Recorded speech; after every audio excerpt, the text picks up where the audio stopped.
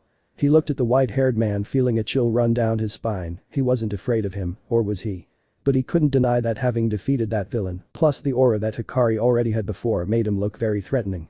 Shigaraki-san, I think we should leave the area and return to base, Kurogiri suggested. We don't know how long the professionals will take, or if All Might is even here, but seeing how our cards are, it would be best to leave. Do you think you're going to go home scot-free after what you did? Bakugo asked while generating small explosions with his quirk. For the first time Hikari liked Bakugo's imposing attitude, that in using his quirk in a threatening way was giving the villains an extra incentive to leave, but not everything was good, there were still several villains in the area, and it could not be said that all the students would come out unharmed, so the white-haired man and his classmates had to go with the others to ensure their well-being. Maybe it wasn't the best thing to let those villains escape, but they didn't have many options, and leaving only a few of them fighting against Kurogiri and Shigaraki wasn't a good idea, since they didn't have as much experience as the white-haired man. Maybe if they all got together, they could face those two and hold them off so the professional heroes could arrive. But it wasn't practical to leave the others aside. Although those villains were only pawns that their teammates would be able to take care of, it wasn't a good idea to leave them to their fate. Guys, go and help the other students still in some areas of the USJ. I can handle these two, he informed the boys, who were surprised to see him speaking fluently. Hikari had managed to make use of a bond or binding pact that tried to allow Hikari to better control her first quirk by granting her more fluid speech, but in return, it limited the use of her second quirk, making her tire and wear down more, depending on how she uses it. This in compensation also gave Hikari a significant increase in power that increases little by little as the battle progresses, allowing her abilities to improve, and this allows her to use her second quirk effectively, but it only works first if she decides to use the kanji dialect first before her first quirk. Basically, not having used kanji dialect until the end of the fight gives Hikari an increase in her combat stats, but when this effect is activated, there is a time limit on the type of kanji she can use, depending on how high her life is, so that the effect does not harm Hikari, or, in the worst case, it bounces back and works against her. A very risky move, but fortunately, Toge had already been familiar with the binding pacts, so he was able to establish that bond with him in a favorable way that didn't harm him completely. That is, if he knows how to use it well. Bakugo frowned and walked forward until he passed by the white-haired man. He looked at him out of the corner of his eye with a withering look. Don't give me orders, ingredient boy. I won't let these idiots leave, not without beating them up first. She said, smiling confidently and getting into a fighting stance. Hikari could only roll her eyes, looking at the villains who hadn't moved from their places and were watching the explosive blonde. Bakugo? Do you want to die? Those guys are much stronger than you are right now, you won't become number one if you die so young, he emphasized that fact while preparing to restrain the blonde by force if necessary. Bakugo turned a deaf ear to the ingredient boy's comment warning, and the grenade-shaped gauntlets began to glow as the smell of nitroglycerin increased. Hikari wanted to stop Kitsuki, but he got there first, launching a huge explosion at those villains without caring about the consequences, raising a huge cloud of smoke around the place. Bakugo's companions covered themselves from the wind that rose and moved them a little from their places. Hikari opened her eyes as best she could, trying to see if Bakugo's blow had been effective. She could see how this same boy was smiling smugly, possibly thinking that he had finished off those villains, leaving nothing more than a stain on the ground. Gradually the smoke dissipated, revealing how Shigaraki was covered by Kurogiri's body, and to his side, there was a part of the floor destroyed from when the fog quirk diverted the blonde's explosion to another place. Bakugo looked at this surprised and then frowned as he prepared to attack again. He flexed his knees and then began to fire those explosions that sank into that fog, being subsequently teledirected towards random places in the building. Hikari and her classmates were watching this, very impressed and somewhat uneasy, wondering how that Kurogiri guy sends those explosions to random places and that at any moment one of those blasts could hit him. Bakugo didn't stop attacking, he didn't seem to stop, not caring what happened to his classmates. Shigaraki narrowed his eyes slightly as he thought about what would happen if the battle continued. If the professionals arrived, they would possibly capture him and Kurogiri, and they would also take Nomu. After thinking about that last thing, he saw how his biological weapon was still lying on the ground while it moved and twitched slightly, its skin all burned, but it was still alive. The villain with the hands decided to ignore Bakugo's explosions that didn't even touch him, approached Kurogiri and whispered something to the fog. Hikari noticed this and rushed to try to stop Bakugo, but Kurogiri was faster this time, getting in front of the white-haired boy, who noticed how from the fog, a great light extended towards him. The boy jumped to the side, avoiding a large explosion that was deflected by Kurogiri towards him, causing him to step back. The fog began to surround Nomu, who was still on the ground, while Shigaraki approached Bakugo. The blonde ran straight towards the villain with the hands. He rolled his eyes, easily dodging those explosions that Kaken threw at him, but after a few seconds he grabbed his arm firmly, using his quirk, making Bakugo grit his teeth in pain as he saw how his arm slowly peeled off its skin. Hikari got back up, and when she got up she noticed how Bakugo was kneeling on the ground, with Shigaraki holding his arm. She wanted to go help him, but she quickly realized that Kurogiri was engulfing the biological weapon with his fog, along with holding your companions back, preventing them from getting closer. The white-haired boy was between a rock and a hard place.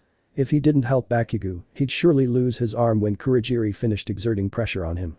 On the other hand, if he didn't help his teammates, Kurogiri would surely take the Nomu and escape, causing them to disappear from sight. Damn, what should I do? He clenched his fists as he cursed the ingenuity of those villains in this situation. Hikari gritted her teeth and without thinking much went straight to where Bakugo was. She took the knife out of her pocket to throw it towards where Shigaraki was, causing him to release the blonde. As soon as Shigaraki walked away, the white-haired man approached Bakugo, who had his arm with the skin coming off, showing how his flesh had decomposed, leaving almost the looks of his destroyed forearm. Hikari looked back in front of him for a moment to notice how the villain with the hands entered through that portal in the middle of the fog, with the charred Nomu in front of him. Before the portal closed completely, Shigaraki saw the white-haired man with a look of total disgust over his hand. "See you soon, brat," she informed him before the portal closed and the mist dispersed. As soon as the portal dissolved, the students emerged from the fog unharmed but annoyed at not being able to do anything else. They and Hikari weren't the only ones who felt they could have done more if Bakugo hadn't rushed in like that. If he hadn't, maybe he would have had his arm now and everyone could have gotten out of this unscathed, well, almost. But it didn't matter anymore. The authorities had arrived on the scene along with the other heroes and went to help the injured. Aizawa woke up after a while, and that's when some of his students approached him to tell him what had happened. Chapter 15: Controversy and Sports Festival. Stage. It can be seen in a kind of dive bar how Shigaraki was drinking a beer with a disgusted expression on his face, sitting at the bar due to the humiliation he suffered at the USJ. Kurogiri, the fog, who was wearing an elegant bartender suit and refilling Shigaraki's glass for the third time. It seemed that his boss was having another one of his revenge attacks when something didn't go as expected. The fallen Shigaraki drank half the glass and let out a heavy sigh. That brat with his stupid and annoying quirk. He scratched his neck with one hand while drinking the entire beer. We took into account that the UA students were strong, but we shouldn't have underestimated any of them, since I didn't think it was possible for one of them to beat Nomu. Could it be that we got too confident? He cursed, taking another drink from his third one. Shigaraki was aware that Nomu's power was equal in destructive power to All Might's, and that was exactly why he didn't understand how a stupid brat could have damaged him to the point of almost killing him. This generated frustration in Tamura, like a little kid who couldn't solve a math problem. The blue-haired man took another sip of his drink. "Shigaraki-san, you shouldn't drink so much. Even if he wasn't harmed, it's detrimental to his health," Kurogiri advised, wiping a glass with a handkerchief. "We still have Nomu, but it'll take time for him to recover with the damage he suffered. We may not be able to intervene in society for a while." Shigaraki glared at him. "Shut up," he complained, his face red beneath his mask. "Pour me more, you were the one who let a student get away." Kurogiri knew from Shigaraki's annoyed and half-drunk expression that he wasn't going to take no for an answer. He sighed in resignation and then refilled Shigaraki's glass for the fourth time. The soft voice behind the blue-haired boy and Kurogiri was heard due to a small laugh. They both turned to look at him. "Calm down, Shigaraki, remember that our main objective was to see how strong the heroes currently at UA Academy are. Now we know that they outnumber us," he explained while drinking a cup of coffee. "Also, the aspiring heroes may be young, but they have a lot of potential, although that doesn't mean that we're going to be left behind. We still have too much to discover." As Kurogiri said, "We can't risk an attack like this again. The world of heroes will fall sooner or later, and with them, you can crush the symbol of peace, along with that brat who defeated Nomu," he explained with a broad smile. He turned to look at Shigaraki from the shadows without his face being seen. "Just like you also have a lot of potential to grow and become stronger." Shigaraki seemed to smile under the hand on his face and raised the beer he was holding in the air in approval. "Hey, boss, you always know how to put me in a good mood." He sounded happy, but it was hard to tell if it was from happiness or the alcohol. The man continued smiling, but turned to look at Shigaraki, although his face could not be seen because he was in a dark corner. "So tell me, how is this boy who managed to defeat Nomu?" she asked him with an intrigued but slightly more serious tone. Scenario: exterior of the USJ. After the villains escaped, officers and medical aid appeared minutes later, helping the injured students and teachers as well. Among them was a man with short hair and black eyes, wearing a light brown coat with a pair of white gloves. Detective Namasa Tsukauchi had noticed a security alert coming from the USJ when his friend, All Might, informed him that he should go immediately since communications were cut off. Not to mention that shortly after, a student with leg motors had arrived at UA Academy, providing more details about what was happening at the USJ. Namasa slowly approached an ambulance, watching as some doctors treated the broken arm and wounds of a long-haired man with his face all bandaged due to the injuries he had received in the incident. "It's almost ready," one of the doctors told Aizawa as he finished bandaging his arm. Meanwhile, the underground hero hadn't looked up enough to confirm that he had heard what the doctor at his side had said. Aizawa was more involved in analyzing all the information his students could give him when he managed to get his feet back on the ground. According to what they told him, they themselves saw how Hikari Toge, a boy who had excelled in the entrance exam, managed to defend him against that beast that the guy with the hands called Nomu. Apparently he was able to incapacitate the beast, leaving it neutralized on the ground, bleeding out and practically charred as well. Aizawa only remembered how his student had appeared before him when he had been imprisoned by the villains, and then saw him heal a fatal wound after a villain had inflicted it on him. The underground hero, as a teacher, felt he had to do something. Perhaps punish Hikari for exposing herself to unimaginable danger against such a villain, or for disobeying her teacher's orders when he told her to run, but it turned out that Hikari hadn't done anything wrong. The job of fighting the villains was up to the teachers, and Hikari could be said to have had no choice but to act in self-defense because a villain attacked him. Because of this he had to fight and ended up fighting against the most powerful villain, managing to defeat him in a surprising way.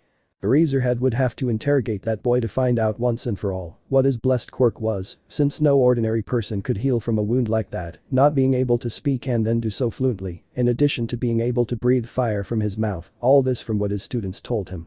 Meanwhile, outside the ambulance, Namasa was looking closely at three students in particular who were being treated by some doctors. They were Ichako, Midoria, and Hikari, who was apparently the most mysterious of all the UA students, according to what he heard from a report from some officers. When they arrived they could only see a group of students gathered at the entrance of the USJ. Next to him some classmates were running to their blonde friend who seemed to have lost all the flesh on his arm, his bone was almost visible. Some students had to hold back the urge to vomit in order to help their classmate as soon as the doctors took him away. The officers took several of the villains, whom the students defeated, and a few were almost able to escape. These thugs were just extras who worked as a decoy at the beginning of all this madness. Catching them was very easy because they were outnumbered. Now they began to load them into the assault vehicles specialized in containing their gifts. It was assumed that the communication was cut off by an interference quirk. Fortunately, a student was able to reach UA and inform the authorities about what had happened in that building. This matter was kept secret as much as possible, as they didn't want several reporters looking for a front page about what happened that day. They already had enough casualties to spread the news. Maybe the news would spread later, but it wasn't good to make it public right now. Someone approached the detective, which caught his attention. It was Toshinori Yagi, the former and current friend he had in his youth when he was the Great All Might and was now in his camouflaged form of All Might deflated. "What happened, Namasa?"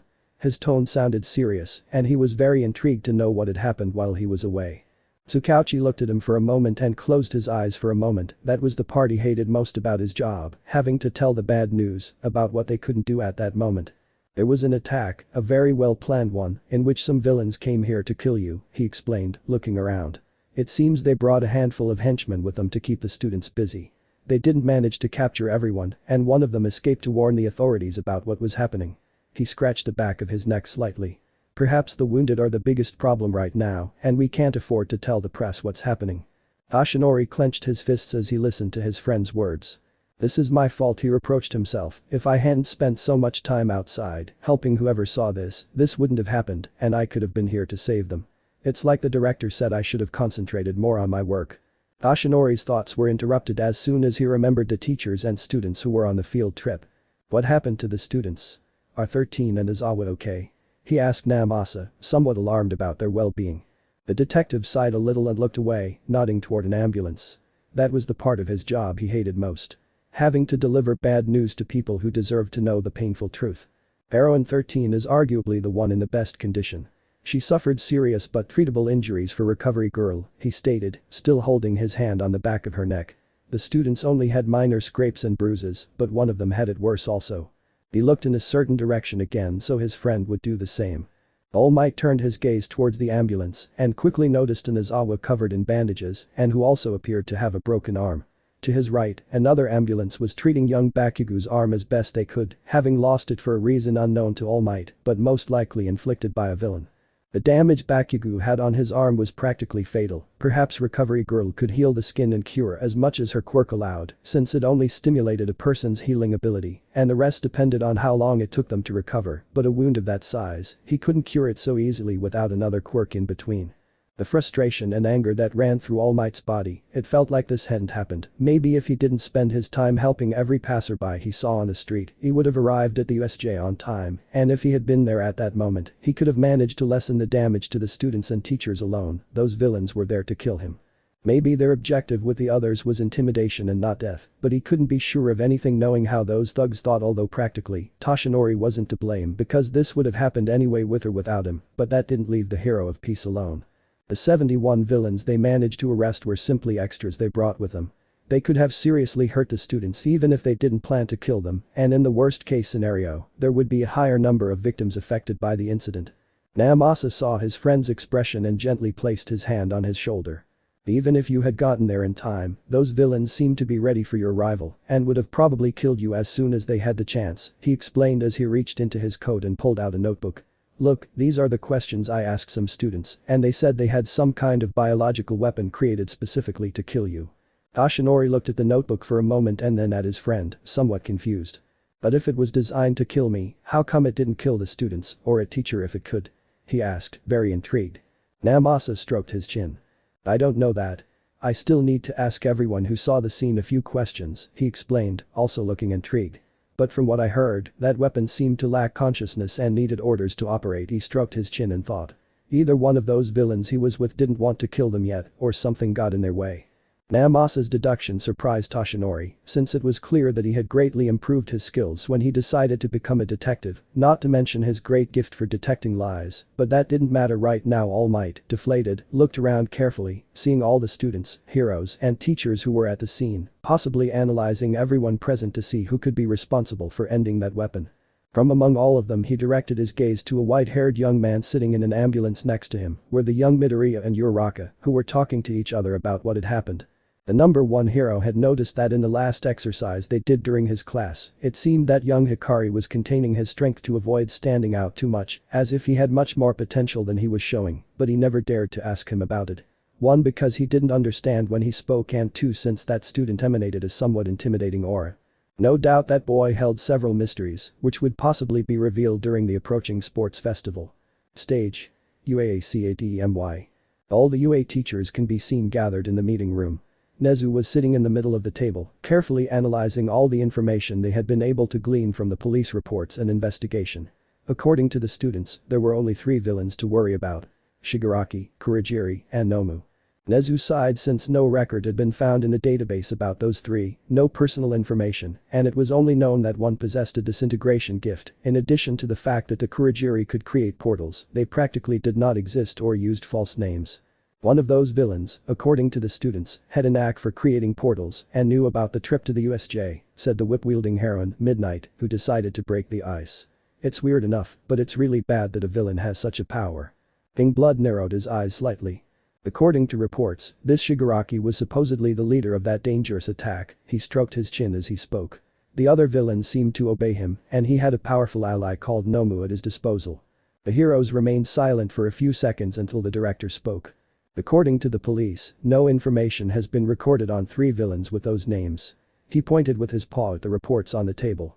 There's no trace of them in the police database or a school registry.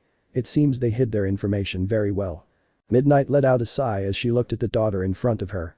Those guys certainly didn't receive proper training in how to use their gifts, the hero cement said, arms crossed. If that wasn't enough, we have 2 heroes and a student who were badly injured during this tragedy. We need to strengthen security at the school. Are we still going to continue with the festival anyway? He asked, feeling frustrated by the situation. The director nodded. That's right, security will be one of our biggest concerns for now, we'll talk about the festival later, he stroked his little snout with his paw. However, right now I have some questions I want to share with you. He looked ahead a little more seriously. All Might, would you like to contribute something, he asked the quiet hero. Toshinori remained silent for a moment and looked at the other teachers. I understand that according to my friend Namasa, there was a villain at the time who had orders to kill me, and he would have succeeded if he had been there. He lowered his gaze slightly. Aizawa suffered serious injuries because of him, but it seems the students weren't victims of his power. Vlad King heard this and sighed. That's not the point you're trying to make. Be more specific, Toshinori. If that beast could have killed you and you weren't there, why didn't it do the same to the students? I asked, somewhat impatient to know. A squeaking noise was heard behind all the heroes. They turned to look and noticed a man with long black hair covered in bandages enter the meeting room. Sure enough, it was Aizawa, who had sneaked out of the infirmary to come to the meeting, even though the director had asked him to rest. Because one of my students got in his way, he said as he sat down in his empty seat. I didn't see what happened, although according to what I heard, this boy, Hikari Toge, was able to stand up to that villain to the point of leaving him half dead. The student beat him. Present Mick spoke in a very loud voice. How is that even possible? Vlad King seemed incredulous, thinking that a student better not be in his class. The other teachers didn't mind continuing to ask questions, bombarding the tired Aizawa with questions. This was a good time to crawl into his sleeping bag and try to forget about the whole incident, but as strange as it may seem, the underground hero didn't want to be in his sleeping bag. With all the trouble that had happened, he felt like guilt would eat him up from head to toe if he tried to rest. Fortunately for Aizawa, Toshinori opened his mouth to talk about this intriguing topic. Young Hikari possesses an emission-type quirk and has also shown great physical ability during training, he told them. However, during this incident he has proven to possess more than one quirk, if I am not mistaken. He turned to look at the one teacher again. Aizawa nodded slightly with his face all bandaged. That's right, I hadn't realized, but it seems that Hikari possesses not one but two quirks or maybe more, I affirm what All Might said. Usually we would have already found out, but it seems that she has been hiding it for reasons that I don't know. I looked towards the horizon when saying the last thing. The teachers began asking questions, not believing they hadn't noticed. If so, it would mean Hikari had lied on the entrance exam and should be reprimanded for it. Nezu sighed at how easily humans didn't bother to look into the matter further. The animal clapped loudly to get the attention of everyone present. If you like, you can see Hikari's potential during the upcoming sports festival, and besides he didn't lie on his registration form, Nezu stated, raising his paw. Hikari didn't say anything about knowing about his second quirk, but he did rewrite what it was when he created his hero suit, and it was noted in the school database. Hikari, he didn't break any rules, he explained, while putting both paws together. Toshinori looked at the live stream for a moment and then decided to change the subject. Well, back to the main topic. He looked at the papers in front of him. The leader of the attack we had on the USJ was this Shigaraki, but I wouldn't believe he was the one who organized this whole elaborate plan. The other teachers looked at the symbol of peace closely, seeming curious about his explanation. If he were the one who organized this whole spectacle, he wouldn't have been so upset. According to what the students told me, he touched his chin. According to them, he looked like a child motivated by his evilness towards the heroes, and that Nomu obeyed Shigaraki's orders like a puppet. If I had planned an attack like that, I wouldn't have been upset when things didn't go my way. Nezu looked at the horizon for a moment with his small eyes and then sought Toshinori's reason in his words. Yes, what All Might says is true. Someone much older must have sent that boy as a warning to us all. He leaned back in his chair. Someone so immature and with such a powerful quirk is like our students, he must have a lot of potential to discover. Each teacher remained silent, absorbing what the principal, with his high IQ, had said for everyone to take into account. Maybe it wasn't just a simple attack on the USJ. But something much bigger or someone superior was behind this. Many interesting things would happen soon. The one students can be seen sitting in their seats, several of them talking about how they were featured on the news about the recent attack they had suffered, in which several pro heroes were involved. Rumors had spread about how a certain student had managed to hold off a powerful villain and defend his teacher. Wow, we're really popular now because of what happened the other day, Kaminari said while chatting with Jirro and Kirishima. If the press were to come back to school, I don't think the teachers would be in the mood to respond. Ioka, who was playing with her headphones, replied. Who knows what would have happened if the professionals hadn't come? He crossed his arms. You'd probably be dead by now, Kaminari. You were exposed to so much danger. Enki tilted his head. What? I don't remember any of that. He seemed very confused. From behind them, the Oompa Loompa spoke in a loud voice with small tears in his eyes. Don't say that, Jirro. Just thinking about it makes my body tremble with fear, I cried comically while resting my head on my desk. The other students ignored him, and then a certain green-haired boy decided to speak up. Well, for me it was very impressive how Hikari-kun was able to defeat that Nomu, he was almost as strong as All Might. I turned to look at the aforementioned. You saved Aizawa-sensei. Hikari looked at her friend for a moment, then smiled beneath the collar of her uniform. She didn't like drawing attention to herself, but she didn't mind receiving compliments either. Although I would prefer Bakugo to be here and not in the hospital. Maybe that's what he earned when he went to face those villains alone, but maybe if he hadn't exposed himself like that he would be here and not without an arm in the hospital, he thought, while clenching his fists a little with his usual calm expression. Izuku, next to Toge, could read his gaze and realized that he hadn't stopped looking at his blonde friend's empty seat. I guess it was inevitable that would happen, knowing how Kaken is. Izuku mentioned to Hikari in a soft tone, the doctors at UA are the best there are, maybe we should ask Professor Aizawa later if he comes. He looked at the horizon for a moment and then scratched the back of his neck. Tuna is ready. Izuku had managed to understand much better the language that Toge used to communicate, however he still didn't understand how he could speak fluently in his fight with those villains, and now he didn't. Could it be a side effect of his quirk? He would ask him about it later. Well, Aizawa-sensei ended up with serious injuries with everything that happened, although I can't guarantee anything I mention with a somewhat worried tone. Hikari looked at him for a moment and then nodded slightly. Salmon, he leaned forward a little, resting his chin on the palm of his hand. As soon as the conversation ended, the sound of the door opening made all the students look to see who it was. Hikari and all her classmates were surprised to see a mummy wearing Aizawa's outfit standing at the entrance with a serious expression under his bandages. Hey Aizawa-sensei, are you okay? Lita asked as she raised her hand. Does he look okay to you? He's limping and has a broken arm, the anti-gravity girl commented, looking at her teacher. Aizawa refused to stay at the hospital for 2 reasons. First, he didn't want to be a mere spectator at the staff meeting, and second, the UA Sports Festival was approaching and he didn't want to miss his students' performances. Eraserhead walked up to the middle of the class and spoke in a somewhat tired and sore but audible voice. My condition will improve thanks to recovery girl, but that doesn't matter right now. I raise my unbroken arm slightly and point to the class. The fight has just begun. The students broke into a sweat, believing the villains had returned. The UA Sports Festival is coming up, I tell them, making everyone breathe a deep sigh of relief. Hikari and her other classmates thought it was a common activity like in other schools, but they didn't know if it was a good idea.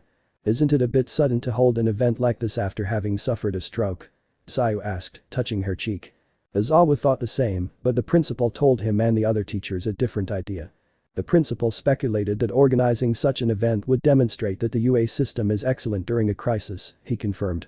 Security will be reinforced 5 times more, and this will be a great opportunity for all of you to prove your worth. He looked at the class, saying that last bit. The students listened attentively to what their teacher was saying, insisting that they shouldn't cancel the festival because of a few villains. Among the students, Mineta bit his nails as he remembered what Aizawa-sensei had told him on the first day of school. Mineta, I hope to see a lot of potential from you. By the time the festival starts, I pointed the aforementioned with my finger. Mineta wanted to cry and curl up in a ball, but he felt like it wouldn't do any good since it wouldn't change his teacher's or the principal's opinion, although there was still one important matter to attend to. Midoria raised his hand and saw his teacher somewhat worried. Aizawa-sensei, what's going on with Kaken? Will he be able to participate? He asked, somewhat intrigued, with a drop of sweat. Aizawa took a moment to respond. Bakugo suffered serious injuries that would make it difficult for him to participate in this event. He sounded a little more serious than usual. He lost an arm at the USJ, and even if he could participate, I'm sure the principal wouldn't allow it. Izuku bit his lip a little. Aizawa wasn't entirely sure about the relationship between Izuku and Bakugo, as he thought they were more like rivals than friends. Seeing the concern in the green-haired boy's eyes was curious to the underground hero, although there was still one matter left to resolve. Eraserhead turned to see a certain boy next to Izuku. Hikari, come to my office later, I need to talk to you. It sounded more like an order than a request. Hikari narrowed her eyes, she wanted to ask why, but she felt she would find out when she got there, so she just nodded. Okay, now let's begin. I take out a piece of chalk to write on the blackboard. Hikari felt that what Aizawa-sensei was about to tell her when she got to his office wouldn't be about the festival, but rather, about the recent attack on the hero school. The sports festival used to be one of the biggest events in all of Japan. It used to be the Olympic Games, but with the arrival of Quirks, the system had to be adjusted to make it more interesting, like if in a race, there were 2 people. One without a quirk and one with wings. Who do you think would win? Obviously the wings, of course the wings. That's why the Olympic Games are a shadow of what they were today. The sports festival was the one that took the place. The white-haired man leaned forward. Ah, now that I think about it, the green-haired man murmured. There were a lot of good heroes at the sports festival, they're probably looking for talent for their agencies. He stroked his chin a little. Aoyorozu looked at Izuku and answered him. Usually after graduation, we have to find a hero agency to work as assistants. I squeeze his fist slightly. If one of us manages to join a famous agency, we'll gain popularity and a lot of experience. That means we have to shine during that festival. Aizawa looked at his students for a moment and nodded slightly. Sometimes almost all the aspirants lose their chance to be independent and end up being just helpers, Aizawa told them. That's why, as Aoyorozu said, your future as professional heroes depends on this event. Every student present looked at their teacher with determination. Aizawa dismissed the first class and then had the students wait in the homeroom while he went to the infirmary. Hikari sat alone in his seat, having a lot to think about. I wonder if after what happened at the USJ, it would be a good idea to show my full potential. Maybe in the beginning, if it would attract the attention of the other professional heroes, he thought, looking through the window, but I can't guarantee that it won't raise suspicions.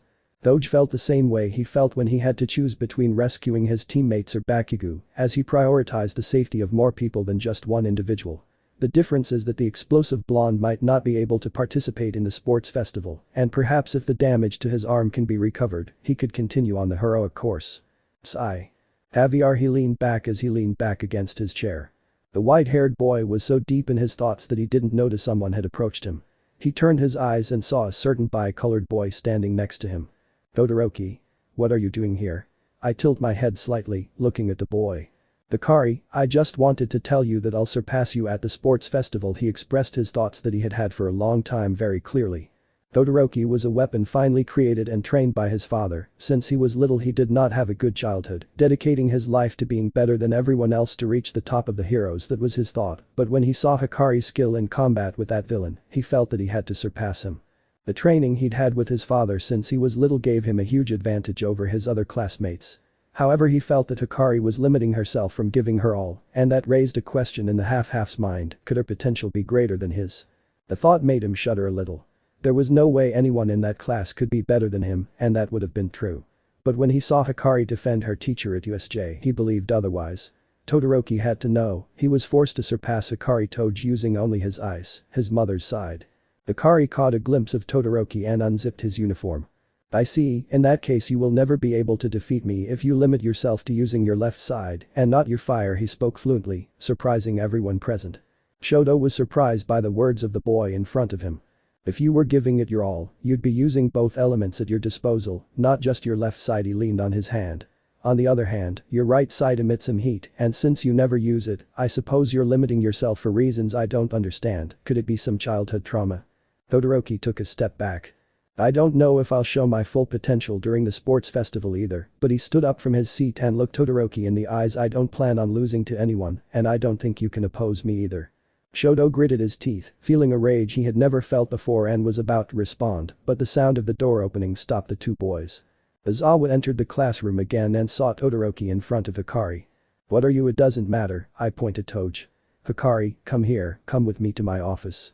The white-haired boy didn't feel like starting an argument with Todoroki and listened to his teacher. Passing by the two-colored boy, the latter looked at him out of the corner of his eye, clenching his fists a little. Teacher and student left the classroom, starting to walk, possibly towards Aizawa's office. Salmon. He spoke in his normal language, after deactivating the binding vow he had imposed on himself. Aizawa looked at him for a moment and assumed the young man wanted to know where they were going. There's been a change of plans. The director wants to speak with you, and I'd also like to make an appearance, he explained half-heartedly. I have an important matter to attend to with you. The white-haired man glanced at his teacher for a moment, nodded slightly, and then looked ahead. The walk was silent and a little awkward. After a few minutes the two arrived in front of the main office, and Aizawa asked his student to wait a moment, then he entered the principal's office. Hikari waited patiently, while she could feel the presence of three beings inside the room. Hikari analyzed the situation and thought that they possibly wanted to talk about what happened at the USJ. She understood well that he hadn't broken any rules, but they still needed to give him a warning for that. Hikari-kun, please come in, the director asked from inside the office. Hikari approached the door and opened it slowly. Upon entering, she could make out her teacher, Aizawa, and All Might, but there was also a giant mouse. A hybrid. That was undoubtedly the principal, although it didn't take away the intrigue of what species it was. When the boy closed the door behind him, he noticed the tense atmosphere, and that made him assume that the subject they were about to tell him was somewhat intriguing. Good morning, Hikari-kun. Nezu broke the silence, raising his leg a little. We're sorry if you had other plans, but I assure you that the topic we're about to discuss is worth your time. He leaned forward a little while looking at the teenager. The white-haired man looked at him with the same serious look and then nodded. Sam and he leaned closer and sat down in the chair in front of the principal's desk, unprompted. Thinini and Tuna. Both All Might and Aizawa did not understand what the most mysterious student of Wano was trying to tell them, including Nezu, who had difficulty understanding him, so he had to call the white-haired boy's parents so they could give him some information about how their son communicated. You see, you're not in trouble if that's what you think, Hikari-kun. We want to talk to you about what happened at USJ. She looked up and regarded the boy with some seriousness. This incident was very unexpected for all of us. Several people were affected, including the students with the sports festival approaching. We have to be careful about what will happen during the various activities that will take place and ensure everyone's safety. The teenager narrowed his eyes, not understanding what the director was getting at, and he also anticipated that there would be a but involved. But. There it is, thought Hikari. Exposing yourself to danger to defend Professor Aizawa is a noble act. He took a moment to continue speaking. You handled the situation well and didn't panic, but as you know, one of your classmates wasn't as lucky as you. Toge now understood what his director meant. It was more than clear what he wanted to get at, but, to the white-haired boy's surprise, Aizawa-sensei joined the conversation. I was the one who organized this meeting to talk about what happened with your classmate, Kitsuki Bakugo. I don't know what your relationship is like with him, he said, moving his lips through his bandages. But I saw you capable of healing the wound that the villain gave you and coming out in perfect condition. Bakugo lost an arm in the USJ and. Do you want me to heal Bakugo's arm? She asked bluntly. Aizawa was surprised to hear his student speaking fluently again. He wasn't the only one surprised since Toshinori and Nezu didn't believe that boy was capable of saying those words because of his quirk. Hikari Toge was a complete mystery. Arizer had looked at the teenager seriously for a moment and then shook his head up and down slightly. Recovery Girl's quirk only stimulates a person's healing ability, and Bakugo could only recover half of his arm, he explained, observing his student. Do you think you can heal him? The white-haired boy felt like he was being ordered around instead of being asked whether he would do it or not. It was clear that Aizawa truly cared about his students, otherwise he wouldn't be so desperate to heal Bakugo. That was admirable for Toge, worthy of being called a hero, you could say. Toge nodded and cleared his throat a little. My healing quirk is easier to use on myself than on other people, I explain, crossing my arms. I can't guarantee that I'll heal Bakugo's arm 100%, however, I can try if it's okay with you. The director and Aizawa remained silent, analyzing the words from Hikari. The animal with quirk had anticipated that the white-haired boy could only heal himself, but not do the same process with others. However, what surprised him the most was the emphasis that boy made on his quirk, since it did not sound like how a normal person would say it, but, a little more forced, would say Nezu. While the underground hero and the director were methodically deep in thought, Toshinori Yagi, in his muscular form, decided to finally speak up.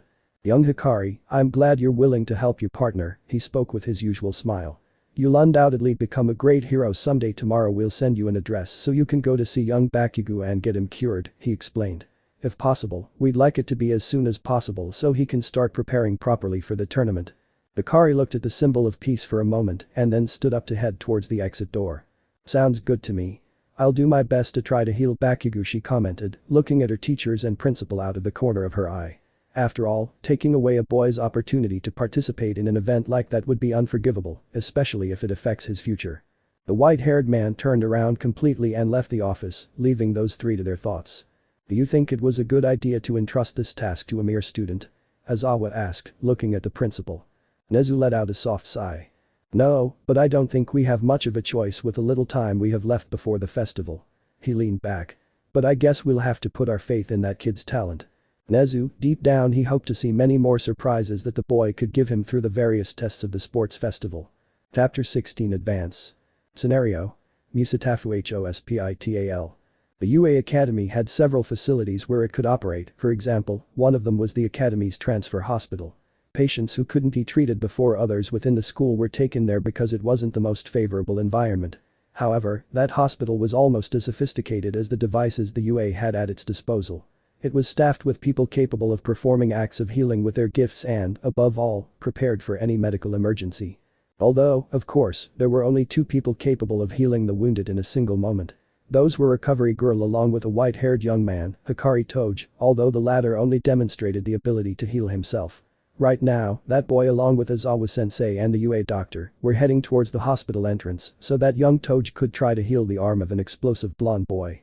As soon as they entered the hospital they were able to identify which was Bakugo's room without needing the receptionist to point them out because he hadn't stopped screaming since he was taken to that hospital, and a nurse made this known to Hikari along with the other two teachers who accompanied them.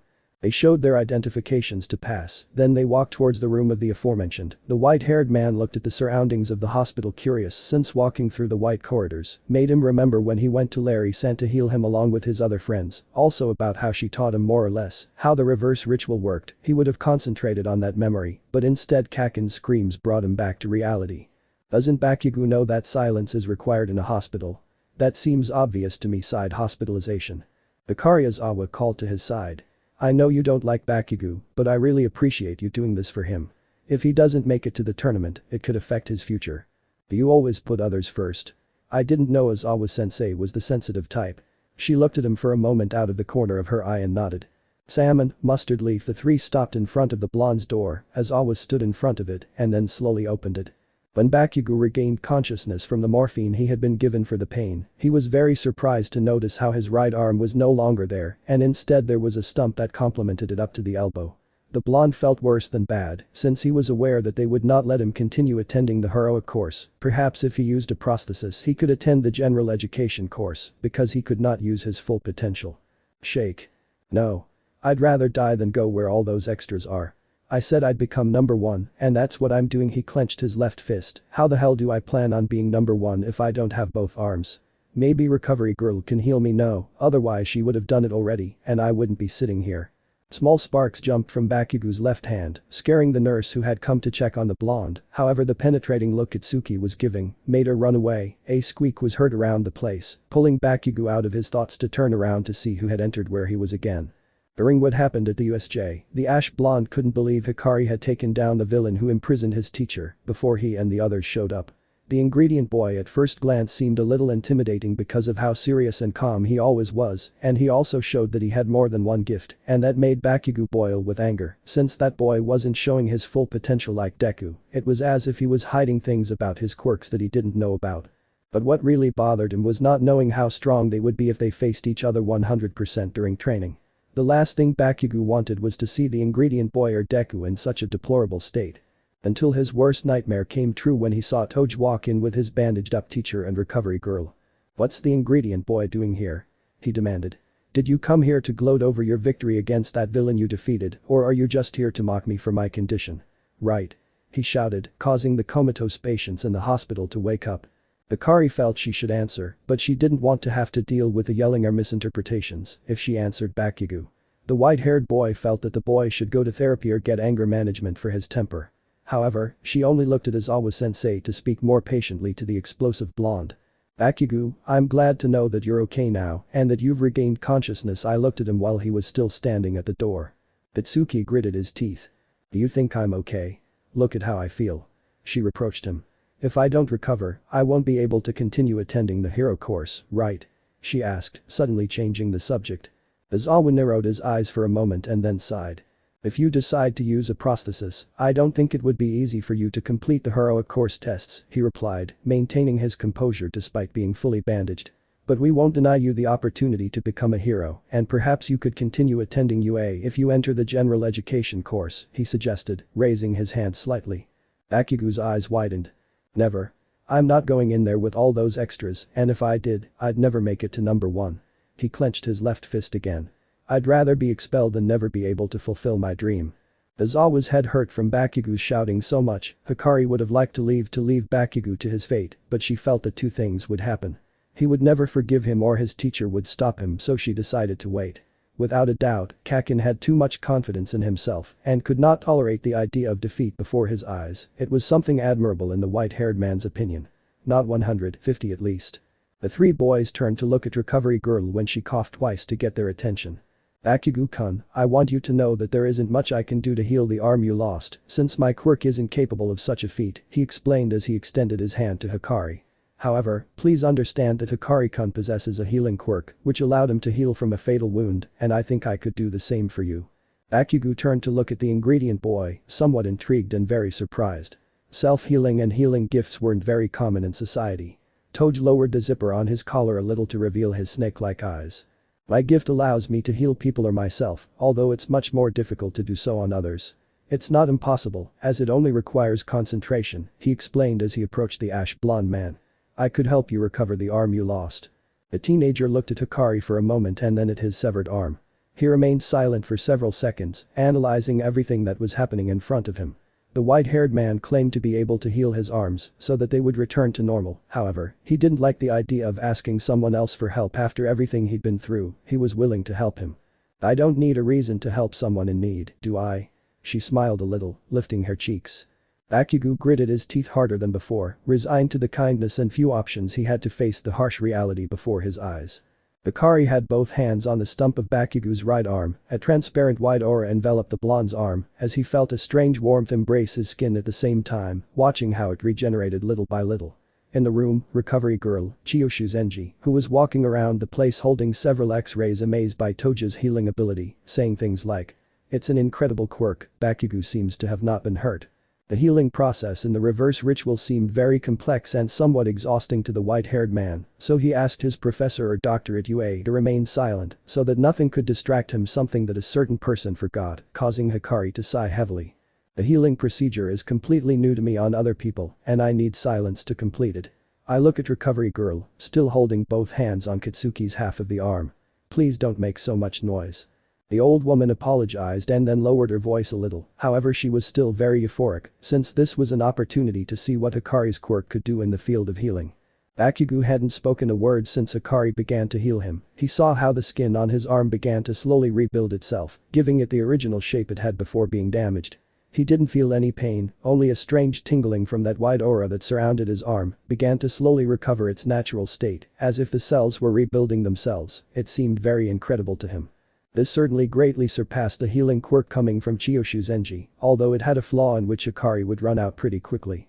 After a minute and a half, the healing procedure on Bakugo's arm was complete. Hikari deactivated her quirk, and that aura vanished until not a particle remained in the air when it finished. Kaken looked at his arm with wide eyes, seeing that it was as good as new, he opened and closed his fist, assimilating that now he had that part of his body completely back. When he finished, Hikari stumbled a little, having yet to master the reverse ritual, which left him very tired, but he remained standing.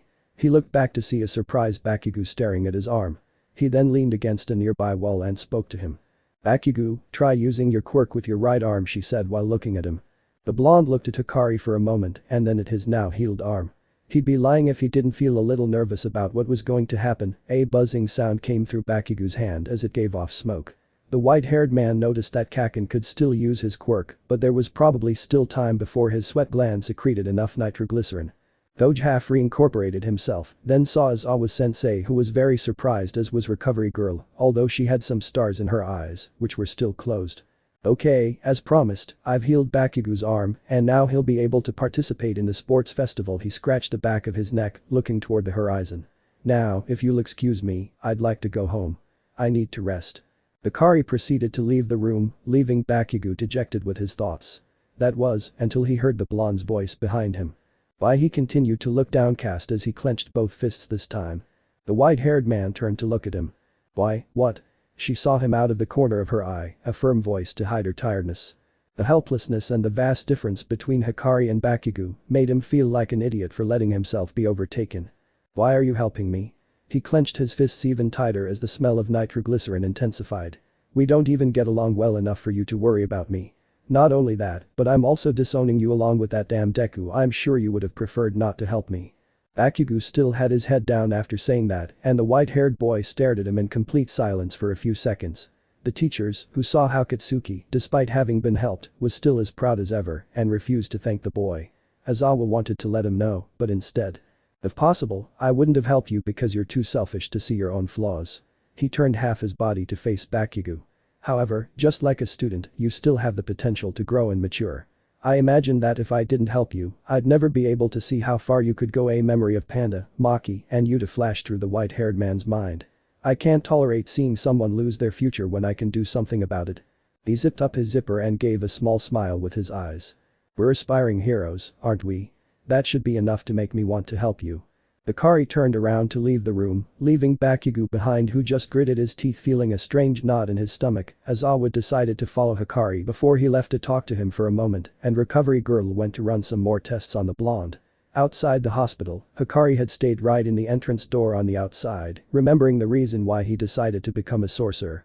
To control his power and help others. As a child, he lived isolated from the other members of his clan because he possessed the cursed speech, and this made him feel bad about himself because he knew he could harm them. Being reborn was a new opportunity Hikari wouldn't let himself waste. Protecting and nurturing the life he has now sounds like enough for him. Hikari Aizawa had arrived and placed his hand on the boy's shoulder. "We're done for today. Do you want me to call a car for you?" he asked, looking at the boy. Tuna, he shook his head. Thanini, he pointed to himself and then in another direction, indicating he would set off alone. Aizawa looked at the white-haired man for a moment before answering. "I understand, be careful and I'll see you tomorrow in class." I look at him for a moment. Hikari nodded. Salmon, he was going to go around his teachers, to go home and take a long nap. Before Hikari could leave, Eraser had blocked her path with his arm. The man's gaze was just as serious, but a little more imposing. "Mustard?" he asked, staring at his teacher without rolling his eyes, as it would be disrespectful to him. Aizawa Caraspio. "I'd like to talk about your quirk, I want to know how it works," he commented while looking at his student, attentive to his response. Hikari didn't expect his teacher to be interested in him after what happened at the USJ, but it was inevitable given his quirk and everything he did while inside that building. The white-haired boy had no problem explaining it, even though he was exhausted, he felt like his teacher wouldn't let him leave until he told him everything he could. "My quirk allows me to increase the power of words, and whoever hears them must obey them." I raise my hand to explain. To achieve this, I influence their brains, and I can also direct my quirk at a specific target. Aizawa was not satisfied because of what his students told him. It was not what he wanted to know, but about what other quirks that white-haired man possesses. "And how can you breathe fire?" she asked, staring at him even more intently than before. "I know you have more than one gift. You've already shown me you have a healing gift, but nothing about that one." Hikari remained silent for 5 seconds, assuming that the witnesses who saw her fight with Nomu were the ones who warned her of that fact. "My second quirk is kanji dialect. I can manifest the meaning of kanji and enhance them with my first quirk," he explained again. "Depending on the meaning of the kanji, it can affect me or make me physically faint if I overuse it." The white-haired boy hoped he didn't have to reveal why he could now speak fluently, since he couldn't reveal that he had a fourth quirk, but rather that his third wish was to be able to use other rituals, but it was impossible to tell that to his teacher. Speaking of the latter, he hadn't taken his gaze or attention off the boy's words, he felt he wasn't lying, and revealed some additional information he didn't know about his second quirk. In truth, Aizawa would have liked to continue asking him questions, but he preferred to let Hikari rest because he already looked very worn out. That's when the wanted teacher distanced himself a little. "I see if I have any more questions, I'll come to you." He moved me to the side, letting the white-haired man pass. Toge didn't want to push the issue any further and just nodded up down. He felt like he was going to faint since this was the first time he had activated the binding pack 3 times, so he had to hurry to get home. Too bad he still doesn't know how to use teleportation like his teacher Goho, because he didn't know his technique. Stage. UAACADEMY. Every UA student was talking about how they would do at the upcoming sports festival, and the WANA students were discussing how they would do at that event. It was very important that they organized themselves well, since this festival could decide how much popularity they could gain before graduating and working in one of the best hero agencies. Hikari sat calmly in his seat as he rested his chin on the palm of his hand. He no longer felt as tired as he did yesterday when he healed Bakugo's arm, but it was progress since now he knew he could heal more people, and if he controlled his energy level well, it might not run out so quickly, and he could help more people, but still, he had too much to learn, since he only had Larry-san's explanations in his mind to teach him. He wondered if that would give him an advantage at the festival. Although another question was on the boy's mind. When would Bakugo arrive? That ash blonde hadn't shown up yet despite Toge healing his arm, he asked Aizawa, but he just told him he'd come when he felt ready. Without a doubt, you could say he was as good as new, but having received help from someone like Hikari didn't make him feel good despite having recovered. Instead, he felt weak at seeing himself overwhelmed by her, although deep down he was very grateful for having helped him. It wouldn't be easy for him to express it. "Hikari," Lita called, approaching and standing in front of the boy. "Are you okay? You seem more thoughtful than usual." Lita had noticed this along with a certain green-haired man who had been talking to him, but stopped because Hikari hadn't spoken since he entered the class and seemed to be somewhat worried, or that was what the blue-haired man noticed. "Tuna, caviar, and mayonnaise." I look at Lita for a moment, then at Izuku. Mustard leaves. Lita had been watching Toge and asked Izuku why he was talking like that. He mentioned that Hikari's quirk was always active, which could cause her to hurt someone if she spoke to him directly. He was very kind when talking to ingredients, since he didn't want to curse anyone by accident. The blue-haired boy blinked because he didn't expect that explanation, although it also seemed noble on the part of that boy. However, he still didn't understand it. The teenager with the motors took a notepad out of his pocket to see Hikari.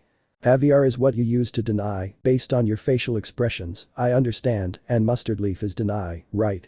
He saw Hikari as she looked up from her notepad. The white-haired boy was a little amused to see that Tenya was trying hard to understand him, although he found it a little disturbing that he had made notes about the ingredients he uses to communicate. Izuku also let out a light laugh at this. Actually, Hikari-kun uses a ton to say no, and with mustard leaf, he means don't worry, or I'll take care of it, she explained, looking at him from her seat. He meant please don't worry, that he's fine, she smiled kindly, explaining. Lita noted what Izuku said, repeating his last sentence. Also analyze his body language. The white-haired boy felt a small drop of sweat when he saw how Lita wanted to find out more about him. It's not that he didn't like him, but since what happened several days ago, he hadn't answered questions that his classmates had asked him more than anything, because they wanted to know what his quirk was, or what other tricks he had up his sleeves, but since they didn't understand him when he spoke, they decided to leave it aside for now. A squeak caught everyone's attention as the classroom door opened. Everyone thought it was Aizawa-sensei giving them a warning. However, they didn't anticipate seeing a certain explosive blonde enter one with both arms. Bakugo.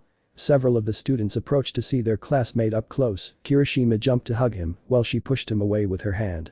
Izuku approached to see Bakugo, who had also recovered his arm, leaving everyone stunned. They began bombarding him with questions like, how did you recover your arm? Why did you expose yourself to such danger from the USJ? Did Recovery Girl help you get your arm back? That last question from Ishido made Bakugo lower his gaze a little and then walk through the crowd to head towards a certain white-haired man in plain sight. Hikari saw the blonde in front of him directly. It seemed a little strange to him that he went straight to talk to him. What will happen now? I don't like you, your way of speaking is strange, your hairstyle is weird, and you seem to limit your potential, he said, making everyone roll their eyes. However, I thank you. Hikari opened her eyes slightly and tilted her head. Mustard? She asked him if he was okay or if her reverse ritual had left him with side effects. Bakugo rolled his eyes. I don't understand what the hell you're trying to tell me, so listen. He looked down for a moment and then looked determinedly into the white-haired man's eyes. You may be better than me right now, but keep in mind that I'm not going to stop improving, and sooner or later I'm going to surpass you. This festival will only be the beginning. I thank you for making me feel like new. He clenched his right fist, but that doesn't mean I'm going to have mercy on you or anyone else in this room. Hikari and basically everyone else were stunned by the blonde's statement to the boy. They were surprised that he could say more than 10 words without yelling or insulting the others. He had definitely matured quite a bit since the last time they saw each other, which surprised them. Now, all that was left was to see what Hikari would say to her friend.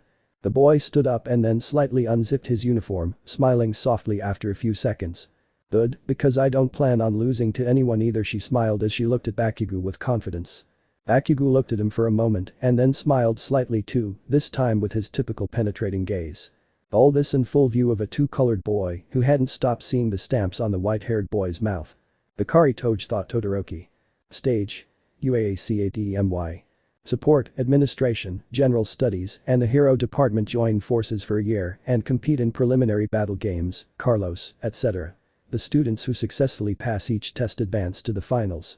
Since this festival is such an important event, it was decided to make it public so people can see each student's performance during the tests. If you think about it, it's more of a contest where you have to get the attention of the other professional heroes who will be watching the event. This festival was so popular that the entire country was watching it on television, and the greatest heroes were also attending to see how they could recruit potential candidates. That was the case with the current symbol of peace, All Might. Currently, the number one hero was sitting in his office eating his lunch, looking out the window. In addition to eating, he was writing a letter about what he had been thinking about to all the possible successors he had been seeing through the different UA trials, and what had happened at the USJ was enough to make him want to inherit One for All as soon as possible. However, he still wasn't sure who to choose. I had been watching the young people of 1A, they had shown great combative and analytical ability during the incident with those villains. They managed to get ahead, but among them stood out the young Bakugo, Hikari and Todoroki and Midoria. Since they seemed to meet a high level of mastery by their quirk, physical prowess and intelligence, but they still had flaws like Bakugo not working as a team or cooperating. Todoroki limits him only to his eyesight like young Izuku, but he discovered his quirk recently, although he learned quickly Hikari was a complete mystery since she recently discovered about her multiple gifts and that she could heal others. Whoever she chose had to have an unbreakable will and the desire to want to help others, but those boys were still her best option. This festival was the spark that would start and bring about the next successor of One for All. As soon as it ends, he finished writing down the letter he was going to send to his teacher and added a final paragraph. A new All Might. A new symbol of peace. The ninth bearer. He will be waiting to go with you and train him alongside me. Dear Master Gran Torino. PDE. All Might. Chapter 17 begin. Stage. UAACADEMY. The UA Sports Festival was approaching, and all the students from the other classes were preparing as best they could for this great event. Class 1 had already finished their schedule, while preparing to leave something unexpected happened. The news of how a group of students were able to survive the attack of the villains. It was quickly known that it was the young people of that class. In addition, there was a direction that those villains had a kind of weapon created to assassinate the symbol of peace, and that one of those students managed to deactivate it without it. It was not known who it was. What's up? The blue-haired Tenya spoke, seeing the doorway filled with students from other classes. What business do you have with the Class 1A? A snort sounded from Lita's side as an ash-blonde man walked by. They're studying the enemy, 4 eyes, he spoke, heading toward the door. We managed to get out alive at the USJ. They obviously came to inspect whether we're a threat. Weren't you the smartest in class or something? She glanced at him as he stopped in front of the other students. Lita flailed her arms up and down, it seems her motors had shorted out. That's no way to talk to a fellow student. He demanded respect, rolling his eyes over his glasses and waving his arms. Hikari, who was standing next to Izuku watching the situation, sighed since Bakugo hadn't abandoned his usual neutral attitude. The white-haired man assumed that human beings can mature, but only if they're willing to do so. He said it as a person, really. That's Kaken in neutral, right? Izuku asked, smiling softly. Hikari nodded, but without taking her eyes off Bakugo, she wanted to see how he would talk to the other students, although she imagined he would tell them. Get out of the way, extras, I frown. You're not letting in the air. Uraka and Lita led the blonde away from the entrance, taking him by the arms as they stood in awe of his behavior. Don't call them that because you don't know them. Lita scolded him while holding Bakugo's arm. Are you always like this, even when you're alone? Hechicero asked, also trying to calm Bakugo down. He could only grunt as he looked away. Hikari was a little surprised since Bakugo didn't give an aggressive response or an insult towards Hechicero-chan or Lita, which surprised her. It seemed that he was slowly changing, although her thoughts were interrupted when she heard a voice in the crowd. Everyone at the entrance turned to see a boy with light purple hair combed up. His build was thin over his school uniform, and he looked like he hadn't slept in several days, since very visible dark circles hung over his eyes. Shinszo, despite maintaining a reserved and calm attitude most of the time, is a very stoic person and somewhat solitary, which could be considered his weak point. I assumed the class that survived the incident at that facility would be less arrogant. Are they all like that guy? Several students shook their heads while Bakugo rolled his eyes, just like Hikari. How disappointing. Most of the kids switched to other classes because they couldn't attend the hero class. Do you know what that means? Duna? She tilted her head slightly, looking at the purple-haired boy. She knew what he was referring to, but she wanted to wait for him to speak. What did you say? Well, never mind. He placed his hand on the back of his neck. Depending on our performance at the festival, we might be able to attend the heroic class, and other students might be excluded based on their performance. Do you understand? The boys and girls of Wana looked at Hitachi with some concern because what he was saying was interesting, since not everyone was aware of that fact. Who would have thought that the school would also record everyone's performance during the festival? For Hikari, that was a warning from the school to encourage them to do their best. Besides, I didn't come here to study the enemy, he clarified, closing his eyes for a moment and then opening them again more seriously. I only came here to tell you that if you don't watch yourselves, I'll eliminate you at the festival. This isn't a threat, it's the war that will break out between both classes. Is this guy as bold as Bakugo? I bet they'd get along. Toge rolled his eyes for a moment before continuing to listen. A soft chuckle escaped Bakugo's teeth. The purple-haired boy in front of him raised an eyebrow. Are you declaring victory prematurely? He smiled, his gaze penetrating. If you underestimate us that much, you won't even make it to the second stage of the festival. Besides, I made a promise that I wouldn't lose to anyone. Hikari turned to look at Bakugo, remembering what they had planned the day he returned after healing his arm. Either he or Bakugo would at least come in first place. She was surprised more than anything by the fact that he didn't insult or attack the boy, since she surely felt he underestimated him too much. Shinszo looked at him for a moment, he wanted to answer however, someone stopped a step next to those two and turned to look at him. "Hey. I heard you fought villains at the USJ, and I want to hear the whole story," said a boy with spiky white hair and some kind of mask over each eye. "Don't be so arrogant or we'll humiliate you at the festival. I'm from Class B next door. Saying that we're going to be humiliated is also being arrogant, right?" Hikari thought as she turned her right shoulder, that boy, his hair is similar to Kirishima's and he looks pretty strong, he must have a strengthening gift, she assumed as she looked at the situation. Another cheeky student. This school is full of surprises, Uraka crossed her arms as she stood beside the boys, taking in the scene. Should we tell them to keep their voices down? They might get called out for it. Lita agreed, but on the other hand, she felt she should listen more thoroughly to that conversation, just like Izuku. Most of the students felt a little bit of laughter due to the scene their classmates were making, although others, like Todoroki, Tokoyami, and Momo, noticed that Class B was going out of their way to show off during the festival. In response, the ash-blonde boy rolled his eyes, then turned to the side and stalked out of the classroom, just as he was planning to do in the first place. Kirishima jumped out of his seat and stopped Bakugo before he could leave, speaking to him. "Bakugo? Aren't you going to say anything? It's your fault everyone hates us now." He shrugged as he looked at the blonde. "Are you ignoring me?" he shouted again, as everyone else stared. Bakugo rolled his eyes for a moment and frowned. "It's not my fault these guys came to declare war on us, you weird-haired jerk." He looked back at the front, his expression more serious. "Besides, they don't matter, things will be decided and settled during the festival. Only winning matters." He clenched his fist slightly and then left without another word. A small tear escaped Kirishima's eye at how manly Bakugo could be, while some agreed with the blonde's thoughts, and some girls sweat dropped at the men's behavior. Hikari watched as Kaken left, while the green-haired boy next to him and the others discussed what they would do. He wasn't sure what would happen at the festival, or if they would play in the first round. Hikari was having an internal debate, as she didn't know whether she should show her full potential as soon as they started or give it her all to make a better impression. The white-haired man looked down, because life was a privilege for him now, he couldn't afford to be defeated in this event, since that would hurt his chances of becoming a hero who helped others, but he didn't see himself as a hero yet, only as a sorcerer since he was still one despite having been reincarnated, or so he thought, having kept his memories of his previous life, wasn't all bad, but, Toge. He still relived the memories of his death every time he slept, and sometimes he woke up very sweaty in the middle of the night because of it. He only knew one person who felt that way. Satoru Gojo. That man was a teacher to him, since he decided to recruit him when he was 8 years old to become a sorcerer with great potential. Sometimes when he entered his office to give him some papers that Ieri-san gave him, he could see him sleeping in his chair while clenching his fists and shuddering a little, and when he tried to wake him up, he almost didn't attack him if it weren't for the fact that he recognized his student.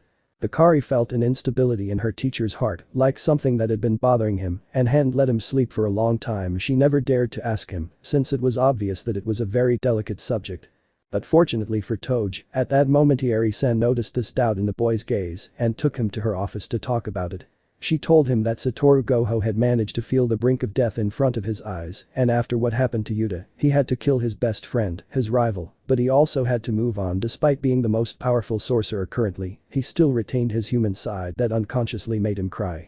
He also told him that he never had a good childhood, and that's why sometimes he behaved like a child. The loneliness of the strongest made people think that Satoru Gojo was a great person for having so many lives in his hands, in addition to moving forward. Even if it's difficult to move forward, Toge couldn't afford to stay behind. After being aware of that, he didn't know for sure if he could become a special class sorcerer and be at Satoru Gojo's level. However, that doesn't mean I'm going to be left behind. He clenched his fists a little. It's like Bakugo said, only winning matters. After thinking that, he simply left, leaving his classmates with their own thoughts, who didn't notice that Hikari had left and continued talking about their topics. Leaving school, he walked through the streets of Musatafu, the clouds painted yellow, thanks to the afternoon sun fell, and provided a warm breeze. Toge didn't want to go home yet, since he had to get organized for the festival, as he had no idea what kind of games there would be, he had to prepare well. Hikari headed straight to Dagaba Beach to train, however, he didn't expect to see several bathers there enjoying the cool breeze. The white-haired man had managed to clean up all the trash in approximately 10 months, but he didn't take into account that by the time he did, there would be so many people that it wouldn't allow him to train, scratching the back of his neck a little. The white-haired man decided to ignore them and then head to the farthest area possible to avoid any possible inconveniences with those passers-by. Reaching one end of the beach, he took some more comfortable workout clothes out of his backpack and put them on, along with a light green sweatband. He started warming up a bit, throwing a few punches in the air as usual to prepare himself well. He alternated punches and kicks while controlling his breathing, even though he had the mask he'd put on at the beginning. After about 10 minutes of shade, Toge walked a little along the edge of the beach and then ran, stomping hard to keep up with the sand. The soft, warm breeze that hit the boy's face made him feel a little more relaxed as he continued running until he covered the entire beach and then left it. He began to think of places far from people where he could train without problems, then he thought of going to a forest where almost no one went, and it was perfect for Hikari. He ran for about 30 minutes, managed to reach 20 kilometers, and then reached the forest not too far from the city, but far enough so that no one could hear his voice. Wow, I can't remember the last time I was in a forest. I looked around as I took off my scarf and put it in my backpack. This place is nice. The white-haired man stopped in an area somewhat free of trees and noticed how very quiet everything was, practically not a squirrel could be heard. Hikari had managed to perfect her first quirk because the reverse ritual played a big role. She felt that she could face enemies with not very strong words, but thanks to that same ritual she could heal faster without the conventional regeneration that she had before. The reason she healed from Tamura Shigaraki's wound was because her regeneration only acted on not very extensive wounds, these take longer to heal. Toge also had to improve her other gift, as much as she had already mastered the first one, being able to manifest the Japanese kanji was already incredible, but the weakness she had when using it was a problem.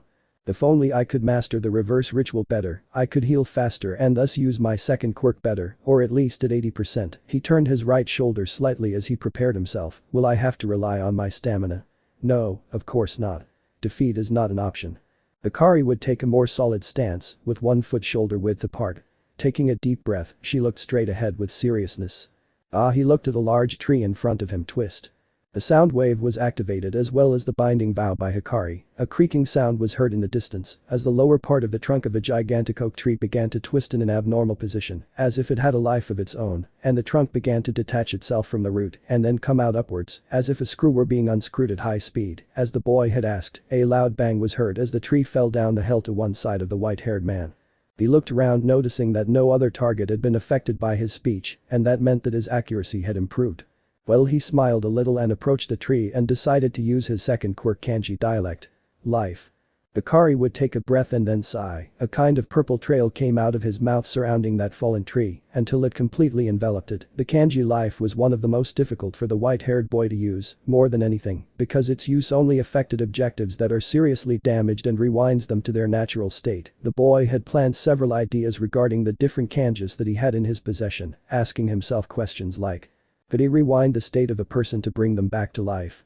Could he induce death in addition to people or objects, using the kanji death? Would he be able to travel in time using some specific meaning of the kanji? All these issues made the white-haired man want to surpass his limits and see how far that power could go. The kanji have very varied meanings, but that doesn't mean that in Hikari's hands, they are a great weapon double-edged, that's true. Since the white-haired man discovered that in the worst case, the meaning could be reflected back to him, and therefore he had to be careful not to overdo it or be aware of the possible consequences that this power could bring. That purple aura had made that oak return to its natural state and practically also rejuvenated its lifespan a little, because now it didn't look as old as it was when Hikari arrived. Let's say, that other trick that the boy could implement. Turn back time until it returns to its natural state or ages several years in the future or past. Certainly how that was the use of the kanji life, and he had to make sure to use it well. Toge had noticed that when he wanted to use the same kanji again, he felt too fatigued to the point of fainting, however he managed to stay standing and continue training. The white-haired man looked at his hands. When he used the same kanji again, it exhausted me pretty quickly and it seems like I can only use it once. I'll have to be cautious. Hikari stayed training until nightfall and then returned home. Stage. UACADEMY. The long-awaited day had arrived and the press hadn't been long in coming as they headed straight to the school gates while the fireworks inside caught their attention. They decided to let the journalists take good photos of the students' performance, but they had to go through a search of everything they were carrying just to make sure they didn't have anything like poison, guns, knives, or teddy bears containing bombs, the usual. Some were in disagreement about what happened this year with the villain's attack, but the controversy would attract more people to the news, and that also meant Class 1 would be the center of attention. At the entrance of the school there were different food stalls that could be taken to see the show during the preliminary games of the festival. Mostly the third years are the priority, because it would be the last chance to have new professional heroes. There were a couple of reasons for the first-year students to be the center of attention, because they had more potential to show. Endeavor's son was in the same year, and a rumor had spread about a certain student with a rare power who managed to stop the biggest threat in the USJ. This year, professionals were called in from all over the country, and several heroes were watching over everyone's safety throughout the facilities. In the waiting room for Class 1A, the students were preparing to enter the festival while they waited for the class representative to give them the signal. Hikari was leaning against a wall, watching his classmates, some more nervous than others, and wondering how the first test would be. They were only wearing their UA sports uniforms, since otherwise, the matches wouldn't be fair. The white-haired boy wasn't bothered, as he was sure it wouldn't be a problem for him during the tests, as long as he adapted, although he also didn't really know what he would face. It was crucial to stay calm and not let fear get the better of him at this moment. Perhaps other students would manage to get past him to the finals, although that didn't mean Hikari underestimated any of them. During my training, I managed to get a little trick that would give me a bit of an advantage, but it's still not perfect and will only last for a while. He touched his chin over the collar of his uniform. Perhaps, it's better not to overdo it too much, or they might consider me a threat to more other classes. Hikari she approaches to stand in front of him. The white-haired boy looked up and saw Todoroki. He hadn't seen him since the last time they talked in class. What does he want now? Salmon. He looked at her curiously, although he assumed she had something to say to him before the show began. Todoroki stared at him, and everyone seemed to be listening to the conversation between the two, but they decided to just listen for now. To be honest, I thought I was stronger than you, and after seeing the potential I had in the villain's attack, it makes me doubt who is superior, you or me. He closed his eyes for a moment and then looked at Hikari again. I'm going to win this festival. I don't care that you managed to defeat a weapon created to kill the symbol of peace, I promise you. Hikari looked at him for a moment for several seconds, noticing how the determination in the boy's eyes grew more and more. It was obvious that he couldn't say the same thing as the other time, because he didn't want to start a fight or conflict. However, he also liked the idea of fighting Todoroki, Endeavor's son and possibly one of the strongest in 1A. It was then that he lowered the zipper on his neck a little and then looked into Shoto's eyes. Fine, because I'm not going to hold back either. I don't know much about the reasons why you say you're going to beat me. He raised his hand slightly and closed it into a fist. However, I already made a promise that I would also finish first in the festival, and I won't underestimate you in what you decide to do, so get ready. Both boys exchanged glances, all feeling the tense atmosphere between them, and before either of them could say another word, Midoria decided to approach to mediate the situation a little. Hey guys, you shouldn't pick a fight when the festival is about to start, he suggested as he stood between Todoroki and Hikari. Right now, this event means a lot to all the students, and we need to work hard to prioritize being professional. How about you work things out during the festival? Todoroki turned to look at Izuku, scaring him a little. Don't worry, Midoria, that was the idea. He turned around to return to where he was before. Izuku looked at his friend, who zipped up his uniform again, leaning his back against the wall. They stared at each other for a moment, then the broccoli decided to speak. Are you really planning on competing against Todoroki at the festival? I mean, won't that be a problem for you? He asked, scratching his cheek a little. Hikari looked at him calmly and shook her head. Mustard Leaf, I pointed at the green-haired man, after clarifying that it wouldn't be a problem. Panini and caviar? Midoria tensed a little. Well, now that you mention it, I'm pretty nervous about what's going to happen next. I looked down at his fist. However, I also want to shine at this event. I don't think I have to win, as it's enough to make a good impression. That's what's important, right? I smiled slightly. I see, it makes sense if you say it that way, thought the white-haired man and nodded in response. The giant screen lit up above the audience, drawing their attention, and everyone got excited when they saw President Mick say a big hello. Good afternoon, dear public and media. He exclaimed, holding a microphone, amplifying his voice considerably. The UA Sports Festival, your favorite place, is about to begin. Are you ready? He announced as everyone watched intently as the first years arrived. The entrance door opened and the students of 1A came out. In front of them was Hikari, accompanied by Izuku and Bakugo, as they walked with determination before the public, each one maintaining their composure, although they would not know how this great event would begin. The UA Festival. A grand battle where aspiring heroes face off against each other. These are those kids, right? He asked, sounding somewhat sarcastic. Those great star students who survived an enemy attack, Class 1A. The hero class. Several fireworks went off, accompanied by the roar of the stands. Some students felt a little nervous about so many looks and compliments on them, while others didn't seem to mind. This contest would pave the way for greater possibilities of facing greater threats in the future. All that remained was to go and win this war. I see there are a lot of people, he thought as he walked with his other companions. Will this also be part of hero training? Fighting in front of the public and demonstrating the skill of their abilities. Will there be any difficulties during the tests with so many people watching us? Lita asked as she walked alongside Hikari and Izuku. Hiroshima agreed with Lita's opinion, and a drop of sweat appeared as well. Honestly, I'm nervous too, and you, Bakugo? He looked at the blonde in front of him. The human bomb let out a slight laugh and looked ahead with determination. Don't worry about me, fire hairs, he said, staring straight ahead. With every passing second, my blood boils with excitement. Next up were Class 1B, also from the hero class, and Present Mick made it clear that despite not being very popular, they were also very talented. Hikari watched them for a moment, noticing that they had a fiery look in their eyes, as if at least one of them had to come in first. At the other end, the general education class, classes C, D, and E, and the support classes F, J, and H, had also arrived. Finally, the administration class. I, J, K. They all walked to the center of the stadium and lined up before the sadomasochistic heroine and 18-plus judge, Midnight, made her appearance, attracting the crowd with her figure and her whip. One student, designated the best, was called upon by the heroine to speak on behalf of the students in his class and to discuss anything else he would like to contribute. Hikari Toge, please come forward and speak on behalf of the students in your class, he pointed at the aforementioned while whipping the air. The white-haired boy stood still for a second and then walked calmly up to the podium. Everyone looked at him strangely, since he didn't seem like a big deal, even though he was so small. Plus, his uniform was different from all the other students. Some boys and girls, like those in the general education class, theorized that he had topped the entrance exam and therefore wouldn't have a problem. Of course, they couldn't help but feel a little jealous that they couldn't get up there too. The fact that he was the best in the entrance exam was somewhat confusing to the public because Hikari seemed very harmless, maybe too much. When the boy went up, he lowered the zipper on his uniform's collar a little, and then everyone could see in front of Hikari the seals of the Inumaki clan, and coming from the boy's quirk, although of course many didn't know what they meant. This festival could be considered crucial for many students, as it could mark their chances of becoming professional heroes. He spoke very calmly, but with a certain determination in his voice. But that doesn't mean I'm going to give up victory to anyone. I plan to be among the first in this festival. I won't give up my position to anyone, and I'll be fine if they share my mentality. Several students became angry and slightly misinterpreted the boy's words, as several began to shout, including some of Hikari's classmates. They thought he could have spoken more gently, although they were somewhat nervous for the others than for him. This made the boy sigh and take the microphone in his hands, turning to look at everyone behind him. Get down from there and stop bragging. You're wasting our time. Hikari sighed again, as she knew she had to take drastic measures for this situation. Silence, he ordered them.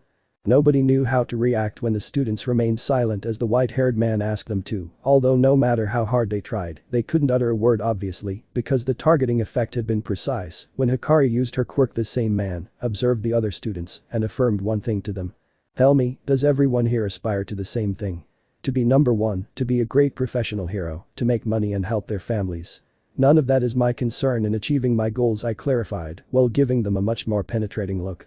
I'm only here because I want to be someone who helps others, but to achieve that, there must also be barriers I have to overcome, right? I hope you understand that defeat is not an option, or at least not a viable one, don't you think? Hikari looked at everyone for a moment, who were already sweating from the cold gaze of that boy, who felt like he was absorbing them. The boy handed the microphone to Midnight, then zipped it up again, and went to where he was before, passing between the looks of his classmates. As soon as he returned to his place, Izuku decided to talk to him. Don't you think we're going a bit overboard? Maybe everyone hates us now, or has their eyes on you. He looked at his friend, a drop of sweat running down his forehead. I even think everyone fears you now. Hikari saw the green-haired man and smiled a little with her eyes. Hackfish roe, he patted the boy on the shoulder. Bonito flakes with caviar. Izuku rolled his eyes for a moment, as he didn't understand how someone like Toge could be so intimidating and kind at the same time. How about thanking him in case he was worried? After everyone calmed down, the heroine Midnight decided to start the first game of this event. And without further ado, let's see what game we'll play. A holographic screen activated behind the woman. The roulette wheel began to spin at high speed, while everyone watched attentively and nervously to see what fate awaited them. Little by little, the wheel slowed down slowly, and then 3 words appeared on the hologram. Obstacle course. The 11 classes will run around the stadium. It's 4 kilometers. Midnight clarified, whipping her wings through the air. You can use your quirks completely freely during the first game, as long as you stay on the track, she explained, licking her lips. The students all settled in front of the large red door as a green light lit up above it and signaled the start of the race from the stands. A certain blonde hero with his slender form was seriously watching the students. All Might had decided that it was time to give the one for all to a young prodigy who would shine at the festival, relying on his spirit to face the different tests, and now all that remained was to see what hidden talents would have to be discovered at the festival. The hero would have noticed 4 outstanding schemers in 1A. Izuku, Bakugo, Todoroki and the young Hikari. The right light went out, leaving only 2 on. The young Bakugo seemed very strong and with great control of his quirk, but his character and recklessness made him lose a limb in the USJ. If it weren't for that he would have been a good candidate, but now he wasn't sure. Toshinori. The young Izuku and Todoroki had been great aces of the class since they possess great skill, but one seems to only limit himself to his eyesight and the other still needed to gain experience. Only 1 light remained, leaving the students with their hair on end, waiting to see what would happen on the other side. The Kari Toge, according to what he heard from Professor Aizawa, was able to confront and stop the beast Nomu, which was practically as strong as he was and was supposedly designed to kill him. It also seemed to be limited to using only his first quirk, but that did not take away from the fact that it was very strong in itself. Now we would have to see how those 4 students would bring out their full potential during the different tests that would take place at the festival. Now it only remained to see who of them would be the next carrier. The last light went out and a scream was heard in Midnight's voice. Stardy signaled them to start running. The students rushed outside, each with one thought. I'm going to win this festival. And the show begins. We'll be going over everything, step by step, right, mummy man? He saw Razorhead. I didn't even have a choice, you practically dragged me here, she reminded him as she looked at the students. With a tired voice he replied. What should we focus on first, mummy man? He asked, turning his gaze back to the stage. Aizawa rolled his eyes for a moment and then looked back at the monitor. At the entrance and by the way, stop calling me that. In the hallway leading up to the race, all the students were beginning to fight to get to the front, pushing and shoving each other. Mineta had to be brutally stepped on by the other students. A certain boy, who was in the back, decided to play by the rules and froze the entire floor up to the students' feet to get out of the entrance first, also freezing part of the ground to make it difficult for them to reach the. Several students reacted quickly, such as Izuku and Bakugo, who quickly propelled themselves with their quirks from their hands to free themselves from the ice and go outside. The other students had been left at the back of the place since their feet were literally frozen and they couldn't move because of it, although not everyone was going to be left behind. Even Mineta, who had several bruises from being stepped on, managed to use his sticky balls to escape and bounce across the ground. He even managed to catch Todoroki, but he preferred to show off. You're so pathetic, Todoroki. Cheating, huh? He said while in the air. Well, now you'll see my Ada. He had to stop as he suddenly felt something on his feet. He looked down, noticing how one of his feet had been grabbed by a giant robotic hand. Mineta was thrown against the floor until he fell rolling on the ground. Most stopped to see what it was, since violence was not allowed in this game. Or at least not among the students, as several mock villains from the first exam showed up. This doubt was led by the voice hero. The first obstacles have appeared. How interesting, this must be the first barrier they'll have to overcome, he commented while holding the microphone. The robots looked at the students for a moment and their only eyes glowed red, then one of them extended its hand towards the first student to attack him. Todoroki only looked at him for a moment before approaching, then he raised his left hand as it began to crystallize with an eye side. They're probably saving the best for last since my stupid father is watching me. He extended his hand towards the robots. The ice would rise and spread over the mechanical parts of the robot while covering its entire body, and the students were astonished at such a scene. Without a doubt that boy was far superior to the rest. The robot staggered a little, but they had frozen its movement mechanism, then it fell forward, and half of its body came off. The robot's trunk came off until it fell in front of the rest of the students. From the dust of the place came out Todoroki, who ran again towards the goal. Todoroki, Class 1A, defended himself with a movement and in a very elegant way he argued while placing his hands on the minute hand. He certainly acts with logic and strategy, nothing less was expected from Endeavor's son, said the mummy man seeing the situation. From the smoke, many more robo-infernos emerged, some larger than others, and alerted the other students following behind to follow.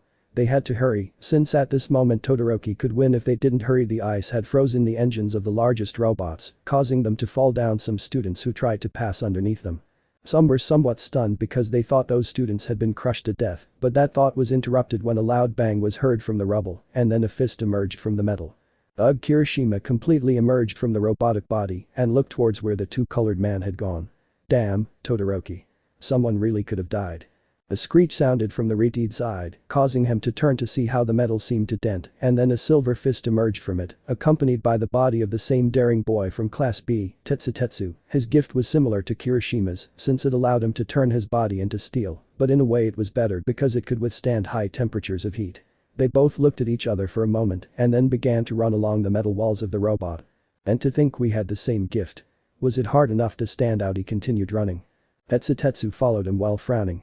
Don't compare yourself to me and wait, you piece of. She followed him running through the robot's wreckage.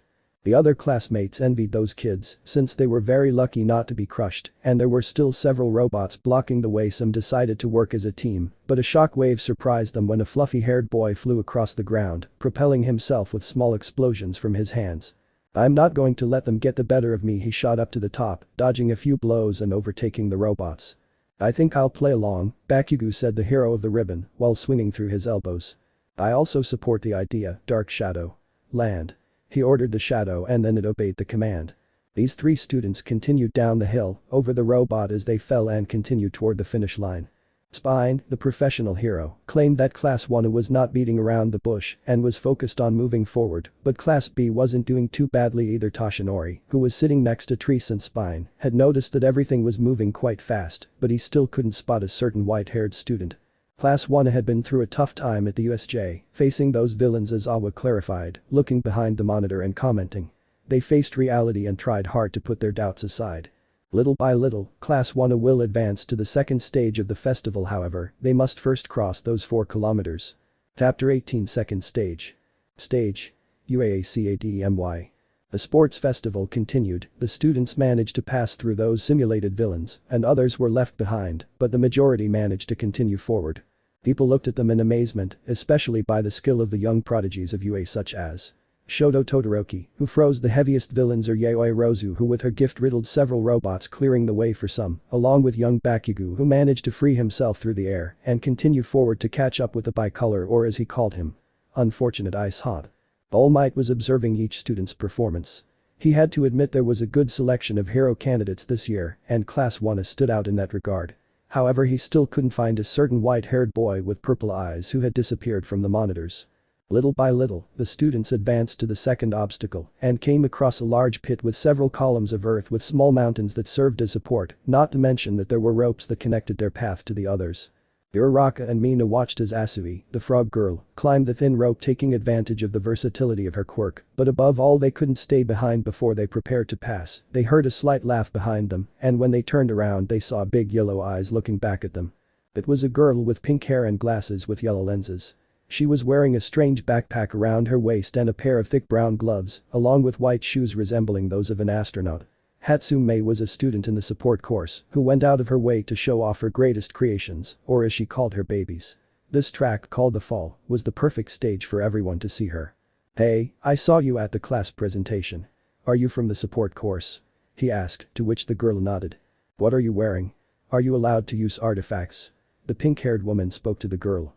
Hatsume let out a light laugh and then put his hands on her waist. A hero class should always be fun with combat, right?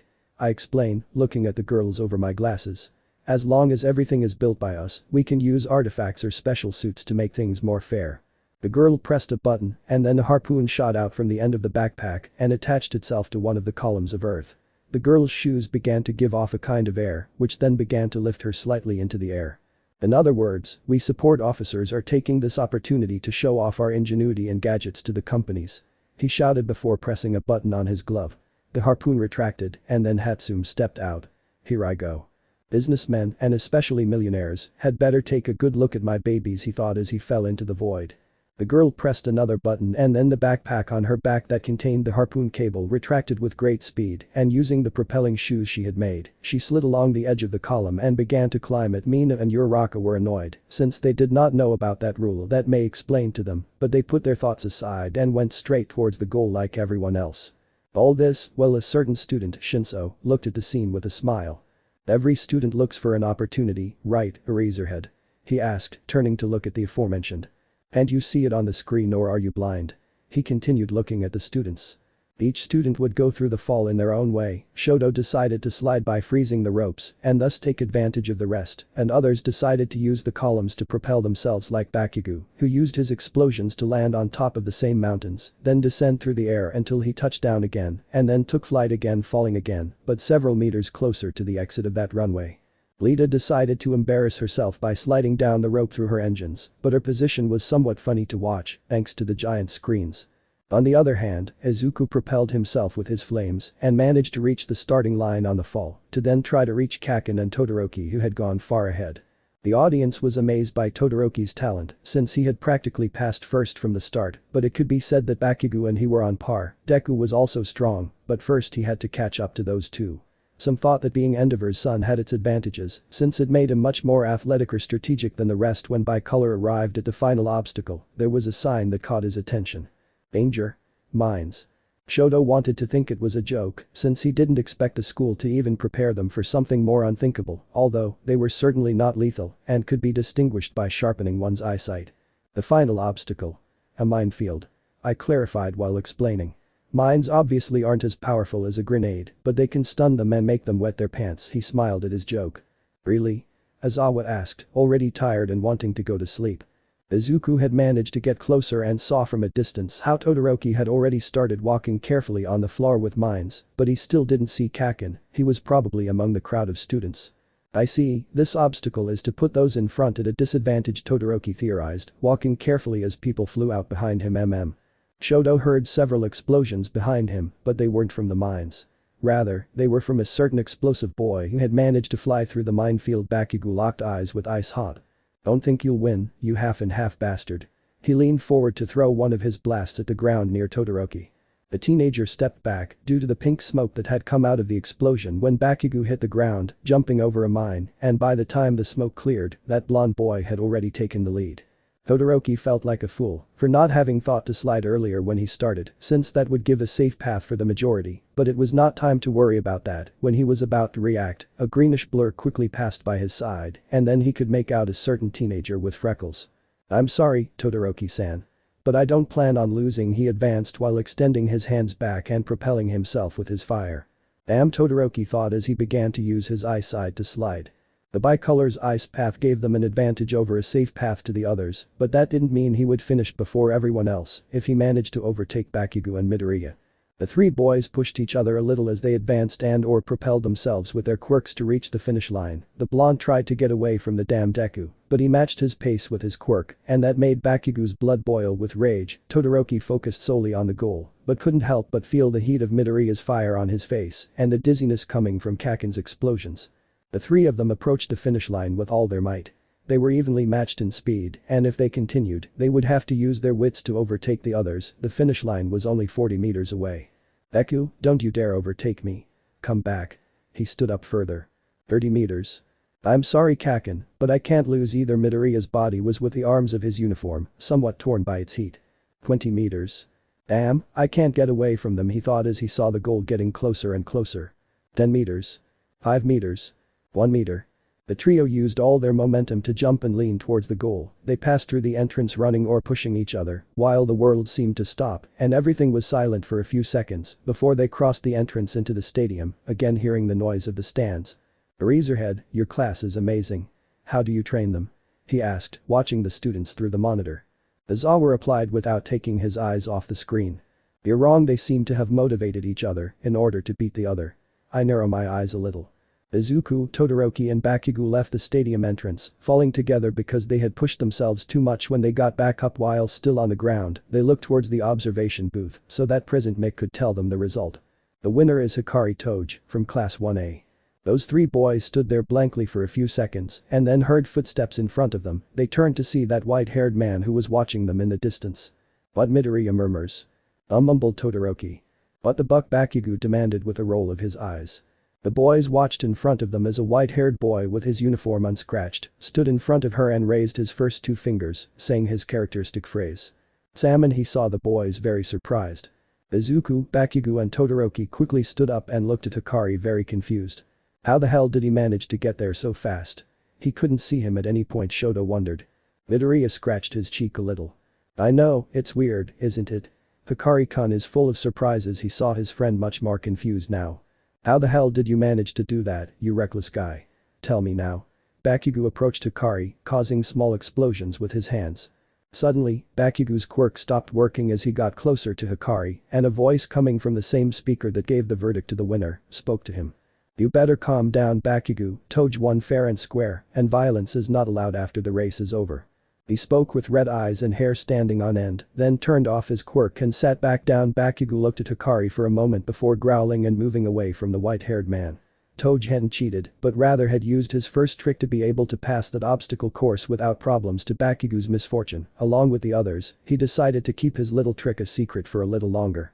This festival is a competition where everyone must focus on being the best, even having to surpass their friends and colleagues. Modern heroes currently depend on their popularity, that's why they have to always aim to be the best, but for All Might, that was also about seeing in others how willing they would be to fulfill his will of wanting to be someone far superior to the rest of heroes and villains. Deep down, we all have a human side that seeks to help others. Toshinori wanted to see that in the students to decide his next successor. Although Hikari wasn't expected to come in first, since she didn't even notice him at the beginning of this whole spectacle now, she had to see how the others would do in the next trials, and also observe how far he would go to win this festival. Things are getting more and more interesting. He smiled slightly as he stroked his chin. All Might noticed some murmurs below him and looked down without much dissimulation, noticing three young men who seemed to be talking about what they saw about Hikari Toge. We couldn't see his gift, nor can we know what will happen when he uses it, said a boy with hair combed up, as if he had put on too much hairspray. But didn't he use it when he spoke in his speech? It's definitely an emitter type, although it's strange how he got there without being detected by the cameras. A boy with glasses and a mushroom hairdo spoke now. If you had to advertise it and make it popular, what would you do if you were in a hero agency? Another boy asked. Those in the management course don't need to participate in this event, so they run advertising campaigns or sell gadgets to keep up. They have a lot of free time. That kid again. He clenched his fists. Damn, he held his right arm tightly. Bakugo was tired since he had used a lot of energy with his quirk, as were Todoroki and Midoria, who were recovering their breath after having exceeded themselves in vain. Well, more or less, since surely some of them managed to pass before others, securing a good position on the scoreboard, but later they would be evaluated through what was seen on the screens. The green-haired boy approached Hikari, since he had to clarify his doubts with him. Todoroki only saw them for a moment before moving away. Hey, Hikari-kun, he scratched his cheek a little. Are you going to tell me how the hell you got here first? I swear I'm dying of intrigue. Hikari made a cross with her arms. Duna, he lowered his arms and shook his head. Caviar with pollock roe. Thank you for your concern, but couldn't you at least give me a clue? I raise a tired eyebrow. I think you're a more mysterious person than I thought. Hikari looked at her friend for a moment, then scratched her hair a little, leaned closer, and whispered something in his ear. All the students grouped together in a row next to each other. When Midnight announced that they would see what the next game would be, the roulette wheel began to spin, while the +18 heroine prepared to explain what game was next. The next game for the freshman is, he licked his lips. A cavalry battle, in which the 42 ranked students will play. He clarified while looking at the students. It will be very difficult for those at the top. That will be just one of the many things you'll hear about being at UA, that's plus ultra. He raised his whip in the direction of a white-haired man. Everyone turned to look at him, while Hikari felt that something interesting was going to happen, or at least something relevant that they would tell her about him in this game. The first to finish will take home the sash with 10 million points. She said, almost shouting, so everyone could hear her. Hikari felt fire in the eyes of all his classmates, including those from the other classes, and how could he not feel them? He felt different from when they looked at him intrigued. Now those words that Midnight said made him believe that everyone would work to eliminate him and take first place. This means being the strongest, doesn't it? He smiled beneath his uniform. Let's see, how will they attack? Midnight caught the student's attention, and the screen next to her began to change, showing a hologram of how All Might stood above the other professional heroes like a tamer to his horse. The rules are as follows. They have a 15-minute time limit, points are worth the total of their team members, and the riders will wear a ribbon with that total of numbers on their foreheads. I explain, causing the tension to spread and the roars of excitement to increase in the stands. They must try to steal that same ribbons and accumulate as many points as possible. The ribbons they manage to obtain will be worn around their necks, and the more they wear, the harder it will be to see the other competitors. I pointed out how All Might on the screen had his entire face covered by those bandages.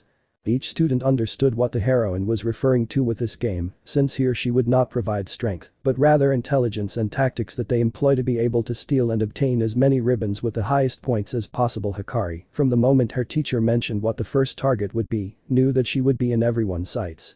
She was practically in the lion's den. The most important thing in all of this is that even if you fall or your ribbons are stolen, you will not be disqualified, he informed them while pointing the whip at the students. Basically, that means that thought by color. If there are 42 participants, there will be 12 or 10 people on the field at all times. It will be difficult if the tapes block our vision, Yaoyorozu said. We could let them take our band so they can be freer, Mina suggested. Sayu touched her cheek. Although it's not that simple, we could be exposed and we don't know how the points will be divided. I tilt my head slightly. Midnight hit the air again, drawing everyone's attention once more. This merciless battle, where the use of gifts is allowed, but it's still a cavalry battle. Deliberately knocking down or hitting others will result in a penalty up to, and including disqualification of the team, so, be careful. She winked at them and a 15-minute timer activated above her. You'll have this time available to make your teams start. The students began to murmur among themselves.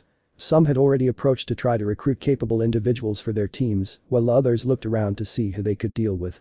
Hikari looked around, thinking of possible candidates who were viable and could coordinate their skills. It was clear everyone would be after him, but that was precisely why he had to hurry and find good escorts. Todoroki had already managed to get his team among all the students. There was a certain little boy with balls on his head who was biting his nails, seeing how everyone formed teams pretty quickly, but he was sure that no one would ally with him, since why would they? He was just a loser otaku who entered UA Academy in order to find a girlfriend. The deal to continue on the heroic course he made with Aizawa-sensei was that he had to advance at least to the second stage of the festival, or else he would be expelled. Mineta tried to get closer, but all the girls kept moving away from him, and most even decided to discard him. It was clear, it was his end, since if he didn't manage to get a team, he would surely be disqualified. The Oompa Loompa was about to burst into tears. Now he didn't think the same as before. He wanted to at least stay in the academy and try to be a hero, but now. Mustard leaf. He came over and stood behind the white-haired man. Mineta quickly turned around, seeing the person he least expected to approach him. Hikari, who was already intimidating, was a little scared when he saw how she easily dominated the other students and practically shut them all up. Why was she talking to him now? He didn't even understand what she was saying, except for what happened at USJ, and he still doesn't know why. Do you have a team or are you alone? He asked as he looked at the boy. Mineta snapped out of his thoughts and quickly shook his head, not understanding what Hikari was getting at. Join my team, he asked her. Minoru suffered a short circuit. He thought he had heard wrong, but the impassive look in that boy's eyes was difficult to detect. Hey, are you serious? He dared to ask. Hikari nodded. But I'm small, weak, and I have a very pathetic quirk, he clarified with a mixture of confusion and nostalgia. Wouldn't you be better off with Todoroki or Bakugo?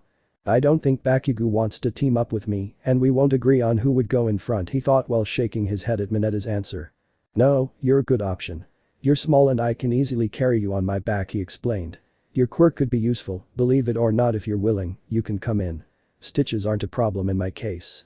The goal of the sports festival was to simulate the competition they would face as heroes, not necessarily to measure their skills. Sometimes, we have to surpass others to achieve our goal, and to do so, we have to face even individuals who are important to us in order to put some bread on the table. Each hero is a rival among other heroes, even if they are pitiful, perhaps even leading them to work together, as in natural disasters or unexpected attacks. It was practically what happened in the cavalry battle. She has to mix and match her gifts so that they all work together, even if it's for her own benefit. Hikari understood that perfectly. Yes, if you have no problem, I accept your proposal, Mineta replied, somewhat relieved.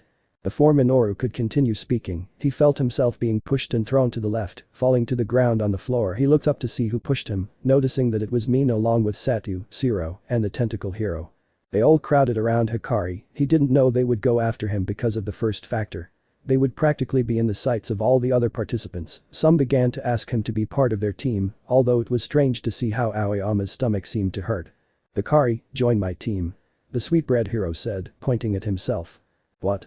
He wants to be on my team, right? Mina said. Aoyama, who was squirming slightly, also approached Hikari. Do you want to be on my team? He seemed to have overdone it with his gift. Hikari didn't quite understand why they should choose him, since they would all be at great risk.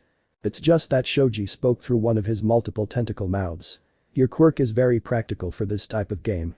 It allows you to immobilize your opponents, and it doesn't seem like there's any risk of us getting into trouble, given the 10 million points you have, since you've probably already devised a plan to ensure their victory, right? The students, if they had noticed anything about Hikari at USJ, is that his gift is not primarily based on strength, but rather on strategy about finding the right moment to use it, and that in the cavalry game could be complicated. However, the boy seemed to be very determined when it came to using his gift against Nomu. He was not afraid to stab him with the knife, which showed that he would have no problem using his power on other participants, which would be considered a great advantage. Although that didn't eliminate the risk that practically everyone would jump on them, and that didn't seem to have been a major factor in the Wana students' minds. Hikari looked at them for a moment. He didn't know the gifts of some, and that could work against him if he decided to choose at random. After analyzing them for a while, he pointed to Satu, who had proposed to ally with him first, accepting since it would not cost him anything to carry him on his back, even with his current physical strength. The next to be selected was Mina. The white-haired man noticed her since her gift of throwing acid could be useful to him too. The teams are of 4 people or 2, so they were still missing a member, and looked around thinking who could help them. "Why don't you choose me, Hikari?" said the hero of the tape, who had seen the boy's thoughtful look. "My quirk allows me to pull tape out of my elbows. It'll probably come in handy for stealing other tapes from long distances." The white-haired man stroked his chin. It wasn't a bad team he had, and what Shiro said was also a good option to choose. Opting for the safest option, he decided to leave the team like that, hoping it would be enough to win. There were only 5 minutes left for everyone to have formed their teams. Among the students of Class B they had formed a group Tetsutestu, Awase, Ibarra, along with a blonde boy with blue eyes, who had a mysterious smile on his face. This boy, Monoma, had carefully chosen his group, and was sure that with his gifts he could win, leaving aside the arrogance of those in the hero course. Class A is very arrogant, like Tetsutsu said, he clarified as he looked at his classmates. Their only difference from us is that they've already fought villains in the USJ, and that could be considered an advantage in their favor, right? Should we be content with being just extras in their eyes? The blonde's mysterious smile grew a little bigger. "We're going to teach something to those in Class 1A, boys," he clarified while everyone was getting ready. The 15 minutes had passed. President Mick woke up Arizer and sat down, so that both of them began to narrate the festival. The 12 teams had already formed, along with their strategies and members prepared for the arduous battle. Some teams were unconventional, the underground hero told them, but Mick decided to get the stands pumped up, as he was sure this battle would be entertaining to watch. Hikari had positioned herself in the place assigned to her by midnight. On her left was Shiro, on her right Mina, and he was riding Satu as agreed, while on the white-haired man's back was Mineta, who had managed to get the +18 heroine in at Hikari's request. Everyone was ready for the great battle of the UA. All that remained was to see how the others would attack and survive without them taking away the tape with the 10 million. "I guess luck is another talent. If I have this team it's by pure fortune, but I must take advantage of its abilities as much as I can," he thought, adjusting his blindfold with the 10 million. Todoroki had joined Yayoi Rozu, Denki and Lita, clarifying that this would be the most stable formation to win. Denki would use his electricity moderately to push the enemy away. Momo would cover the others on the right to avoid being affected, while Lita would go to the front thanks to her speed. Todoroki clarified that he would only use his eye side, delegating that he would never use his left side in battle, but he also clarified that that was enough to win. "Are you ready?" That in English means you're ready or you're not, but I don't think it needs saying. Don't let that affect your concentration during the game. Concerto commented jokingly, though it didn't please the other students much. "You're making them nervous," Mikazawa told him, preparing to see how the students performed. "What?" I turned to look at him. All the students spread out across the field had their eyes fixed on a single objective, and it was clear what it was. "The goal is," thought Bakugo above Kirishima. "At more points to win." Todoroki shared the thought. "And for that, Hikari-kun will be the key," thought Midoria above the tentacle hero. 3, 2, 1. Big. The students began to ride towards a certain white-haired man. It was practically a battle for those 10 million points, and now the boys' companions were a little scared due to the number of students who had gone after them. It seems that they did not measure the amount of risk that being in their group posed. Hikari lowered the closure of his neck, prepared to use his voice against those teams, and hoping not to use his first trick. "Stop there," he ordered them. 3. The people followed the white-haired man's order because of his quirk, however only those in the front line stopped, since Hikari fixed her attention on them for a certain reason. When those students stopped, those on their side stumbled, collided slightly with the others due to their proximity and the surprise that they had stopped, but unfortunately Hikari hadn't paralyzed everyone because it was practically impossible. She didn't know if her voice would reach the entire arena, so she decided to just focus on the front. A mistake that would cost him a bit. Bakugo's team approached on the blonde's orders to go towards Hikari. They approached from the right to intercept them without them noticing, but fortunately Mineta, who was above the white-haired man, could see it and warned his teammates with a shout. Toge gave the order for Shiro to use his headband to keep them away, while they ran to distance themselves. As soon as they started jogging, they managed to pass by the boys that the white-haired man had paralyzed to grab a 365 bandage that Tetsutsu had. Damn, wretch, he cursed as he tried to move, still half paralyzed. Mineta watched the entire field, attentive to any blind spot that could come unprepared for him and those on his team. Hikari knew well that there was no need to worry about the others, since there was only one group in mind, that he did have to be careful of. Everyone practically also agreed to ignore the white-haired man's 10 million to try to steal more ribbons. Whoever got the highest score would have to go to the next round, and some groups managed to snatch the second ribbon like Monoma, along with a certain green-haired man who took advantage of his flames to drive away the others and go straight towards Hikari, along with Tetsutetsu's team, to go directly to the team with the highest points. Hikari looked around, noticing that those two teams were behind and in front of him, but they couldn't evade them because Hikari would be forced to use his quirk again to avoid them. But the real problem was that he could only use it on one of those teams. He had to think fast, or else he would lose the 2 ribbons he got. "Hikari, they're coming," said the candy hero, warning the boy. Hikari decided to take a bit of a risk and then looked at the team in front of them. "Stop there," he ordered them as his team advanced. The real problem was Midoria, since his quirk could easily push them away, enough to take his headband and claim victory, so he only paralyzed those in front of him. Then his team ran in the opposite direction. While the Oompa Loompa watched the surroundings, however, they didn't expect a pair of headphones to come from behind them and snatch the headband with Tetsutetsu's 365 points from Hikari's head. "Damn, I was hoping to get the tape with the 10 million," Kyoka cursed a little as she watched the situation out of the corner of her eye. Jirro, who was with Toru, Jirro, and Tokoyami, managed to snatch one of Hikari's ribbons. Unfortunately, she only had 365 points, but it was still progress since they had managed to earn a certain number of points again. Fortunately, they weren't disqualified. Hikari looked at them out of the corner of her eye. She didn't have time to waste, so she decided to hold on until they at least got another ribbon or the 15 minutes were up. Suddenly, Satu stopped dead in his tracks, not understanding what had happened, causing everyone to turn to look at him, surprised that it wasn't him who had stopped. Rather, he was sinking into the floor, as if it were quicksand, and they noticed that it was the quirk of a boy from Class B. The entire team was sinking into the floor, while several teams noticed this and went straight towards the older cousin, on Hikari's head. An explosion sound caught the attention of the white-haired boy, and his entire group went. Kaken had been propelling himself with his explosions to arrive first than everyone else towards Hikari's head, with a bright smile worthy of a villain. Mineta was practically in shock by Bakugo's expression. What the explosive boy didn't count on was that a large wall of ice would be sent between those two. Both reacted by instinct. Hikari's team struggled to stay on their feet with strength. They managed to get out of the hole where they were thanks to the sudden arrival of Todoroki, while Kaken was caught in time by his team. When Hikari turned to look, she noticed that Todoroki already had 3 bandages on his face. 2 of 200 and 230 points, along with 1 of 345.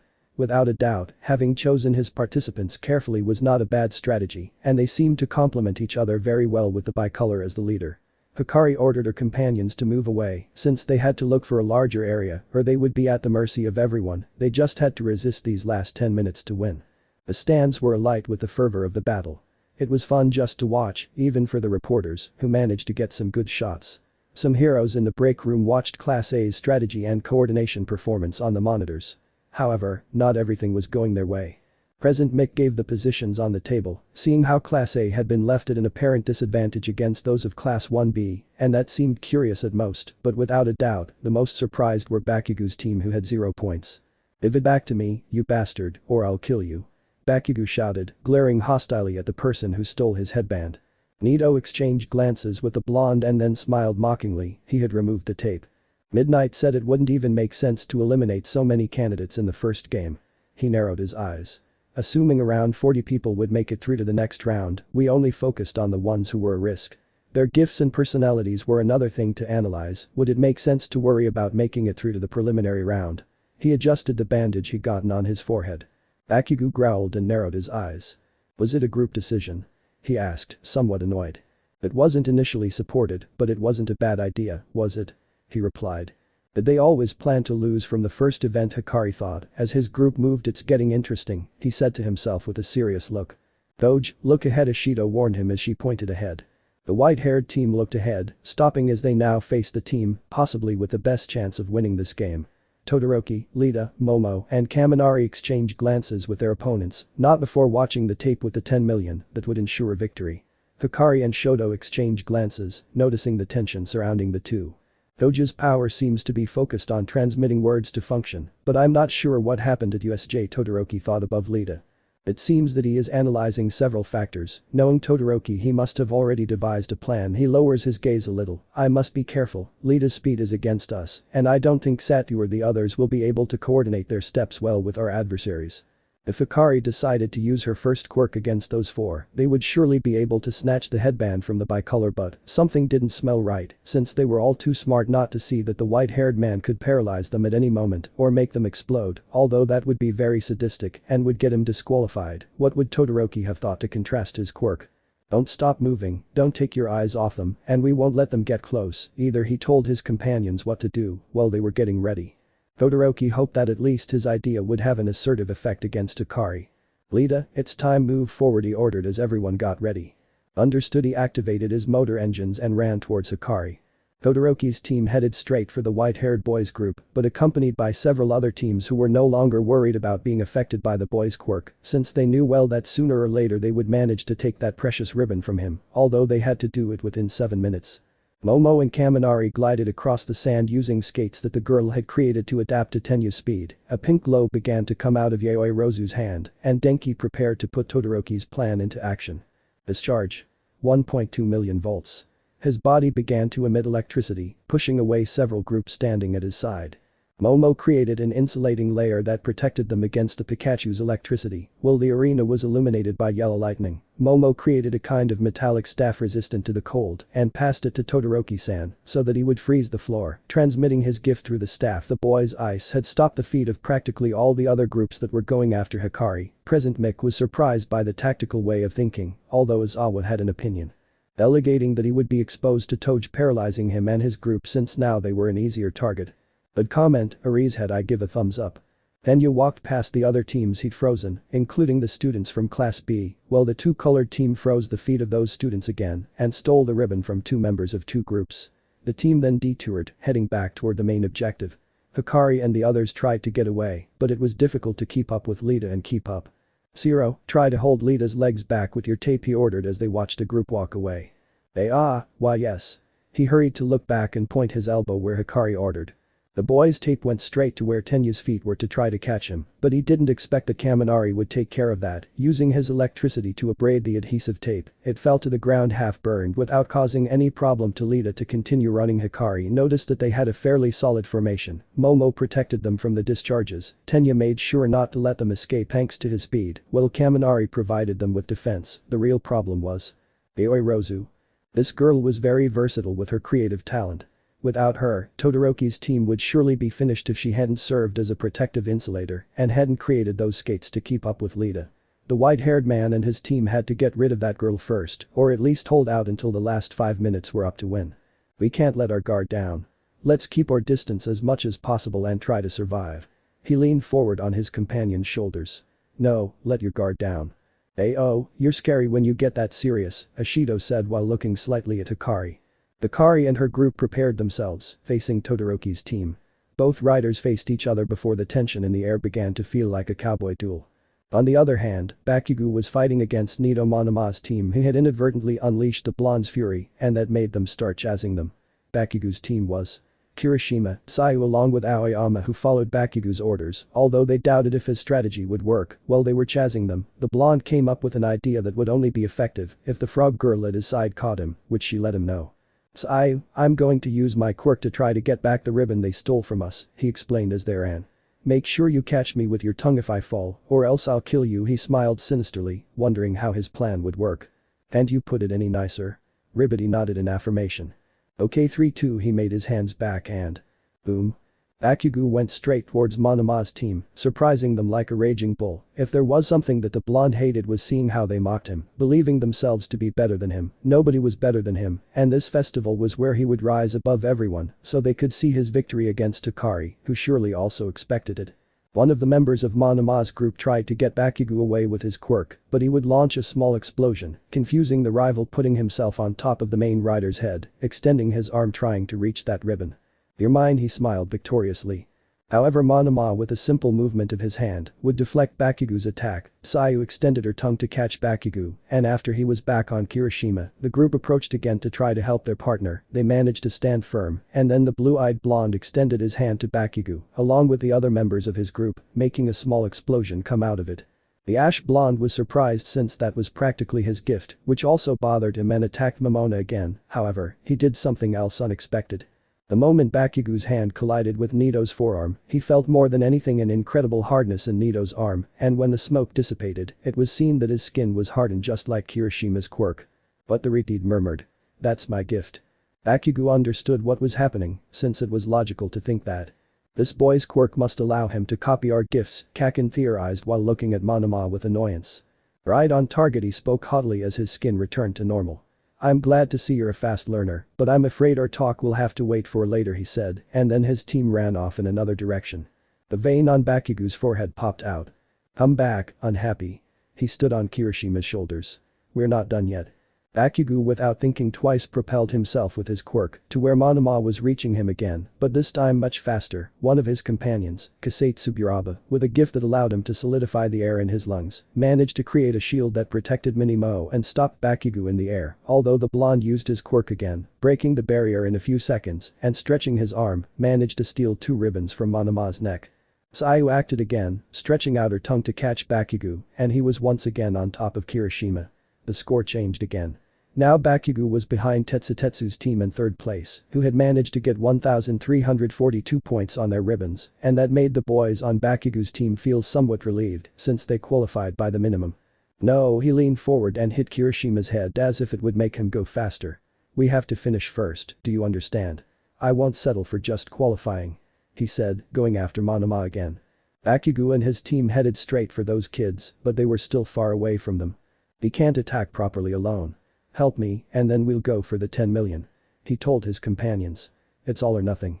Despite his attitude, Bakugo knew well that this cavalry battle was played as a team, and he was going to take advantage of it intelligently. His teammates were motivated by Bakugo's enthusiasm along with his dedication, and decided to accept his proposal. Sayu extended her tongue after Kaken asked her to. This boy, with a solid air shield that Nito had created, began his partner's quirk, continuously following Monoma's team, although apparently the frog girl failed. Then Mina threw her dissolving liquid at Kirishima's feet, followed by the explosive blonde who put his hands back.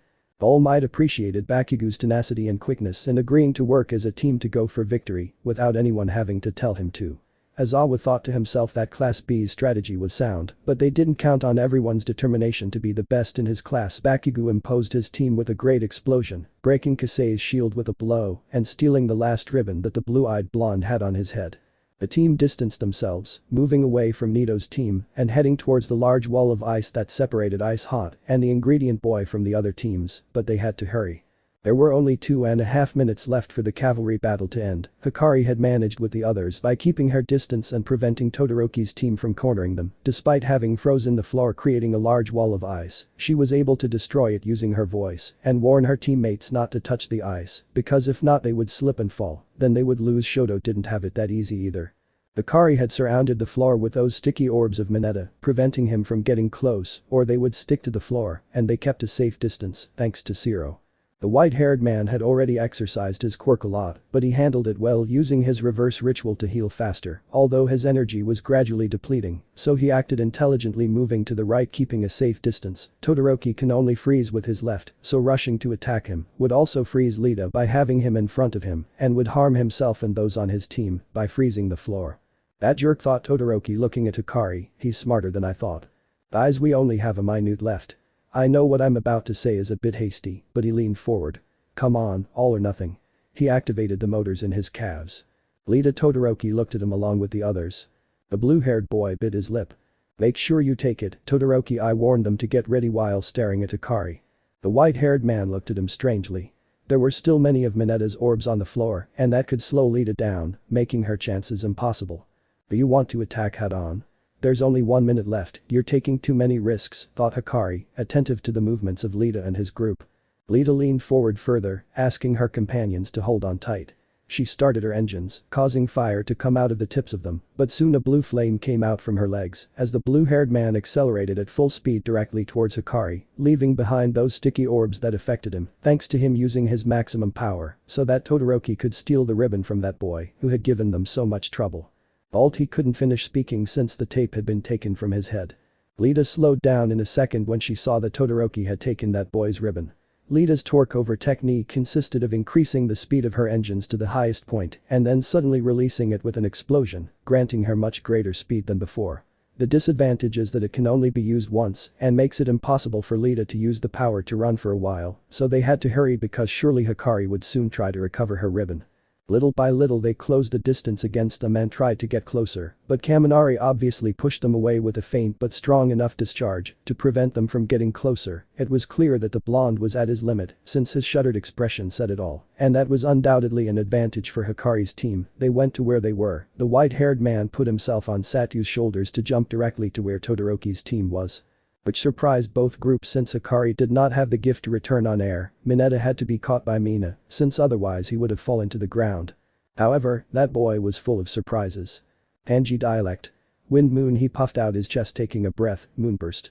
A gust of white air with bright tones came out in a great breeze through the boy's mouth. The combination of these kanji creates a gust of wind using the energy that the moon reflects in the sunlight, generating a characteristic silver glow that could be used as a construction because Hikari was able to solidify it.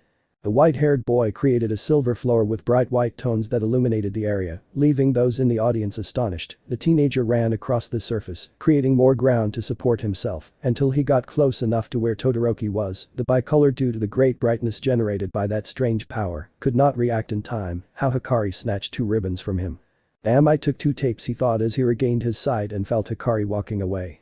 Jirro acted quickly, barely able to see, but managed to catch Hikari before she fell to the floor. He retracted the tape from her elbows so that Hikari could sit on the sweetbread hero's shoulders. Little by little, time was running out. Hikari looked at her tapes, noticing that she had only managed to get one of 70 points and 400, but it wasn't enough to reach the quarterfinals in the market. Time was running out and both teams had already worn themselves out, but if one thing was clear, it was that neither would give up their advantage. An explosion pierced the ice behind the wall. Both sides turned to see how Bakugo, along with the rest of his group, broke through the ice and exchanged glances with Todoroki. Shoto was now between a rock and a hard place. On one side, he had a team, but on the other, a team appeared out of nowhere. It would be difficult to reach them. The countdown on the last 30 seconds had begun according to present mech, while the +18 heroine showed the countdown on the same screen. Hikari approached with her group hoping to catch one more ribbon that would put them in 5th or 4th place, but he wasn't the only one to advance, as Bakugo also approached, not seeing the ribbon over the ingredient boy's head. She sensed that Todoroki had managed to get it, and without thinking twice, she changed her course towards where Ice Hot was. Todoroki raised his left hand, or so he thought, since his right hand moved by instinct until it caught fire, pointing where Bakugo and Hikari were, who were determined to get to 1st place, although Shoto never thought to use his fire side, or he would end up being like his father. Time passed. In the next 15 seconds, Bakugo quickly approached to attack Todoroki, but he unconsciously repelled him with his fire, and then Hikari took the opportunity to jump without warning, with Mineta still on her head, and try to reach one more ribbon. The 10 million one was on the bicolor's head, but Hikari assumed that he reversed positions and went after the last one on Todoroki's neck. 10 seconds. Hikari had managed to reach the ribbon, snatching it from the bicolor's neck and then using her second quirk once and generating wind from her mouth to propel herself upwards. Jirro acted quickly, catching her before time ran out. 5. 1. All the teams stood in the center of the frozen stadium around Todoroki's ice, watching what results he would give them at the end of this match. In 1st place was Hikari and her group, since luckily they had gotten the ribbon with the 10 million.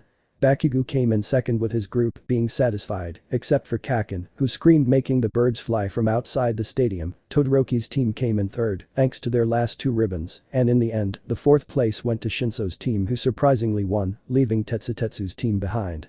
Everyone would have an hour to rest after this fierce battle. Each student of Class 1 had gathered with their friends to celebrate the victories of some and congratulate the others. Now all that was left was for the 2nd stage to begin, the 2nd round of this festival. Chapter 19. Victory, Defeat, and some Revelations. Scenario: UAACADMY. After the cavalry battle, each of the students would have an hour free to have lunch and replenish their stamina after that great game. Some UA students gathered to eat among themselves while talking about how they did in the previous game. Hikari accompanied Izuku and Lita after the game ended while they talked about trivial matters about how they had done a few moments ago. The white-haired man was more focused on listening to his friend's conversation than answering, as always. He had a lot to think about since before winning first place, he hadn't noticed that Todoroki and his team had changed the position of the ribbons they were wearing during their battle, and although he managed to get the 10 million, he wasn't sure which ribbon he was supposed to get at first. If they won the battle in the end, the boy wasn't very satisfied with the result. This is because he had won by pure luck. Hikari had to improve on that aspect, although a victory is undoubtedly a victory, but it didn't leave the white-haired boy entirely happy. The boy put his thoughts aside when he heard a voice behind him that made him turn around along with Lita and Midoria. "Oh, Todoroki, can I help you with something?" Lita asked, looking at the two-colored boy. Todoroki remained silent for a few seconds, keeping his gaze fixed on Hikari, as if he was thinking about what to say. "If it's not too much trouble, I'd like to talk to Hikari for a moment," he asked the aforementioned friends, looking at Hikari. The white-haired boy tilted his head slightly in confusion, however he was curious about what Todoroki wanted to say to him, thinking that it was another one of their confrontations after being outclassed in the previous game. Hikari looked at her friends for a moment and asked them to go ahead with a sign that she would then go with them and then leave with Todoroki to a remote area so that no one could see them. Hikari would be lying if she said she didn't have any trouble facing this boy, leaning against a wall in front of the bicolor, watching him patiently, waiting for him to speak. Something told Toge that he might know this boy in front of him, his aura intimidating but different from Bakugo's, as it balanced between cold and serious, although he couldn't stop looking at him, as if analyzing why he lost a few moments ago against him. "Hikari, do you know what quirk marriages are?" she asked, seeing the girl crossing her arms. Hikari tilted her head slightly again. She had researched how at the beginning of the second and third generations, when gifts appeared in society, these marriages were mainly used to improve or increase the power of a quirk that is inherited through blood lineage, although she didn't know why Todoroki brought up this topic so suddenly, but she still nodded in response, knowing what they were. "You got me to break my own agreement, the one I made with myself," he said, raising his right hand and staring at it. "You were able to outdo me, just like you always have." He spoke with a serious and somewhat nostalgic tone, but only Hikari could notice. Not much had passed since their confrontation, but she could never see Todoroki use his fire at any time, which would have given him a significant advantage against him. But what did he mean by his oath? The white-haired man thought it was some kind of binding pact, although he quickly dismissed it since he was sure that sorcery was not conscious in this world. The white-haired man nodded again in response, looking at Todoroki with more curiosity than before. "Mustard?" he asked, trying to figure out what I was getting at. Shoto looked up from his hand a little as he watched Hikari trying to assimilate his words. He also didn't quite understand what she meant when she talked about ingredients, but he could read the intrigue in her eyes to know more. "Hikari, do you know who the second best hero is after All Might?" he asked for the second time, staring at the boy. The white-haired man looked at him for a moment, somewhat seriously, but nodded as he confirmed what Todoroki was saying. "Salmon.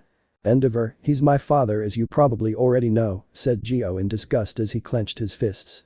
"He was the one who conceived me, calling me his greatest creation through my mother, and he was forging my abilities until today, where he wants me to be a hero capable of surpassing All Might to become the #1 hero," he explained little by little, placing his hand on the right side of his face. Hikari didn't know Todoroki's story, and although she knew a little about the training he had at an early age by his father, she could notice the contempt he had towards him while he coldly said those words, which made her understand that the relationship with Endeavor was not the best in the world with him. It was clear that Todoroki saw the boy in front of him as an obstacle, since he wanted to surpass the number in order to not be like his father using only his left side. His mother's side, and thus defeat Hikari. The bicolor explained to him that his father sought recognition more than anything else and earned his current fame by breaking his limits thanks to his overwhelming strength. He cares nothing more than winning, therefore he will use any means to defeat the smiling bastard who took most of the credit thanks to his great power. That is why he told him about marriages by quirk, where through forced arrangements only to ensure that his future children obtain much greater power. That could be said to be Endeavor's second plan to surpass All Might. Hikari would be lying if she said she wasn't a little surprised by the big reveal, though something didn't quite add up in all of this. Yes, Todoroki was looking to become #1 without using his right half. It was clear that he would lose to him or some other hero or villain, since he wasn't using his full potential, which would prevent him from foiling Endeavor's plans.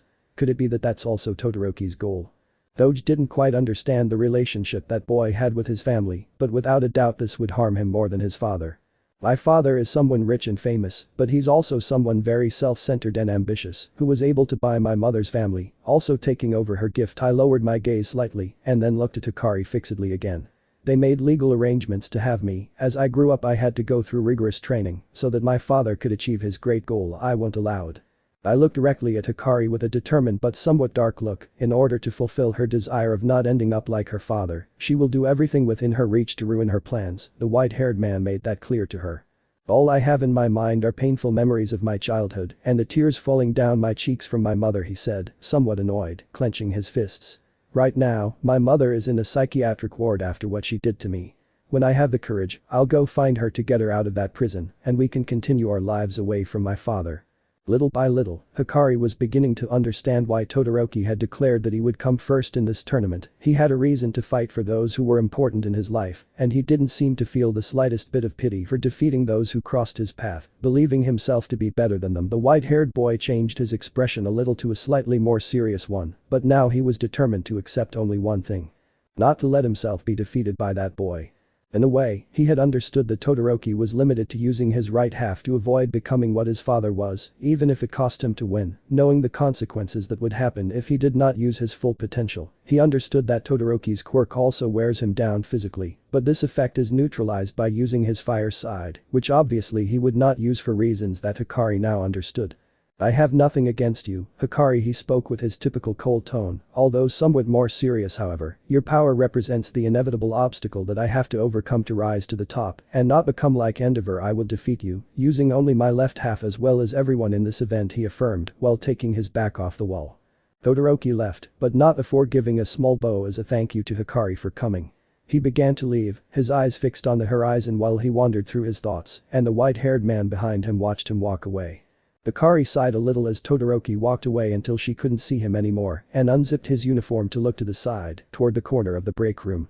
Bakugo, it's not right to eavesdrop, you know. She said while looking at where the aforementioned was hiding. Bakugo jumped, rolled his eyes for a moment, and came out of hiding to see Hikari, who had discovered him. He looked at him from a distance, as if analyzing the behavior of the boy who was staring at him.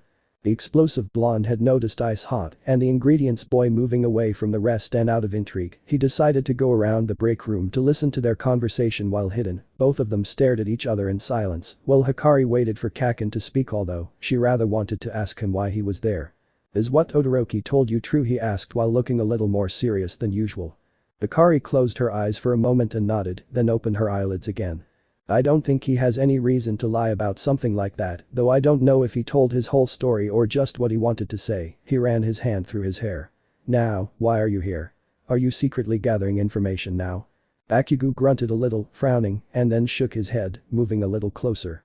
No, idiot, I actually wanted to know what you two were talking about, he explained, clenching his fist slightly. Besides, what if I came here to gather information? Now I know that Ice Hot won't use his full power, as if he underestimated us, believing himself to be better than the rest, and that's precisely why I'm going to show him who the real extra is here, he said angrily as he advanced towards Hikari and stopped in front of him, his body pointing forward. Same goes for you, I'll squash you like a cockroach. You call others extras, and you say they underestimate you. He rolled his eyes for a few seconds at the blonde. Without saying anything else, Bakugo left, smoke coming out of his hands due to the anger he felt and leaving Hikari with a drop of anime-style sweat running down his forehead. Leaning his head against the wall behind him, he let out a slight sigh and then organized his ideas. First, he now had a kind of competition with two of his classmates who were practically the strongest in one besides Izuku or Hikari himself, although it was somewhat overwhelming having to fight with them. He felt that he had to do it in turn because there was no other choice. Or rather because I saw it as a necessity to know the purpose of his coming to this event. Everyone has a reason, now that I think about it.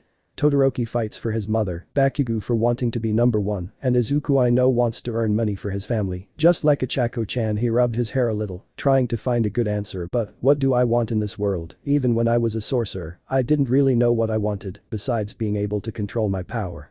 That was true, Hikari always wanted to avoid hurting others unconsciously, knowing how dangerous her cursed speech could be. However, thanks to all the experience she has gained now, Toge had managed to overcome that limitation and supposed that it was best to test her new power now by becoming a hero. Although not everything was so perfect, it was similar to an emptiness in the heart about being so incredibly strong that it seemed lonely not to find a concise reason as to why you want to use that power. Hikari wanted to help people, that was clear to him, but having been reincarnated in this world he felt lonely at first, and as he grew up, although he could never get over the thought that he would never see his friends again, and he worried about what could have happened to them if possible, the boy would like to return to his world, even with his skin all burned or without an arm, just to see them again. But Toge knew that wasn't going to happen because it would be ridiculous to die in this world and return to his previous world as if nothing had happened, since he would be aware that he couldn't do more for having been so weak in Shibuya. He didn't want to feel that again. There was something that irritated Hikari when they repeated that word to him, or he said it himself. Helping others, thought Hikari, but it wasn't enough to prove his worth despite being a very noble action. Although he had decided to be a hero for that reason, there was still something that he couldn't be satisfied with that answer. Maybe he'll overcome it with time. Would he trust his instinct? At the moment of thinking that idea he considered it, but when he remembered that for a sorcerer to trust his senses and not foresee the danger, it is practically a certain death, so he preferred to discard it.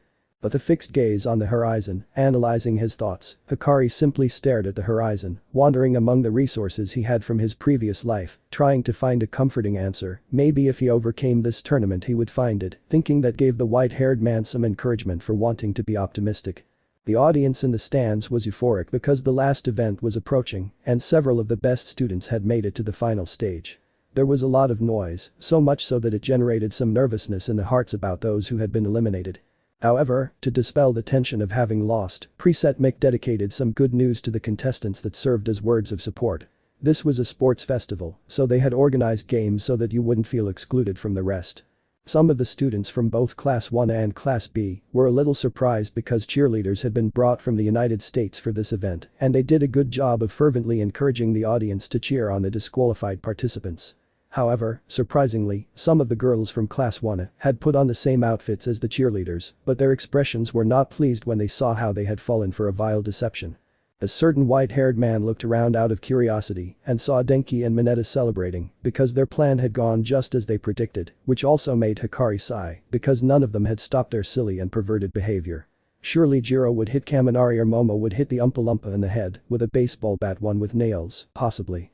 Jirro threw her yellow pom-poms to the ground, covering her midsection, while Yayoi Rozu fell to the ground, defeated. She was the one who created all the cheerleading uniforms for the supposed charm battle they were going to have with the others to see who could inspire the crowd the most enthusiasm.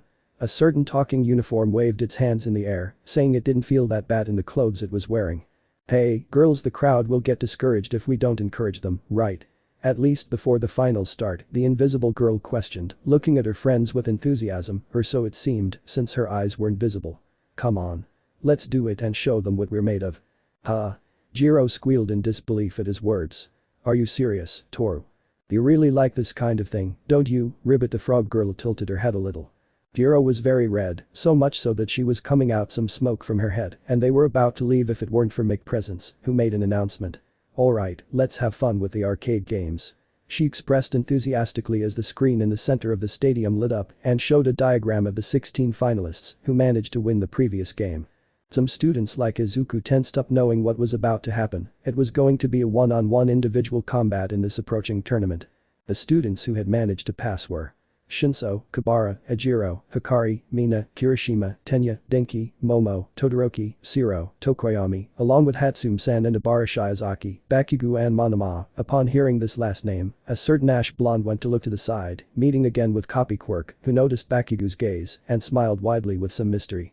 The veins swelled in Bakugo's face as he was sure he had recovered all his points, but it didn't matter how they managed to win, and he would only crush him again like he did before. Along with everyone in this tournament that was lent the idea of beating the students was a great relief for Bakugo after he came in second place because of Toge, and if the latter kept his promise to stay with him for the finals of the last event, he couldn't contain a big smile at the thought of how he would crush him.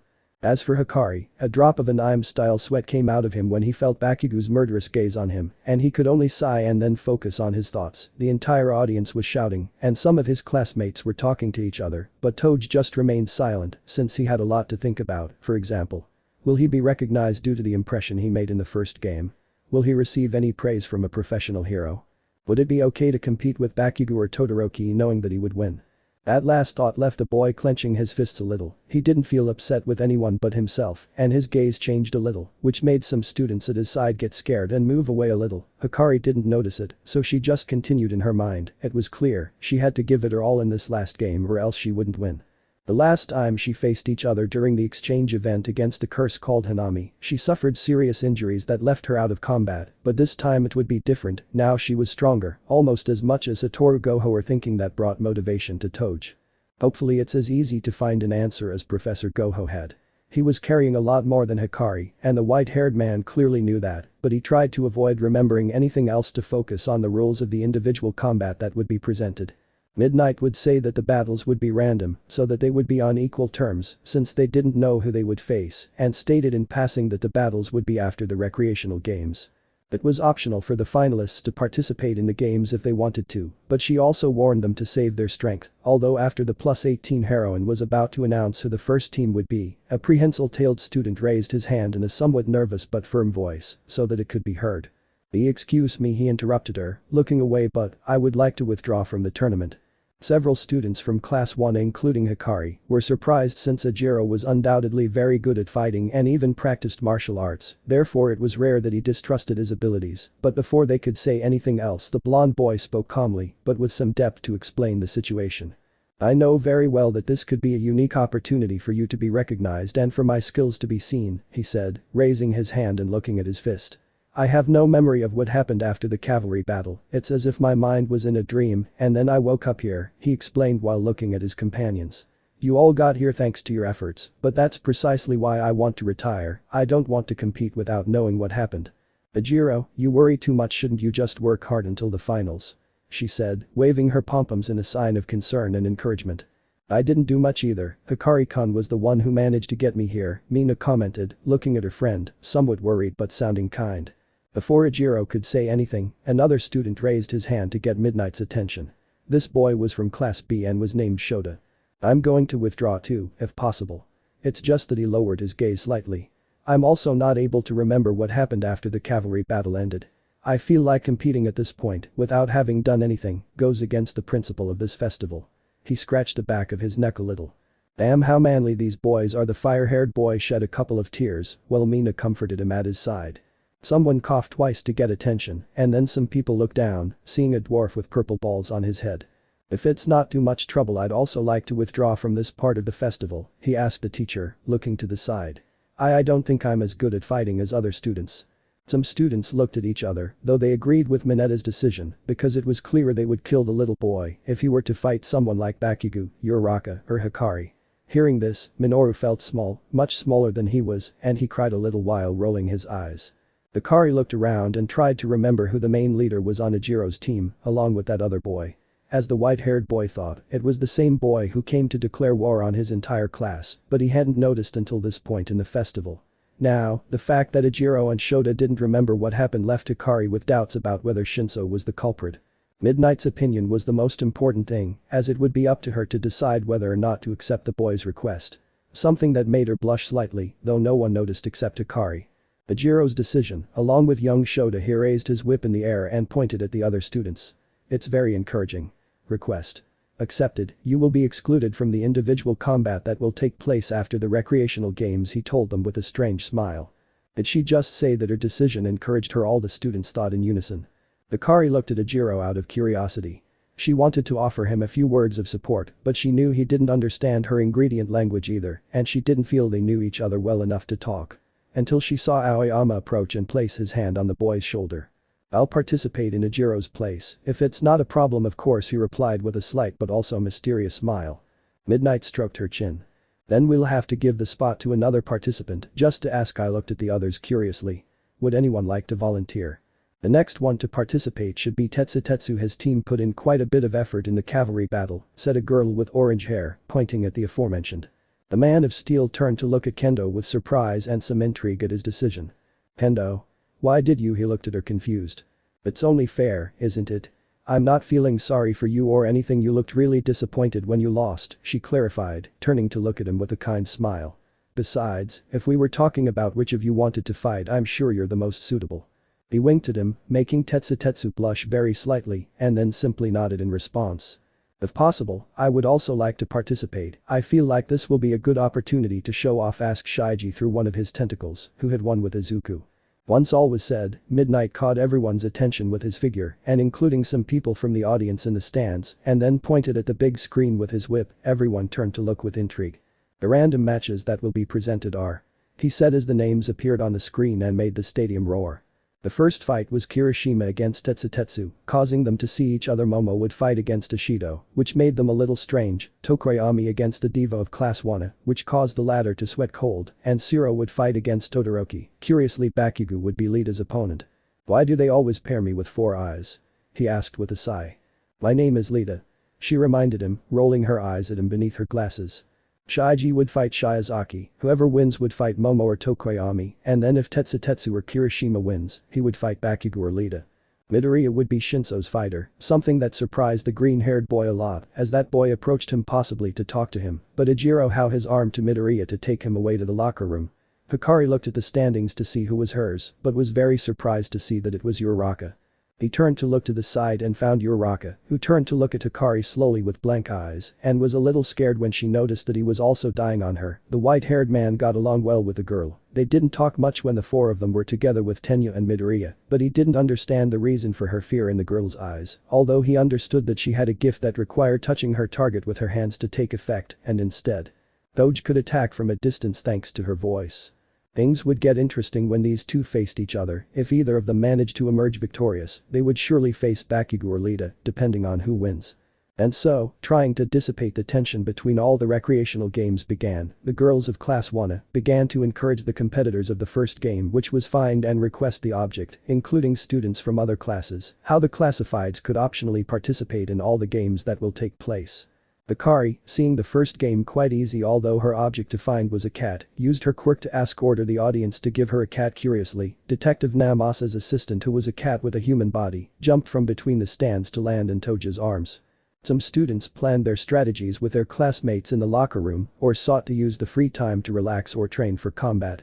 Others sought to sharpen their senses, like Bakugo, who went to the break room to meditate a little, and Todoroki tried to calm his nerves in the darkness of the trees behind the stadium, like Uraka, who jumped with her pom-poms in the air, trying to calm her nerves about who she would fight against.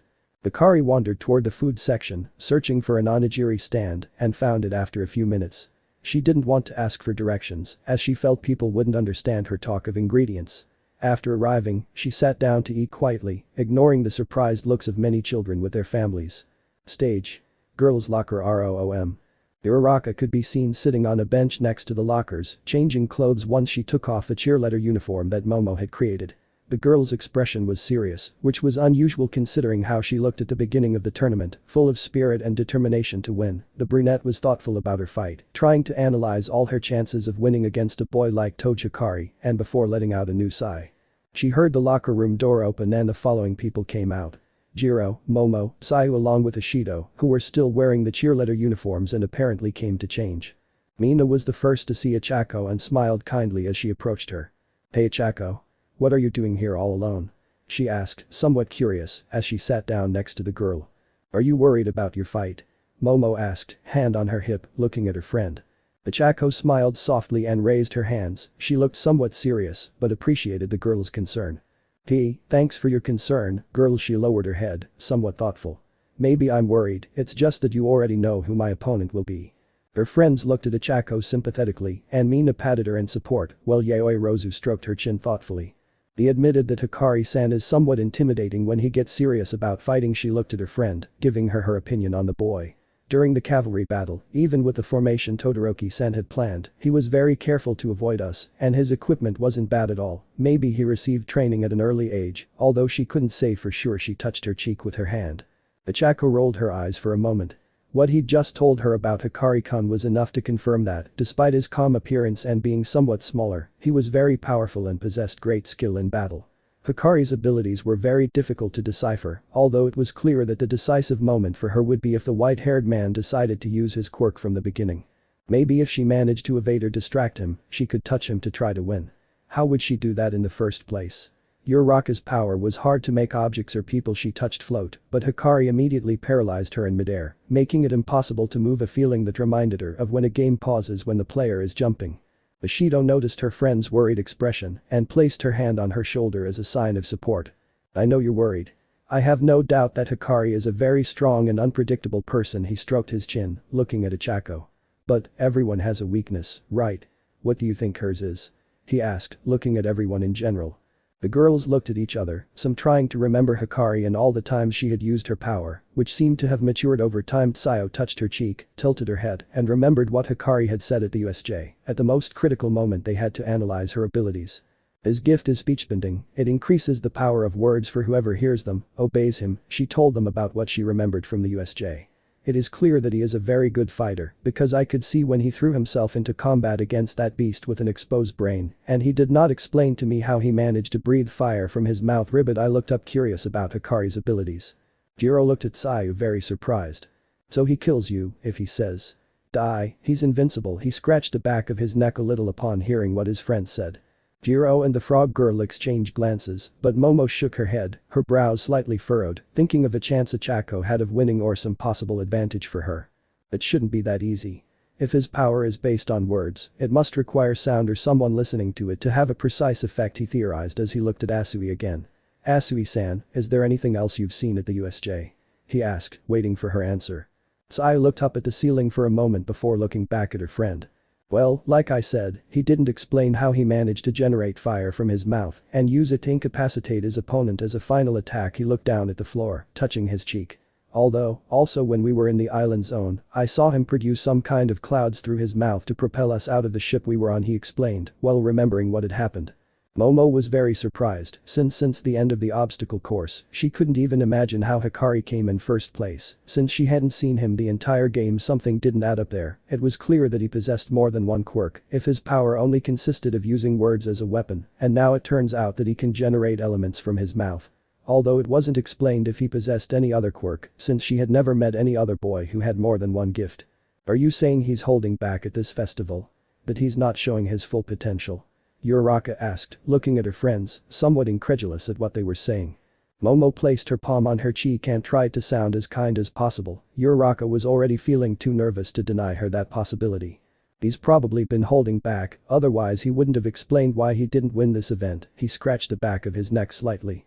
Maybe he's just planning to show off enough to win this festival. You could say he won't use his second quirk if he actually has one. Uraka clicked her tongue because Hikari-kun was full of mysteries and apparently wasn't showing his full strength in the various games that were presented. Even if he limited himself to using half of his strength, could he beat him? Looks like it's over. It would be best to think about how to comfort Hechicero after she loses her match. The girl with the headphones stroked her chin. Maybe go to a good barbecue restaurant and listen to some good music. Momo and Hechicero rolled their eyes at Kyoka's simple answer for this situation. Before thinking anything else, the zero-gravity girl became somewhat thoughtful as she tried to remember everything Hikari-kun had shown until now. In the obstacle course, she couldn't even see him, but he ended up winning surprisingly. During the cavalry battle, she managed to take first place, even after having lost the 10 million for a moment. She froze and/or paralyzed several teams only with her voice and generated a large white trail similar to the moon, but which she managed to see very slightly because she was inside the ice dome that Todoroki had created in their confrontation.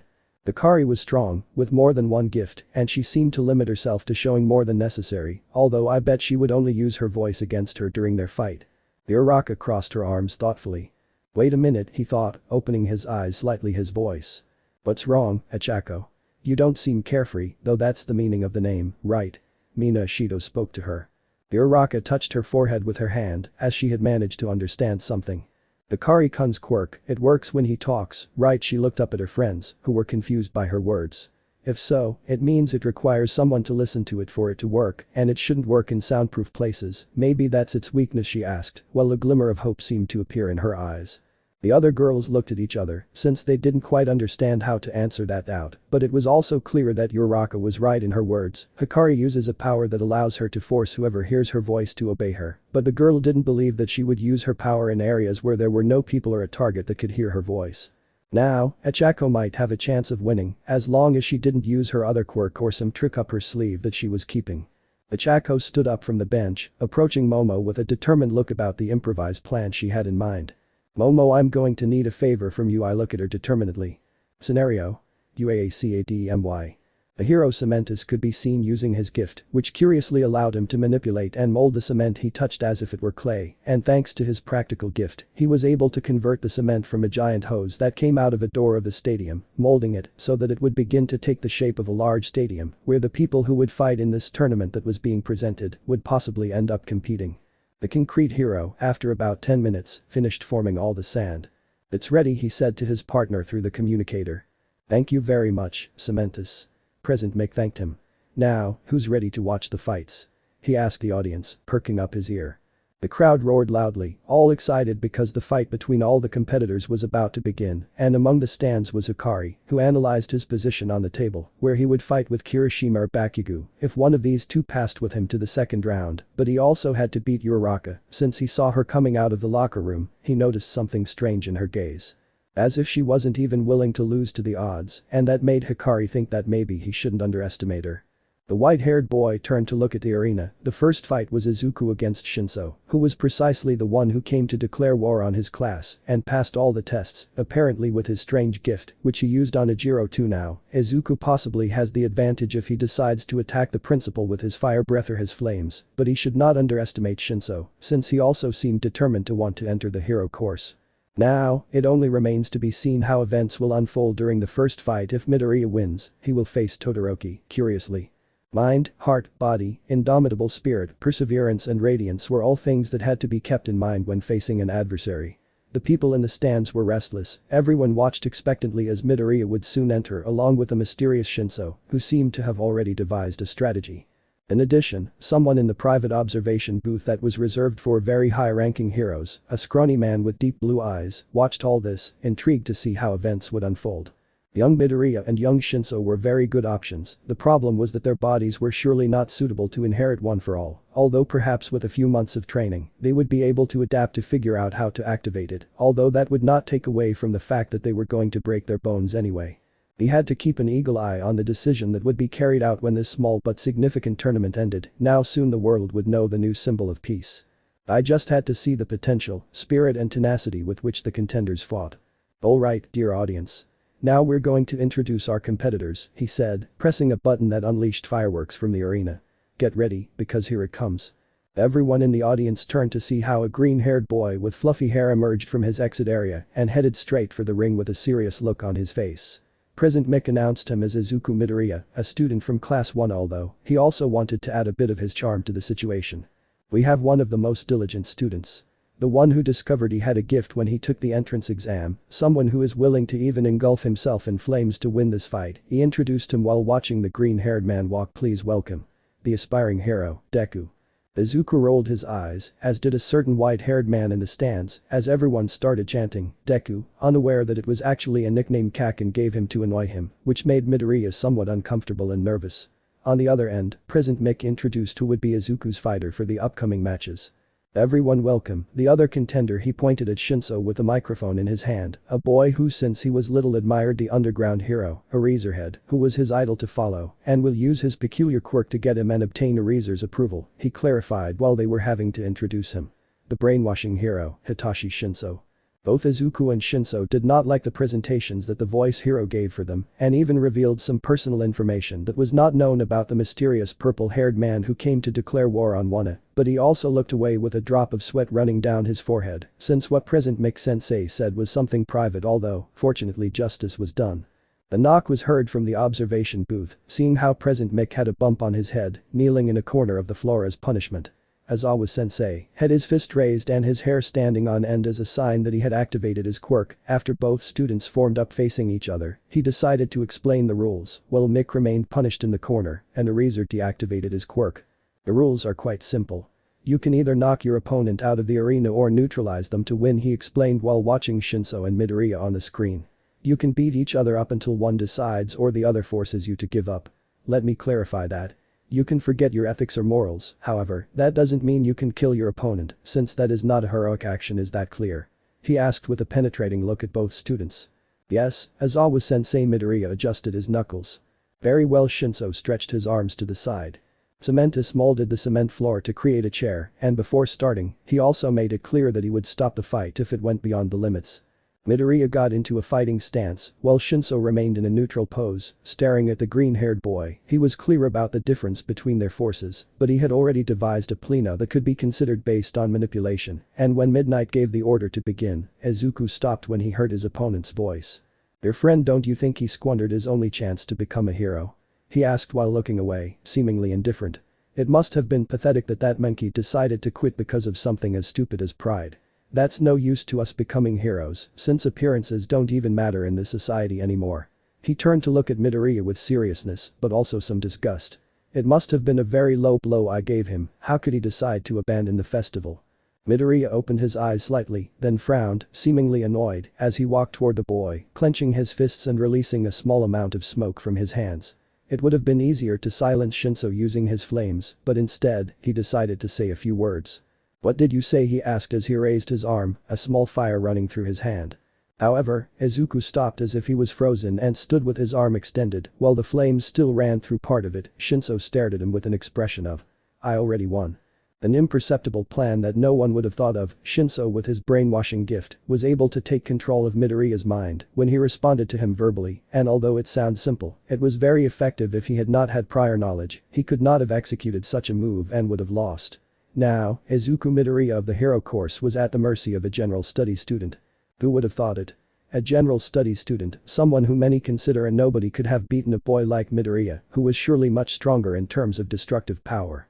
Shinszo originally failed the practical exam, but he also took the general studies exam and must have guessed he'd make it into the heroic course, rising above everyone else to the top. His gift is probably only effective when it comes to dominating his opponent, but you have to be aware of how and when you use it.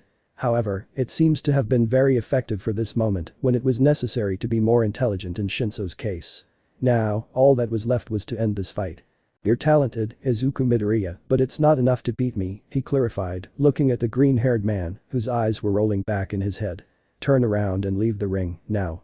Izuku remained silent for no more than 1 second, then turned around and walked to leave the ring as Shinszo ordered him. Although it may seem selfish, that brainwashed boy also had a dream to fulfill, therefore he must achieve his goal at all costs, exterminating any obstacle in his path. Midoriya's mind did not react to the orders of the body. He was practically a puppet and could barely even be aware of what was happening.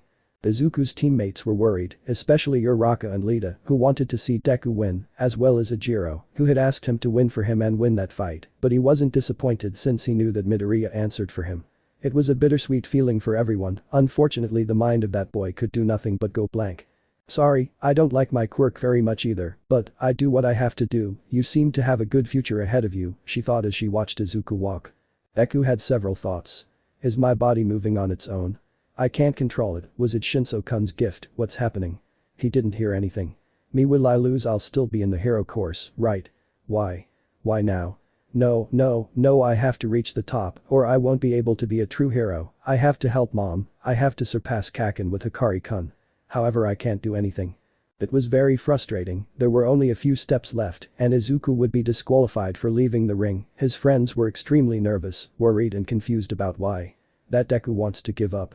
But, among them all there was a boy that everyone knew as Toge, who stared at this with some anger or maybe a lot of annoyance in his eyes for the unfair reality that he had to witness. Not everyone makes a difference in their life. How to reincarnate again, that was the case of Hikari.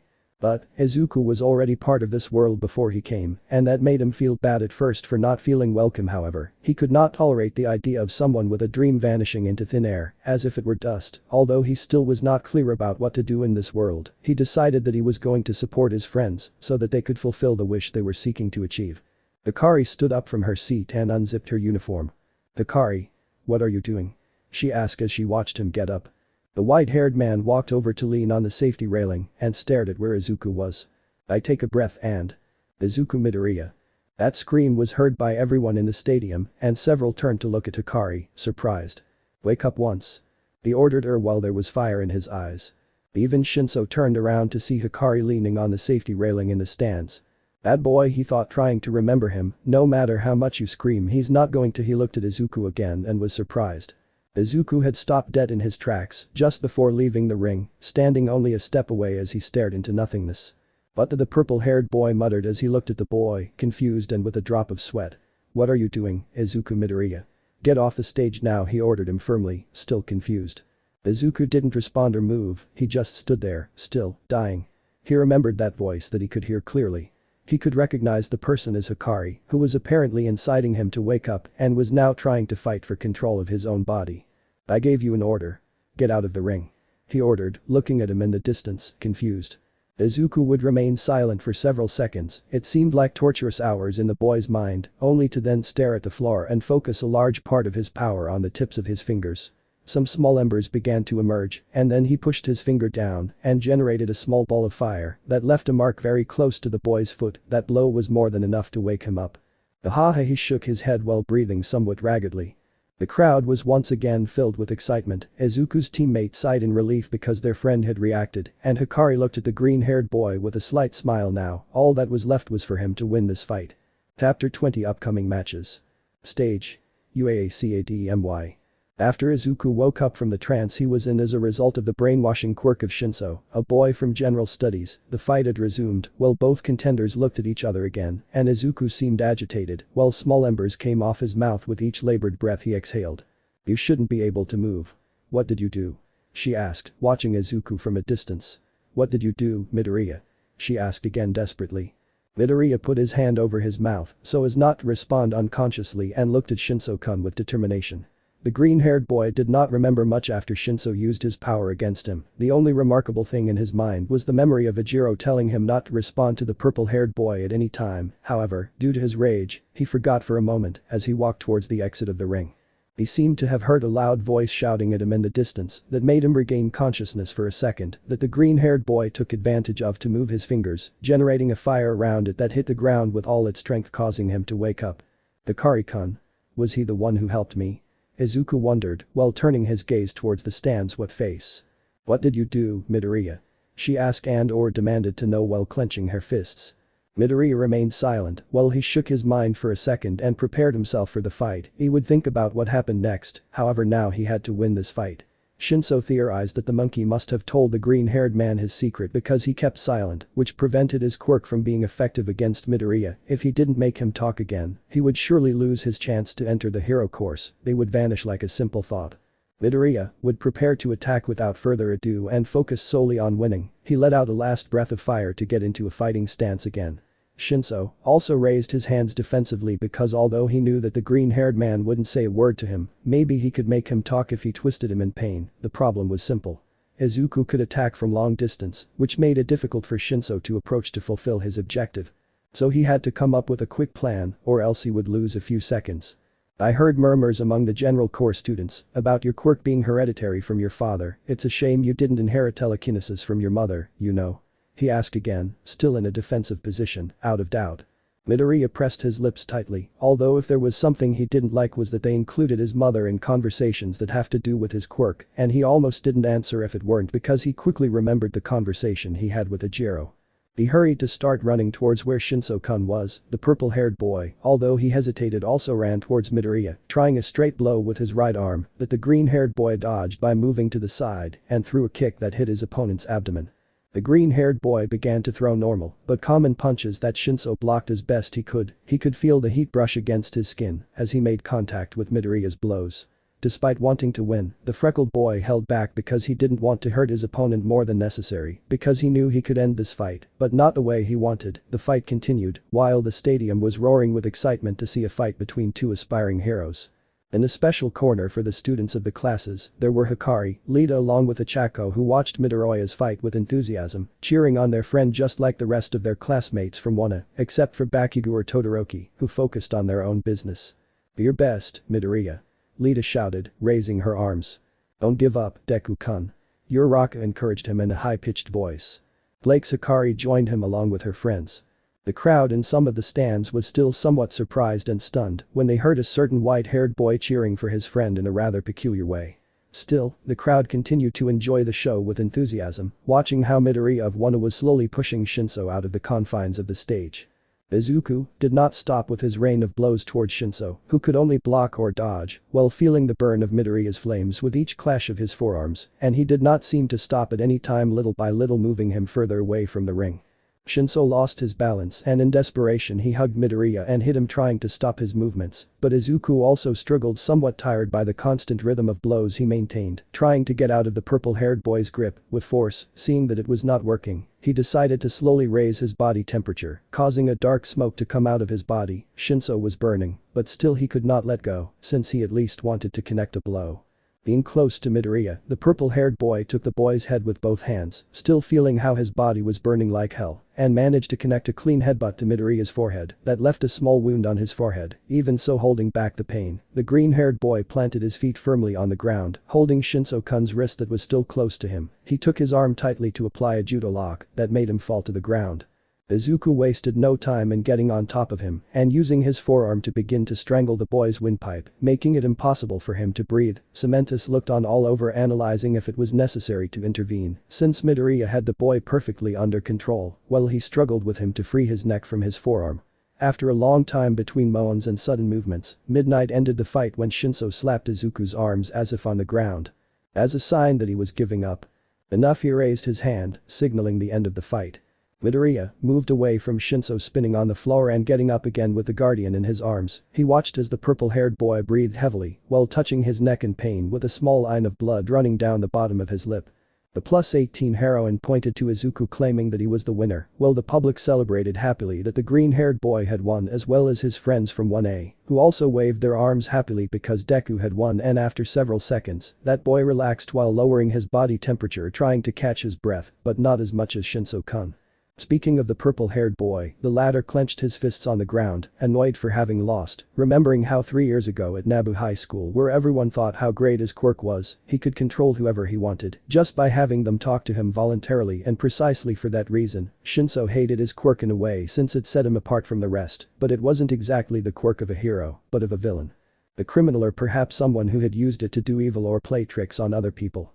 Everyone always repeats the same thing, over and over and over again. He sat on the floor, thoughtful as he looked at his fist, still in pain. A villain could have turned me with all the whispers they say about my gift, but I don't want that. I want to show everyone that even someone with a gift typical of a villain can be a hero. He bit his lower lip as he got up from the floor.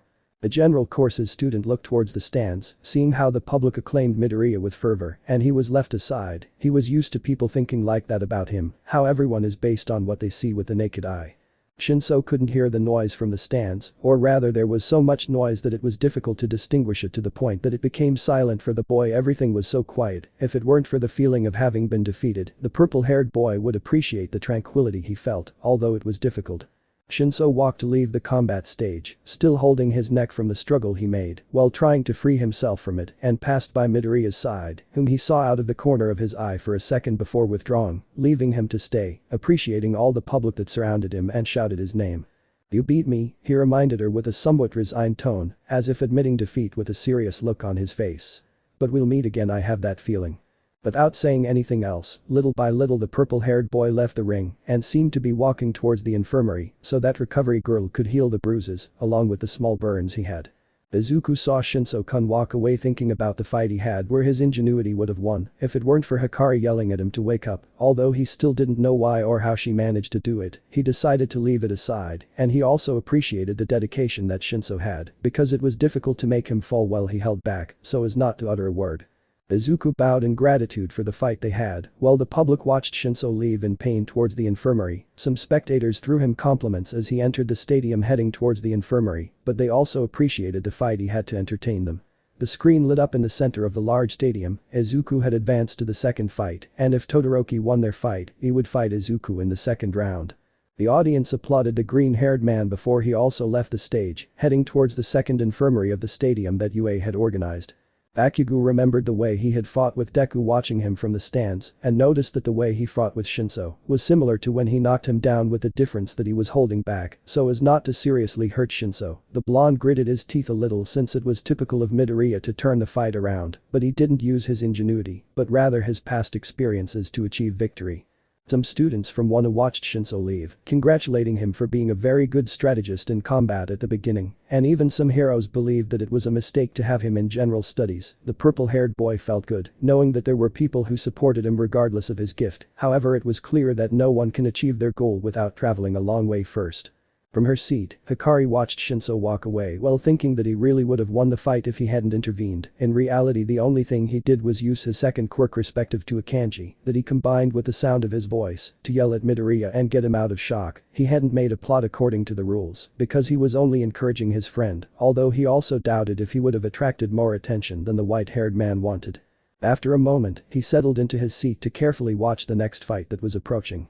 Todoroki would be the next to fight. While preparing for his fight, Izuku went up the stairs to meet his friends in the stands and received several compliments from the spectators like other professional heroes. It was very nice that people appreciated your effort for having won the battle, despite having been at a disadvantage at the beginning. A victory is a victory, right? But Izuku felt that this victory was not completely his, but rather that he should thank certain people who were responsible for him winning the fight. Upon arriving, the green-haired boy could see how his teammates were talking to each other, murmuring things about their fights or the next fight that was about to come. However, when Deku arrived inside of the others, both boys and girls went towards him to praise him for his victory, along with some being happy because he made it to the second round. Izuku looked around, trying to find with his eyes the boy who had helped him despite having been excluded from the fight. Hikari Toge, a boy who was his friend, seemed to have used his quirk so that he would not lose the fight he had, although he could not see a characteristic white-haired man who had a high collar because of his modified uniform. Some students noticed that Midoria was looking for someone, and his friend Ichako, who had approached with Lita, spoke to him to tell him where he was. "Are you looking for Hikari-kun, Deku-kun?" the anti-gravity girl asked. "He left saying he had something to do, or so I understood." "I don't really understand how he talks," she told him in a soft tone while scratching the back of her neck. Lita nodded in affirmation of what Uraka said. "I thought he had to go to the bathroom, but it's been a long time and we don't know where he is." He stroked his chin while thinking for a moment. "He'll probably come back to watch Todoroki-kun's fight, so you can wait for him if you want," he suggested in a formal, willowy tone. The green-haired boy listened to his friend's words, although he hoped to speak with Hikari before the next fight. It wouldn't hurt to wait a few minutes. The two boys, along with the only girl in the group, went to their respective seats, talking about the fight Midoria had had a moment ago. The boy explained that he was very lucky to have won because any longer and he would have left the ring and lost the fight. Having a brainwashing gift was impressive because not many possessed such a quality, but it was effective if used correctly. Elsewhere, in the hallway, there was a pensive Hikari walking with his hands in his pockets, thinking about his fight he would have with Uraka, although mostly the thoughts he had were about whether he would have done well to use his quirk on Midoria so that he would awaken from the quirk of that boy, Shinszo, despite the distance. The white-haired man's superpower directly interfered with the brainstem of the people with whom he decided to use his quirk, but lately it is more difficult to control, and the boy did not know why. Hikari paused for a moment to look down at her right hand, erasing the phantom sensation of when she couldn't even feel her arm before. "It used to work well, but lately I feel my self-imposed binding vow is inefficient," he thought looking at his hand. "It's like if my power were increasing with each passing day, making it harder to control and destructive in turn." "Ugh," he complained in a whisper, touching his throat over the collar of his uniform. "Maybe I went too far when I decided to use my cursed speech," he thought again, narrowing his eyes a little. "I suppose that raising my voice too much would have affected my vocal cords a bit. Luckily I have my reverse ritual, and it saves me from having to go to the infirmary." Hikari thought for a moment, thinking that going to the infirmary wasn't a bad idea, but maybe it would raise suspicions that something was wrong with his quirk. The white-haired man, sighing through his nose, put his hands back in his buns and turned around to go where his other teammates were. He would try to activate the binding vow repeatedly, just in case something went wrong. For now, he would just stick to his typical ingredient language. "You're holding back Shoto?" a serious deep voice asked, as if it were made of fire. A change in the air temperature alarmed the white-haired man, who quickly turned around looking back at that strange voice that sounded on the other side of the hallway. The white-haired man hesitated, but soon after he could see a figure very similar to him in the middle of the hallway. It was Todoroki, who looked with a more serious look than usual towards a person that Hikari could not see since he was on the other side of the hallway, and Shoto responded without noticing the presence of his companion. "You're in my way, move over," he asked her in a much colder and somewhat annoyed tone. Endeavor sighed and looked at his son sternly. "If you had decided to use your right side in the race, the cavalry battle, you would have won hands down." He reproached him, not as a father, but rather similar to an authority figure. "If you keep acting like a child, you'll never become the new number one, and I'm sure you already know that you're my most valuable position," he reminded him as he watched Shoto walk past him. The two-colored man seemed to grit his teeth as he quickened his pace to get as far away as possible from that annoying man who called himself his father.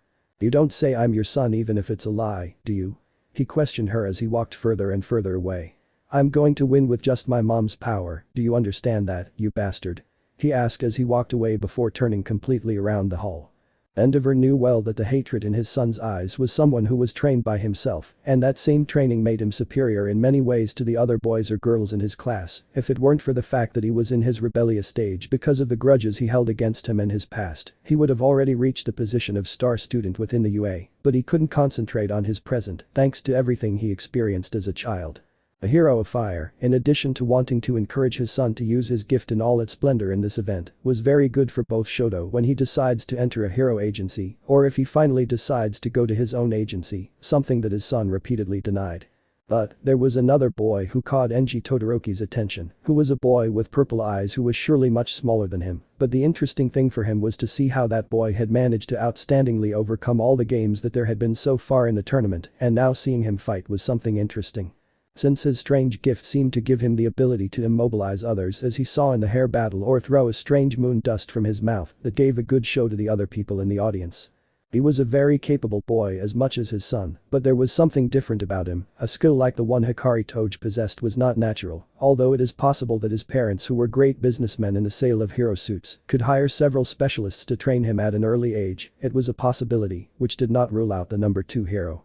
Hikari had hidden behind a wall to hear that small interaction between Todoroki's father and the hero Endeavor, being able to hear the deep hatred in the bicolor's tone of voice, she could also swear she felt how the atmosphere was sharp between the two of them. The white-haired man only stayed since he was curious to know what the father-son relationship would be like on the part of Todoroki-kun, he realized that it was not exactly one of the best, although who was he to say so? This is what the teenager thought, because in his first world he had to attend Jujutsu high school from an early age, where he was trained to overcome the limits of his cursed speeches. The difference was that in the new world where he was much stronger compared to before, when he was a sorcerer or something like that, since the boy felt that he was still one. Maybe with my current level, I can reach first class in sorcery, would that be an advantage for me in this festival?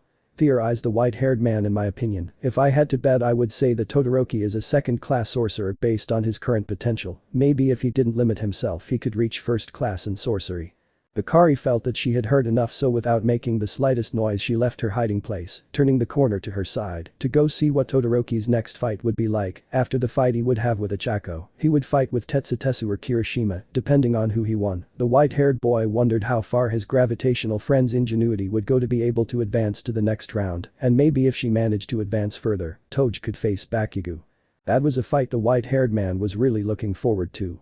Hikari walked through the corridors of the stadium to the other end of it, where the professional heroes were who did not notice the boy's presence, since he also made his effort to not be noticed. He slipped into the crowd trying to go as unnoticed as possible, and then leaned on the security railing to go see how the fight developed. President Mick announced the competitors with his usual enthusiasm, but decided to add his own touch to his presentation.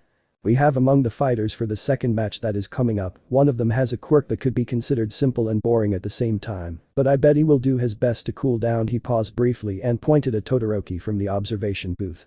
One of the 4 admitted by recommendation. Shoto Todoroki, who came in second in the first game and then second in the next game, will we be able to see Todoroki use his flames for this occasion, or will he come in second again? He asked in a very challenging tone in Izawa's opinion. Speaking of Eraserhead, he hit Mick in the head for making those kinds of comments, and a hollow sound was heard accompanied by the voice hero's scream before the match began. Please ignore the idiot we have as a commentator, Midnight apologized as she stood between the competitors. Okay, that being said, challengers, ready? She asked in a serious tone, but mostly encouraging the competitors. Zero nodded, visibly nervous, while Shoto remained silent and leaned forward a little as if to affirm that he was ready as Midnight asked. Let's fight. He made the characteristic signal of a referee to start the fight. Zero tried to attack Shoto, but before he could even get close, Shoto had already adorned himself by leaning completely forward until he touched the ground with his left hand and created a gigantic wall of ice that passed through the middle of the ribbon boy's body, freezing from his feet to his torso, while the ice spread more and more like a great avalanche that reached the stands. Apparently the bicolor was bothered by talking to his father before his fight, since a certain white-haired man attacked Zero without mercy or remorse, although he could not read his gaze well from that distance. Speaking about Hikari, he himself had jumped from the stands to where the ice was about to reach in the lower seats of the 4B floor. Hikari unzipped her uniform and stood in front of the people, while the heroes nearby also tried to approach, but the white-haired man got ahead of them using his quirk, although without activating his binding vow. Stop! I order the ice avalanche to stop. The ice stopped dead in its tracks when one of its icebergs had gotten close enough to freeze part of the ground up to the safety railing, twisting it in turn. However, it didn't advance any further, stopping its attack right in front of Hikari before it could hurt anyone. Toge took a deep breath to order the ice again. "Destroy yourself." He ordered him once again with a serious look in his eyes. After a millisecond, the great ice attack began to crack until it broke into thousands of tiny pieces that were reflected in the air until they fell harmlessly to the ground as ice flakes that did no harm to the spectators. Hikari sighed as she re-zipped her collar, feeling how her throat hurt a little, but she recovered quickly thanks to her reverse ritual. But that pain left the boy thoughtful, since by not exercising the binding vow he felt as if he were using his cursed speech again, but if it weren't for his reverse ritual, he would have already fallen to the ground because his throat wouldn't take any more. "I have to be careful, if I overdo it with my quirk and reverse technique, I won't be able to advance to the end of the tournament. Damn, Todoroki," he frowned slightly as he watched the fight again. The people in the stands along with the heroes were amazed by Hikari's destructive power, along with her incredible reaction of standing before the public to protect them from the attack of Endeavor's son. Speaking of the latter, he was very surprised to see the ease with which Toge stopped his attack practically effortlessly, although he admitted possibly having overdone his attack a little, but that did not matter now.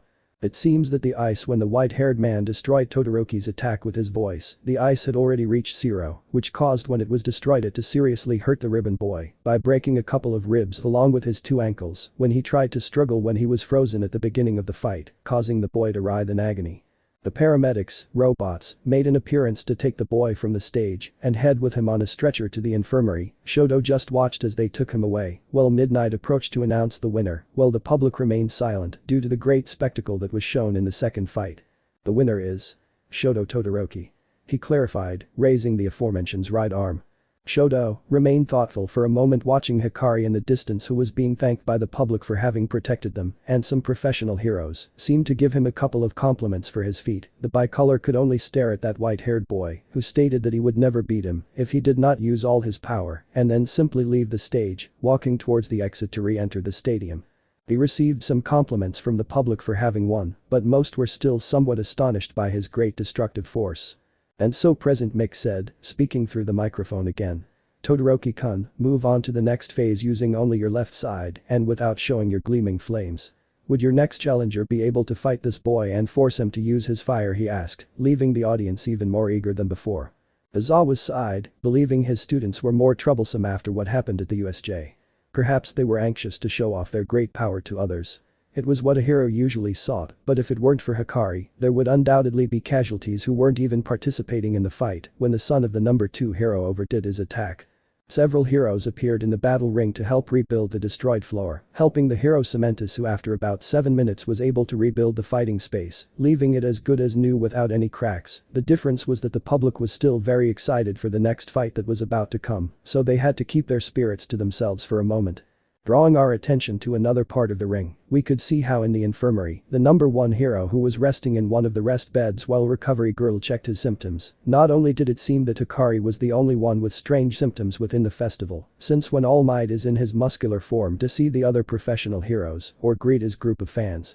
It seems that his power was greatly reduced with the passage of time where the students prepared for this event. Now, he could only use his offensive form for about 2 hours at most, but if he tries to overdo it, his body suffers several spasms that are very painful to endure. Recovery Girl, thanks to her vast knowledge of medicine, was able to solve All Might's problem with her quirk and in turn give him a treatment to relax his muscles, which decreased the pain in his body and stopped his muscles from contracting. The treatment is only effective when he uses his muscular form, but it cannot be implemented when he is in his deflated form, since he does not have enough muscle to support it. "You're better now, Toshinori," he replied as he arranged some papers on his desk and then stood up from his chair. "Although you weren't involved in a fight, your injury seems to have taken its toll over time, since if you had faced that Noma man in the USJ, you would have run out of time to continue fighting." He moved a little closer and gave the number 1 hero a sweet. "This is because your power is still active but is slowly fading." All Might knew better than anyone the last words of his partner, since all this time he was still undecided on who to grant him his power. There were too many good options, but none seemed to be easy to choose, since this power consisted of not only having the ability to destroy a building with a single fist, but also carrying the entire weight of the world, where you would become the target of the worst, most atrocious villains who will do everything possible to see you suffer along with all your loved ones.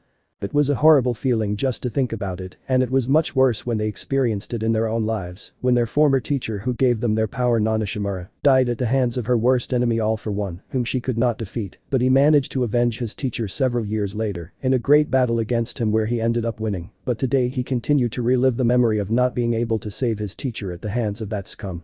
Hoping to have achieved that his mentor had been able to rest in peace after having taken the life of the symbol of terror. It was so frustrating to know that this could happen to the boy or girl who decided to give him one for all. It certainly wasn't an easy choice, but if he didn't hurry, this legacy might disappear without him having done anything to respect it. After several seconds of silence at what Recovery Girl told him, the number one hero turned to look at where the infirmary screen was, where he could see how the third fight would unfold once again.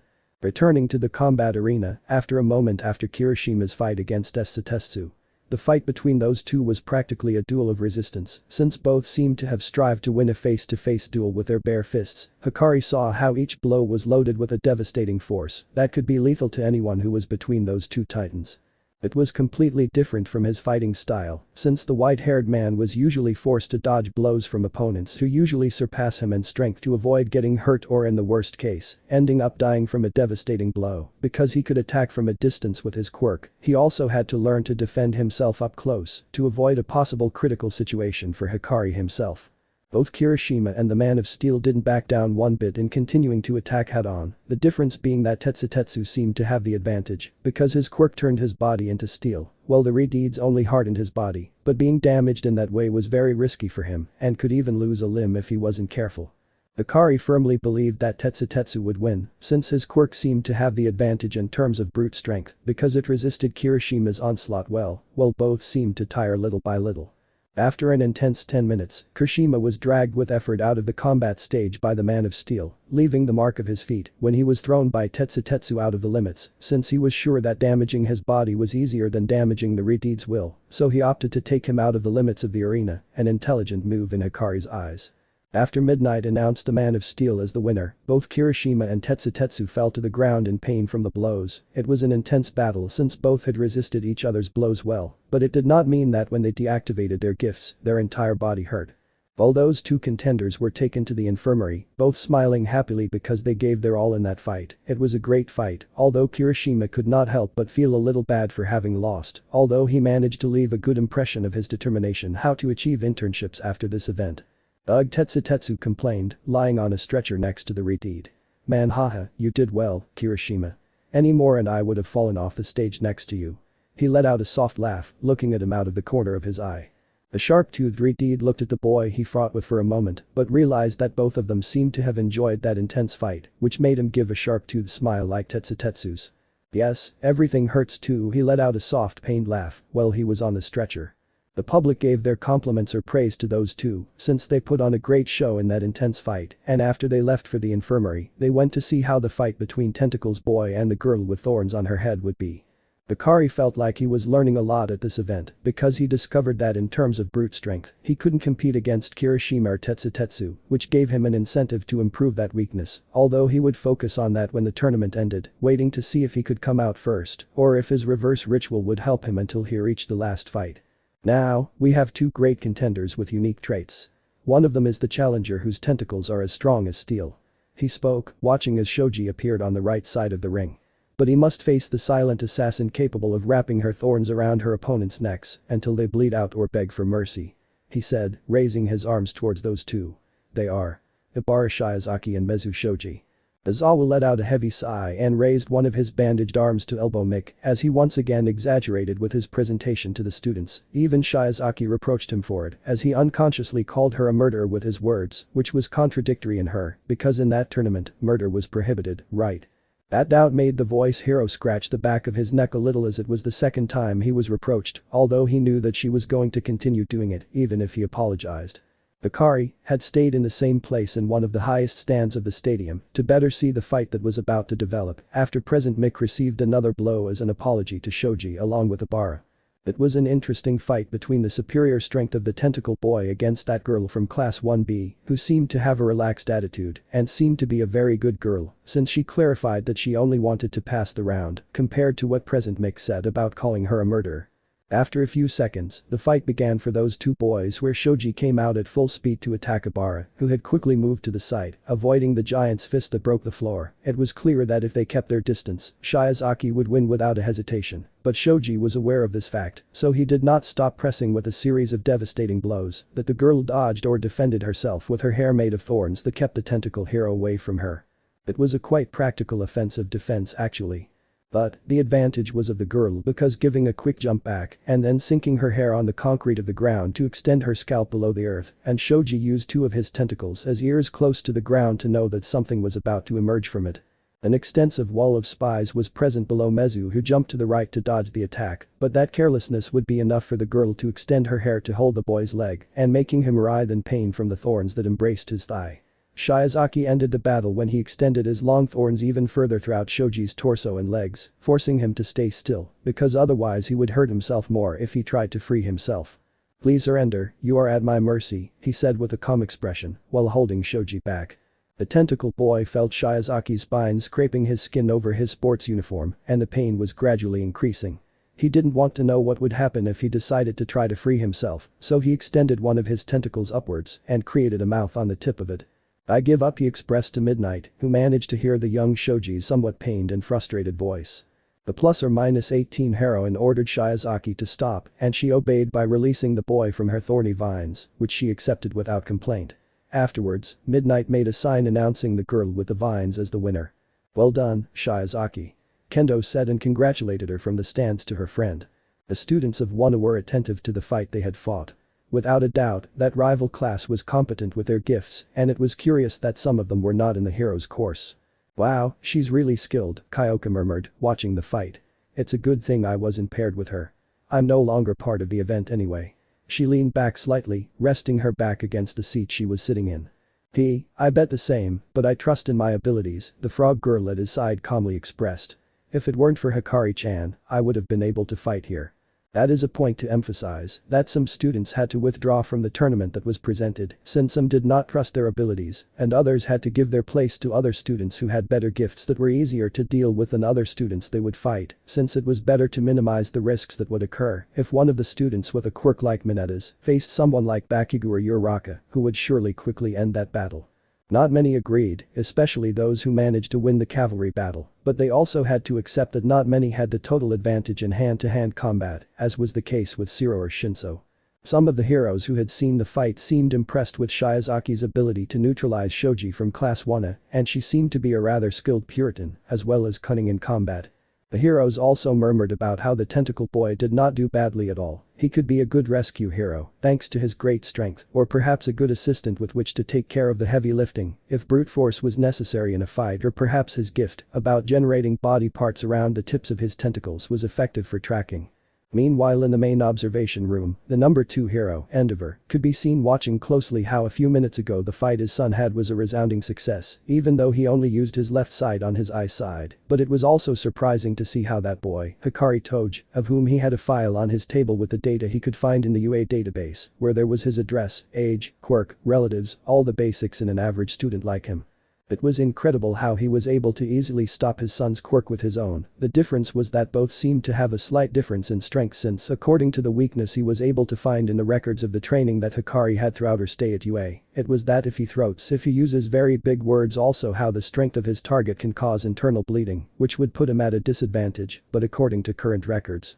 Young Toge possesses a healing quirk, as well as a third quirk that manifests the power of Japanese kanji as an attack inherited from his father, with a mixture of his mother's quirk. He was a very valuable boy in Endeavor's opinion, where perhaps if his son Shoto did not agree to use his full potential as the tournament continued, he could ask Hikari to enter his agency with the best benefits one could find, and if she did not accept he would have to find some other way for him to get to his agency. A young man with multiple gifts is something very rare these days. So any agency would be willing to have him enter their own agency, because he undoubtedly had great potential almost as much as his son now. He already had a plan B if Shoto did not decide to give it his all and decided to enter his agency. It may sound a little cruel that Endeavor would put aside his son to focus his attention on Hikari, but NG Todoroki is currently desperate to be the number 1 hero and will use any means necessary to achieve it. "I think that's the only thing humans still have today, their desire to grow," he said in a serious tone while looking at Hikari's photo on the paper in his hand. Chapter 21 Fight, Fight, Fight. Scenario. UA Academy Stadium. The entire audience in the stands was excited for the upcoming matches that would come shortly after Shiozaki's fight with Shoji. The professional heroes who were watching the spectacle gave their opinion about the students of the different classes to see who they could recruit for their agencies when they become professional heroes and receive their internships. There were many good options among the preliminary games that had been presented throughout this festival. Some students stood out for their cunning to overcome the tests, while others were seen for their incredible talent to be able to advance from round to round. The next fight was about to come, and it was Bakugo who would fight against a boy with motors in his legs. Lita. Both had prepared, although the nervousness was visible through the blue-haired boy's eyes, since he had to face the most impulsive boy in his class in a fight where he knew he was not going to hold back in the least, since he seemed quite upset for having finished in second and third place in the previous games, because of, not really. Another of the most dangerous boys in 1A, Hikari Toge, whom he had not seen since Midoria finished his fight, but focused on continuing to train in the break room they gave him to relax. Speaking of Hikari Toge, he was in a small gym that he had found by chance inside this large stadium where the white-haired man was. He was lifting some 10 kilograms weights, each doing repetitions of 10 sets for 5 rounds, and resting for 2.5 minutes. He was only wearing the pants of his sports uniform, so as not to soak his jacket with his sweat. After several exercises with weights of different weights, he began to stretch his arms a little to relax. "I'm nervous," thought the white-haired man, stretching his arms upwards. Hikari, after Bakugo's fight with Lita, if one of those two won he would face him in the second round. After his fight with Uraka, he would face maybe Bakugo or Tetsutesu, only the difference was that the boy felt somewhat restless, because lately he feels as if his binding vote was unstable, so to speak, since sometimes he felt that it was difficult for him to speak with the activated one. Which also made it difficult for him to use his fluent dialect with other people and not curse them in turn. It was very frustrating, because Hikari felt again that she was returning to how she was before, and her vocabulary was limited again to harmless words that prevented her from accidentally harming anyone. Was it strange that this happened, or could it be that she reached the limit of her pact with herself? There were many doubts that were difficult to answer, since for now she seemed to have a weakness, so to speak, since now she depended more than anything on her reverse ritual, because the regeneration that the god who gave her back her life was not effective because her wounds healed, but they did not regenerate an excessively large wound like the one inflicted on her by that villain Shigaraki. So if Hikari wanted to win she had to finish her fights as quickly as she could, because if she used her first quirk, she could maybe launch 2 or 3 attacks with difficulty in the last one, but what would happen if she decided to use her second quirk?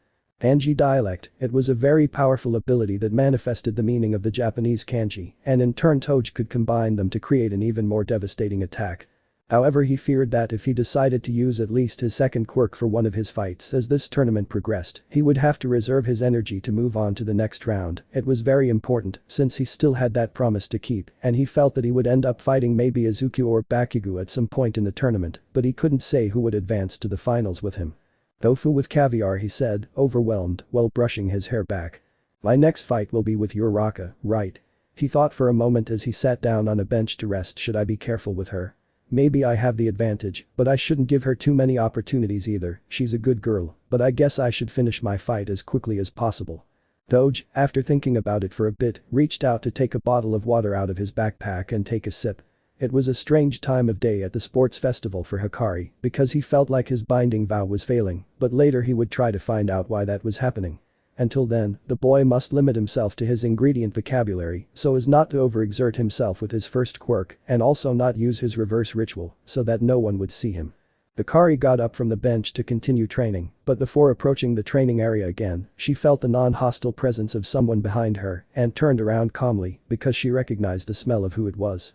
"Alga," he waved to his teacher, looking at him as he stood in the doorway. Aizawa was standing at the side of the exit and entrance to the gym where his student was, whom he went to tell that he had to go see the next fight, since it was also a security issue that no one other than UA staff stayed inside the facilities because they could have broken into sections of the academy without them noticing. Everything both inside and outside the stadium is monitored, so there are eyes everywhere. "It's time, Hikari-kun, it's 5:05 p.m., he explained, looking at his student through the bandages on his face. Hikari looked somewhat surprised at how quickly the hour had passed for him and then nodded as he proceeded to grab his shirt along with his sports uniform jacket. As he dressed, he had a small memory of how before at Sorcery High School, along with Maki, Yuta and Panda, the hours would fly by with his group of friends. Whether in training or on some mission they had where it was mostly Maki and Yuta at that time who were in charge of the worst curses, while he and Panda were in charge of evacuating the non-sorcerers from the area, which wasn't difficult thanks to their ritual at that time. Bonito flakes, he thanked her calmly as he finished putting on his jacket and turned to look at his teacher once more. Soy sauce, he waved goodbye for a moment before starting to walk out of the gym. Doge felt that the next fight was Mina against Momo. The boy didn't know what their relationship was or if they were friends, but he felt that it didn't matter much for their fight to take that into account. The advantage could be Aoi Rozu's, because Mina's own acid quirk could serve her in close combat to melt the object she created to defend herself, but if she decided to use a different firearm or one that kept the alien away, Mina's victory would have less chances in her fight against the girl with the gift of creation. Before he could leave the gym, he heard his teacher's voice calling him from behind him, and he turned around so as not to look at him out of the corner of his eye, since that would be disrespectful to his superior. "Salmon?" he said in a questioning tone, knowing what his Aizawa-sensei needed. Speaking of which, the underground hero didn't quite understand the harmless language Hikari used to communicate with him. He hadn't heard him speak that way in a while, and he believed he only spoke that way out of habit, perhaps, or because he was shy. But now he seemed to limit himself to speaking ingredients, which he had trouble understanding. Even so, just by looking into the boy's eyes, he could understand that he wanted to know what he needed from him. Aizawa cleared his throat a little and looked at Toge seriously with a tired voice in turn. "I want to know more about your quirk. How does it allow you to heal your wounds?" he asked in a curious yet serious tone. Hikari looked at her teacher for a moment, somewhat thoughtful about how to answer his question, since now she couldn't activate her binding vow to speak as she normally would to answer his doubts. She felt that if she did, her cursed speech would amplify to a very dangerous level that was difficult to control, making it risky to use it against her teacher. It was a complicated situation, so Hikari opted for a much simpler option than talking to him. The ton he spoke firmly, but without losing his calm gaze towards Aizawa. Eraserhead remained silent for a moment, watching how Hikari made a sign refusing to talk about that specific subject, and found it somewhat curious at the same time that his student decided to communicate with him through signs so that he could understand her. Honestly, Eraser didn't know much about the abilities that Hikari possessed more than what he knew in the records of his quirk in the UA database, but despite that he felt that he was still hiding things about his full potential. In addition to his surprising physical ability, he had a gift that allowed him to heal from wounds that Recovery Girl's gift could not cure, and in itself, it was already surprising. Clearly Aizawa was not satisfied with Hikari's answer, and now he was communicating with ingredients that seemed strange to her in a certain way, as if he was refusing to speak as he normally does with others. His entire sudden behavior seemed suspicious in certain ways, because he seemed to limit himself to not saying more than necessary, and that made him frown slightly. The white-haired man looked at his teacher's expression for a moment, noticing how dissatisfied he was with his answer, but he also had his reasons for not wanting to tell them, which consisted of not risking hurting someone unconsciously, so dealing with Aizawa-sensei's questions or doubts was the least important thing for now.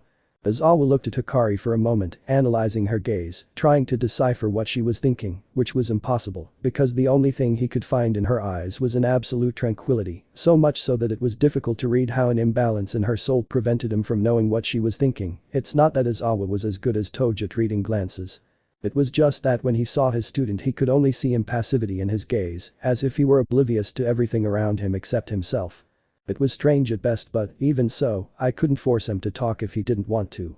"I hope I can talk to you about this later, Hikari-kun," she replied with a fixed gaze on him, before moving for him to pass through the door. Hikari nodded in response, giving a small bow before leaving through the gym door and starting to walk through the corridors, feeling that Aizawa-sensei was starting to suspect him, but he couldn't say for sure. He walked through the corridors of the stadium calmly. He had already seen the time for the next fight between those two girls in his class to begin, so there would be no rush for him to go ahead. To tell the truth, Hikari was more thoughtful about his strange problem of not being able to control his binding vote well, due to reasons unknown. The boy's calm and relaxed expression was the same, only now in his gaze a little seriousness could be seen.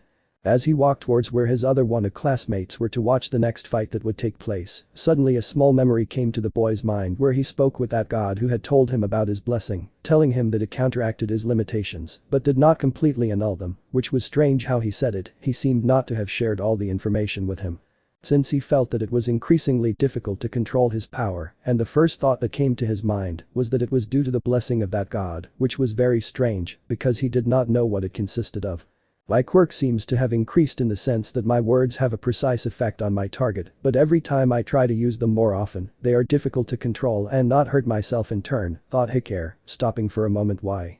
Hikari felt confused analyzing what was happening in his body right now. It was clear that the blessing of that god may have counteracted his limitations, but did not make them disappear, which the white-haired man attributed to the fact that if it were not as the deity said, it also wears him down physically. That may explain why Hikari needs her reverse ritual to be able to fully recover, since her regeneration was not as effective with excessive injuries. The real question was still missing. Why was this happening? Toge knew better than anyone that having used a binding vow with himself meant giving something in return to benefit both parties. He made a pact with it that led him to wear down much faster at the cost of his power, increasing. That was the answer. It seemed that the binding pact with it forced him to have a disadvantage, that his power becomes more unstable with the passage of time as he activated his vow with it.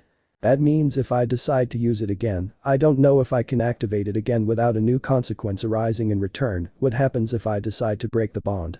I know it's not fatal but ugh. Tofu, he muttered as he closed his eyes for a moment and then continued walking. As he turned down the hall to go through the door that would take him to the stadium stands, as he turned down the hall he ran into a figure he had seen fight against Bakugo in the Cavalry Battle, who was a blonde boy with straight hair and blue eyes talking to a girl from his same class. She was a young woman who has blue-green eyes and long hair with her bangs divided into 3 groups around her eyes, and part of her hair stands up in large strands on top of her head. If Hikari did not remember wrong, those two the girl's name remembered having told him the guy Tetsu call her Kendo. The other boy recognized him from when he finished the cavalry game as Nito Monoma, a boy from class 1B. Hikari watched them for a second talking to each other normally before continuing walking, trying to clear her mind of her own problems and heading towards where her friends were. Monoma had seen Hikari pass by him in the hallway where they were and stopped talking for a moment with his friend Itsuka to see the boy with his characteristic smile. Wow, but if he's the prodigy of class 1A, I didn't expect to see you here. Were you eager to talk to me before our fight? He asked with a somewhat sarcastic tone in his voice. Hikari paused for a moment as she turned her head to get a better look at Monoma and tried to remember the tournament standings, but she couldn't find the name of that boy from class 1B in her memories. Even though he managed to make it to the final round, it seemed like he had decided to withdraw from the game that was being presented, or so the boy thought. It was curious because she understood from what Bakugo told her that he had fought with a boy capable of copying other people's quirks, which made her think about what would happen if he managed to copy his quirk. It was a good question. The white-haired man shook his head at the blonde. Thinini. He pointed at the blonde for a moment before pointing his finger at the battle arena. Are you in the tournament or have you dropped out? She asked him as she looked him in the eye. Monoma didn't understand what Hikari meant, but he could read her gaze to get the idea that she wanted to know if he would fight in the tournament. It was really strange how that boy could communicate with just a glance from his eyes, but he supposed it had to do with something related to his quirk. The copy quirk of 1B let out a dry laugh while crossing his arms for a second to answer. I would say the appropriate answer is no, I'm not in the tournament for now. He smiled mysteriously at Hikari. Speaking of which, he wouldn't know what to say regarding what Monoma had planned regarding what he had just said. His smile reflected that there was something behind his intentions which led Hikari to suspect that he had planned something as the sports festival progressed in the last game that was presented. The white-haired man didn't want to waste any more time, so he just nodded his head to walk again, leaving the boy and girl from class 1B alone again. Itsuka, the moment Hikari left and was left alone with Monoma, looked at him again somewhat seriously, perhaps because of what they were talking about a moment ago. Do you really think what you agreed with Tetsu is a good plan? It might not turn out as well as you imagined, she asked him, doubtful of his intentions. Monoma smiled calmly and turned to look at his friend while nodding his head. Not at all, everything I have planned is within the rules of this festival, so all that's left is to challenge my luck, he replied calmly while leaning against a nearby wall.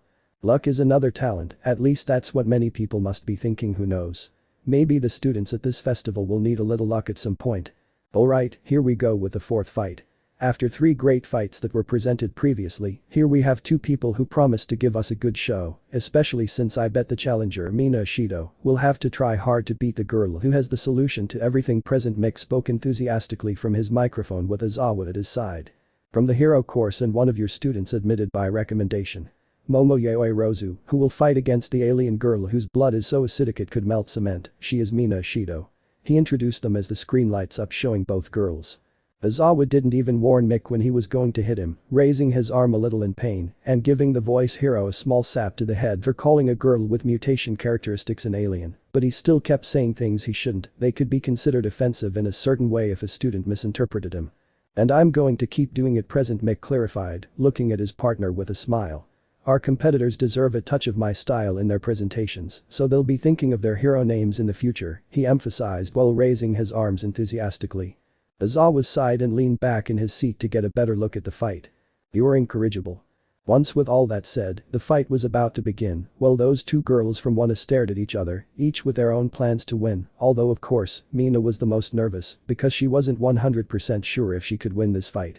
In the stands, Hikari had already arrived with her group of friends who were Izuku, Tenya and Uraka. The latter felt a little uncomfortable having the white-haired boy near her, but he pretended to ignore it. She greeted them with seaweed in her words, while she prepared to watch the fight that was taking place next to them.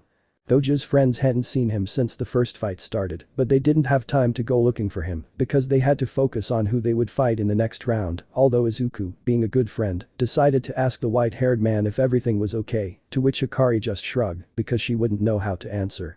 That was a strange answer for the green-haired man, although he never really knew what was going through Hikari's mind, because he always looked so relaxed and calm, as if he were oblivious to everything, but he supposed he would ask him later when he had more time. The fight began, and the alien girl rushed to shoot her liquid dissolvent towards Momo, who moved nimbly dodging to the sides the balls of acid that Mina threw at her and rolled on the floor moving sideways in zigzag to try to get close to Ishido and attack her at short distance. Hikari analyzed the fight noticing that Momo was good at close combat since she seemed to know that her opponent's quirk was more efficient in fighting at a distance because it pressured her with blows that did not give her enough time to create acid or take dystonia.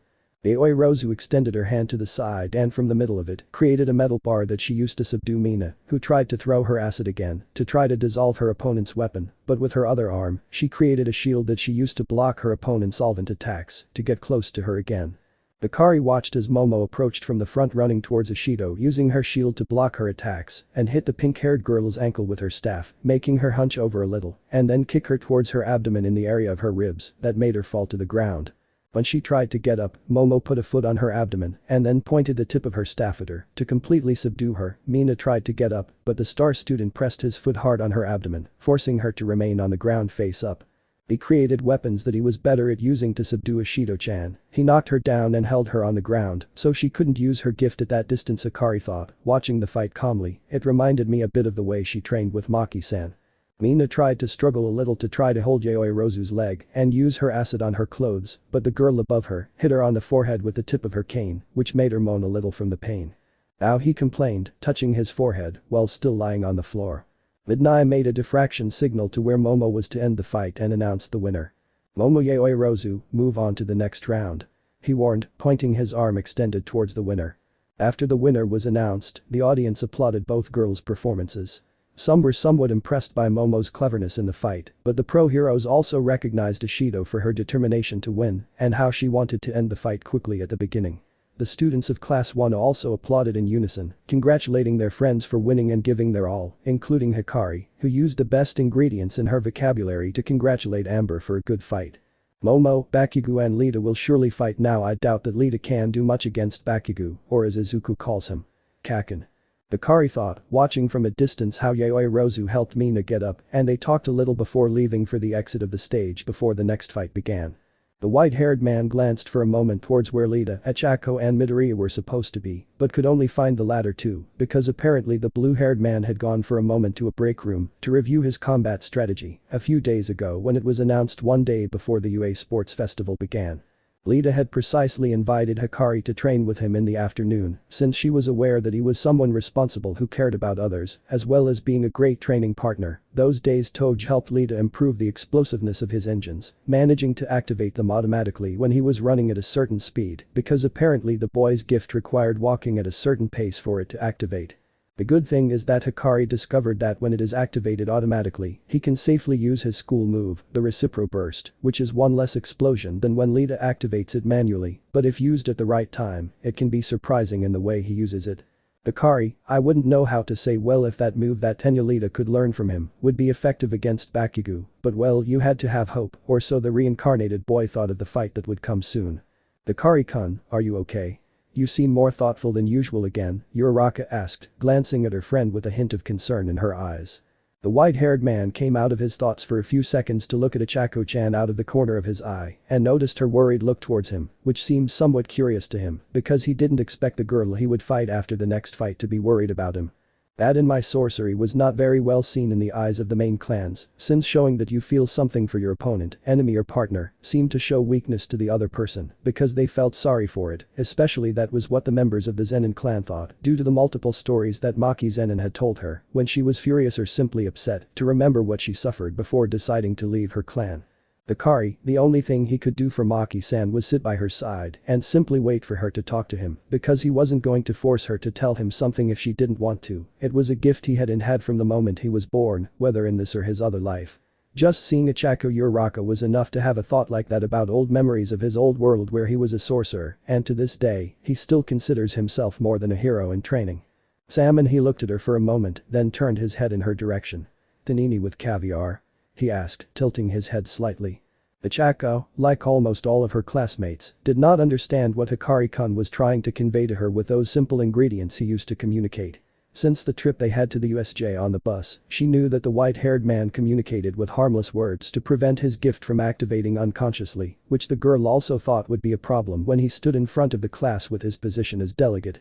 Although it was also intriguing for her, Hikari had many surprises to discover, since from one moment to the next, he could speak with words that limited his speech and used them to avoid harming others. Instead, after the attack of those villains, she could hear him speak fluently a few times awake from what had happened.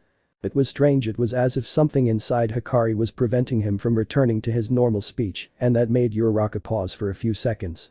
Fortunately for the girl, Midoriya-kun had been by her side in case she didn't understand his friend Hikari's speech, so he offered to serve as a translator.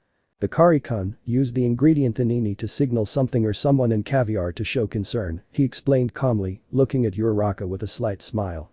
He wanted to ask you if you were also worried about after this fight, he explained calmly, looking at Hikari and Ichako-chan at the same time.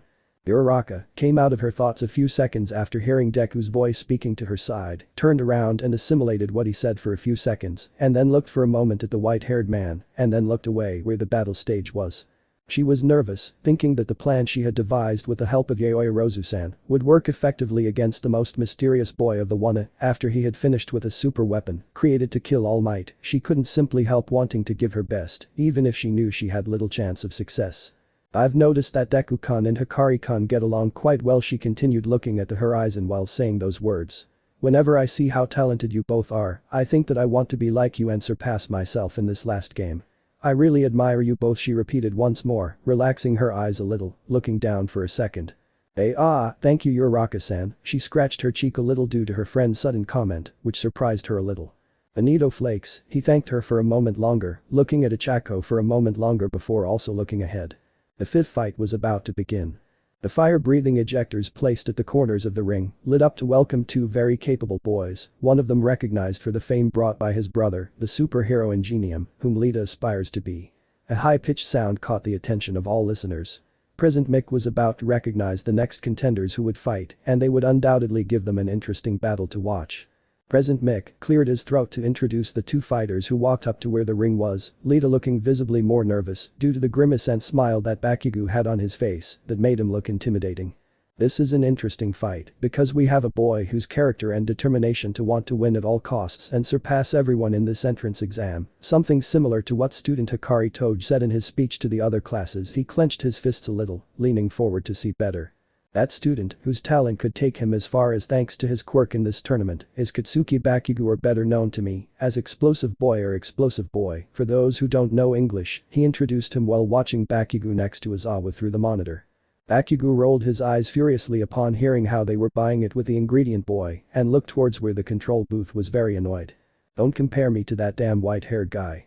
I'm better than him, and I'll prove it after I break Four Eyes' legs," he exclaimed, angrily glancing at President Mick for a moment before turning to look at his opponent with determination. Both Lita and the audience were a little scared when they heard how Bakugo-kun would break Lita's legs, who was the younger brother of the hero Ingenium, so if what the explosive blonde said was true, he would get a big lawsuit for using excessive violence against his opponent in a way that was surely considered extreme for the combat supervisors who were Midnight, along with the hero Cementus. Izuku's teammates letting out an uncomfortable laugh at the competitiveness that Bakugo or Kaken had against Hikari, which made the same sorcerer roll his eyes, feeling that this warning, or threat, was referred by Bakugo to the envelope that would not be contained when he managed to fight with him. Midoriya scratched the back of his neck a little since his friend's behavior was somewhat excessive, even in a scenario where he was allowed to hurt his classmates, but without a doubt the most terrified was Uraka, who felt that she had very bad luck because if she managed to defeat Hikari-kun, she would then have to face the most dangerous boy in her class. It was as if she could fight against all the most talented boys or girls in her class, depending on who advanced with her to the next fight. If I can even advance, she thought, a little doubtful as she watched the fight in front of her closely. Midnight stared for a moment at both contenders who soon after assumed their combat stance as a sign that they were ready to fight, and then the Midnight heroine gave the signal for the fight to begin.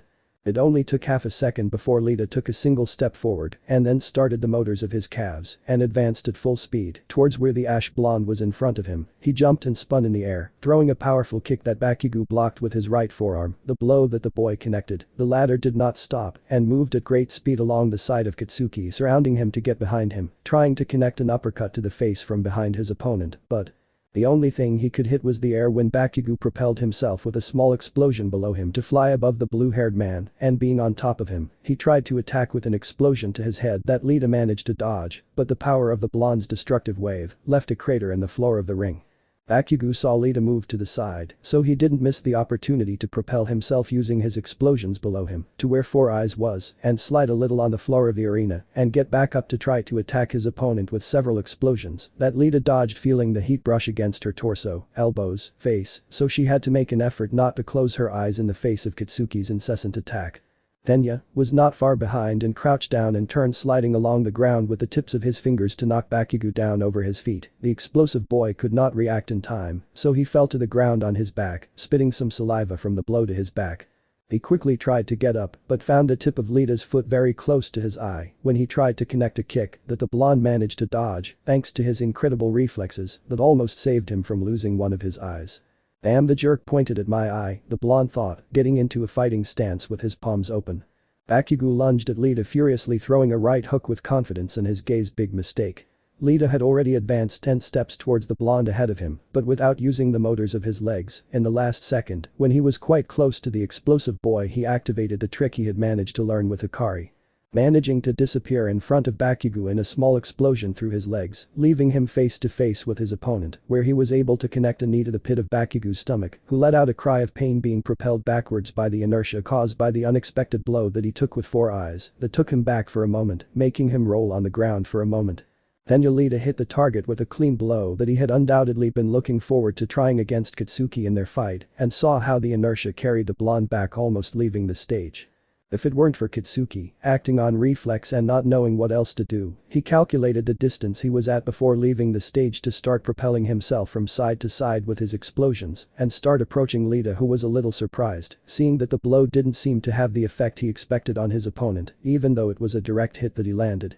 Shit, that hit really hurt. I'll destroy you like I should have done on the first day, Four Eyes. Bakugo would pounce, landing on the ground to start attacking with strong explosions towards where Lita was, who was retreating and moving around the blonde at great speed, avoiding his attacks, but feeling how his skin burned like hell at the dangerous blows that his opponent gave him, he was not holding back in the least. Tenya jumped and turned to throw another kick, but did not anticipate Bakugo to launch an explosion towards his leg that made him retreat due to the shock wave and feeling a sharp burning on his skin as he fell to the ground on his back.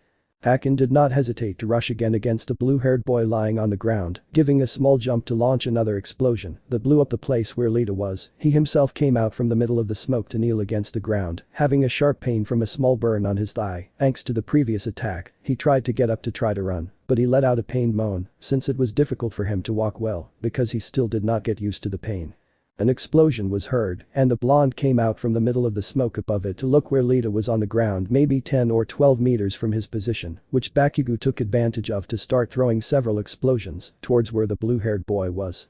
Lita could only cover himself as he received several explosions around him that stunned him and left him bewildered, but he managed to open his eyes a little, trying to stay as firm as possible, although it was difficult with so much dust in the air.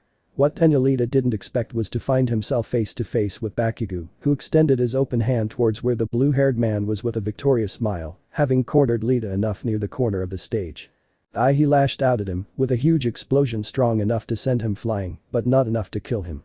Lita flew out of the ring with her glasses broken and her hair very disheveled. She had a wound on her leg and several scratches on her body, along with her uniform, that had been torn a little by the bombardment she received earlier by Bakugo.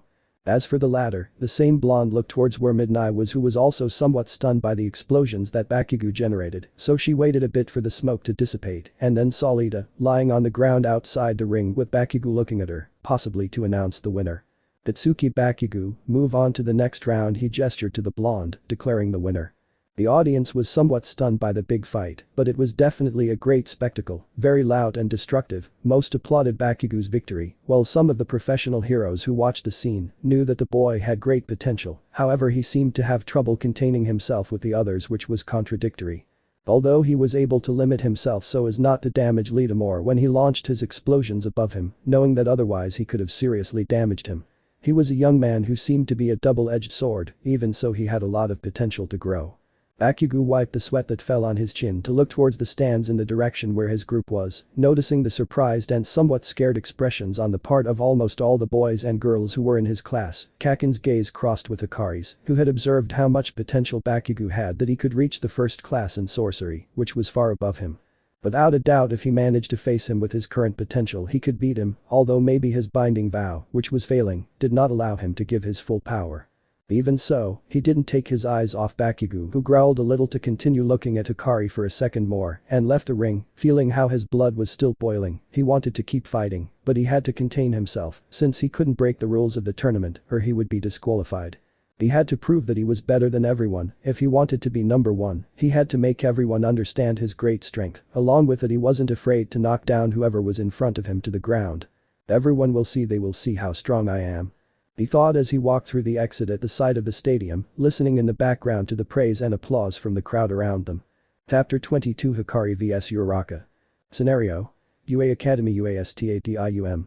The fifth fight was about to begin, after the fight with Mina Ishido against Momo Yaoirozu, where the latter boys won. Now it would be the turn of the boy with the laser in his navel to fight against a boy from his same class with a crow head, which would be the ones to fight for the next fight. Among the crowd was Hikari, who had gone to get something to drink from a vending machine to clear her throat. She had her cell phone in her hand to see through an application that the UA support course had created to watch the fights if they decided to leave the stadium or were not present when they started, so she was looking forward to this fight since the interesting preview. On the one hand, I thought Tokoyami had the advantage, but the bright laser that Aoyama fired could play an important role when they started fighting, which would be intriguing to know what the result was. I noticed that Midoria had teamed up with Tokoyami in the Cavalry Battle, where he played a good defense for his group using his monster to watch the blind spots and defend in turn. Tokoyami's gift made Hikari think about how he was a Shikigami tamer, similar to Megumi's 10 Shadows technique, one of the first-year students at Jujutsu Heights School, but it was different, very different.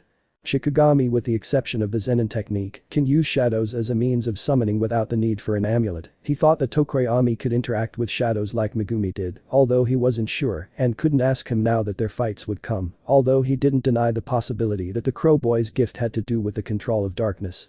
Among the white-haired man's thoughts, he heard footsteps in the distance that were audible due to the silence that filled the hallway and turned his gaze to see who it was to realize that it was the anti-gravity girl, along with his next opponent, for when the next two fights are over. Yes, he spoke of Uraka, who had suddenly disappeared when they watched a fight that Bakugo had against Lita that he ended up winning. She had gone to prepare with the plan she had devised with Yaoirozu, so she decided to take a break from her mind with all this overwhelming tournament. However, she ran into who she least wanted to see at this moment, who was Hikari-kun. The boy, both mysterious and relaxed from his class, who seemed to be a great fighter due to his combat prowess, along with the strange gift he possessed that made him just as dangerous since they told him about that fight he had with that beast with an exposed brain in the USJ. The boy and the girl exchanged glances for a few seconds before Toge aligned his body to get a better look at Uraka and said the word shaka as a greeting, along with using his hand in a friendly gesture to greet her, then pointing at the vending machine behind him, saying the ingredient inini to see if the girl wanted to drink something with it. The girl had her eyes rolled back for a moment because her bad luck seemed to affect her mainly in this event when she was paired with a boy much more talented than her for her first fight, which she saw as a bad opportunity to show off if she wanted to be admitted into some hero agency, although Hikari seemed like a good guy, so she felt that if she asked him, she could ask him to hold back when their fight was and thus gain some fame, because she was also sure that the white-haired man did not intend to lose to anyone in this preliminary game. Before continuing with her thoughts, the girl suddenly felt a cold surface hit her cheek, which made her jump back and let out a small scream from her mouth to look ahead out of instinct. She noticed Hikari in front of him holding 2 cans of juice, with his arm extended with one of the drinks, which seemed to have been the icy surface she felt a while ago. Which made her stay for a few seconds, assimilating what had happened, and look at the boy with an expression of annoyance both in him and in her gaze. "Don't do that, Hikari-kun. If you do that again, I'll send you to the stratosphere," she threatened with her open hand, signaling that she meant it. Hikari looked at her with a calm expression and smiled slightly with her eyes towards her. Tuna, he shook his head before taking a step forward and handing one of the cans he had played to the girl. "Panini with caviar." He looked at her calmly, but with a slight concern in his eyes. Again the same question she asked before, but this time Michiko was able to understand it, thanks to the fact that she remembered that it meant thanks to Deku-kun, who was surely preparing for his fight against Todoroki. For her part, Uraka remained thoughtful at the words of the boy in front of her, since despite feeling anguish and worried about who would win at the end of their fight, although she felt that she had very little chance of winning. She still had to try since she could not fail her parents, that she would become a heroine in order to get money and thus help them for everything they have done for her, although during the course of this festival her thinking was changing, since she felt the determination apart from the impulse to want to be number 1 in this tournament, she would not have come this far without her own ability, along with the help of Deku. Because she teamed up with him in the Cavalry Battle, and now she was alone, at least she could not count on any external help for her fight other than herself. She had to prove herself at this festival not just for her parents, but for herself as well. While Uraka suddenly cried, feeling a cold surface against her cheek again, seeing that it was the white-haired man in front of her again. "Stop doing that," she reproached him while clenching her fists, looking at him in annoyance. Hikari would smile again with her eyes and extend the can of juice to Uraka once more, since it was fun to tease her for him. Although hesitant, the girl didn't want to be the victim of her friend's jokes again, so she took the can from his hands and sat on a bench next to the vending machine. The white-haired man did the same as her, sitting next to her but respecting her personal space, remaining silent for a moment, thinking about how he had seen Michiko very thoughtful a moment ago. It was evident for the boy to see her nervousness and doubt about what the outcome of their fight would be, although he didn't deny that Michiko was strong, she just had to learn to use her gift effectively against whoever she faced, because otherwise she wouldn't be able to become a heroine, which would also frustrate her dreams. Hikari, if it weren't for the fact that her binding vote was failing, she would have told Michiko that the result of their fight didn't matter, since in the end, she would learn something much more valuable than finishing first. Although she didn't know Uraka very well, she knew that making a good impression in this tournament was essential for everyone. Even for those who had decided to withdraw from the sports festival, they would still have opportunities in the future. It was something that Hikari remembered from her previous world, in which she never became a sorcerer of the caliber of the others who were recommended for the first class, although she didn't care too much because she felt happy for her classmates and sorcerer friends. She also wanted to feel what it was like to be able to reach the top using only your effort. Which was very seen by the first-year students of her old school. Megumi, Nobara and Itadori. For his part, for Hikari, he felt that he was very close to becoming a professional hero, so if he wanted to reach the top, he had to give it his all but always follow what he believed was best for him, and he also knew that there would be limits that he would have to overcome and surpass at the same time, so fighting Uraka was something that was more than anything confusing for him. Since he could beat her but at the same time he wanted her to shine in this tournament because he knew her situation, so maybe he would hold back with her or, so he would like to think, since he didn't know if he would be able to hold back with the problems he had in this event with his power. Hikari lowered the zipper on her neck a little and then opened the can in her hand and took a sip of the juice, which seemed good to her because it was fresh. The girl looked at Toge for a second, somewhat intrigued by the calmness with which he behaved with her, despite the fact that her fight with him would soon begin. Usually, that boy always seemed calm in every situation, or at least it was what Uraka could see since they were her classmates, although she wasn't very sure because she heard Asui-chan say that Hikari could be terrifying, for example. When he faced Nomu, he seems to have had no mercy in stabbing the beast with his knife, in addition to having beaten him, according to what she knew, it was a biological weapon created to kill All Might, the symbol of peace. The chances of Uraka winning against Hikari-kun were against her, but she still had to give her all for this fight this time. It was the girl who decided to take the floor to try to bring up a topic of conversation to ease the tension, but the emotions felt in the girl's voice of confusion and frustration, along with a hint of curiosity, made her ask her friend a question. "Hikari-kun, how do you do it?" she asked, looking at him out of the corner of her eye and squeezing her can of juice a little with her fingers. "I mean, I don't feel like you're someone normal, although that word falls short nowadays. You always seem to have the answers to every situation. You even have a talent that I don't have. I want to know why are you so good at everything? She asked hopefully, turning her head to see him better. Hikari stopped drinking for a moment to look at her friend, also turning her head, noticing the doubts in her eyes.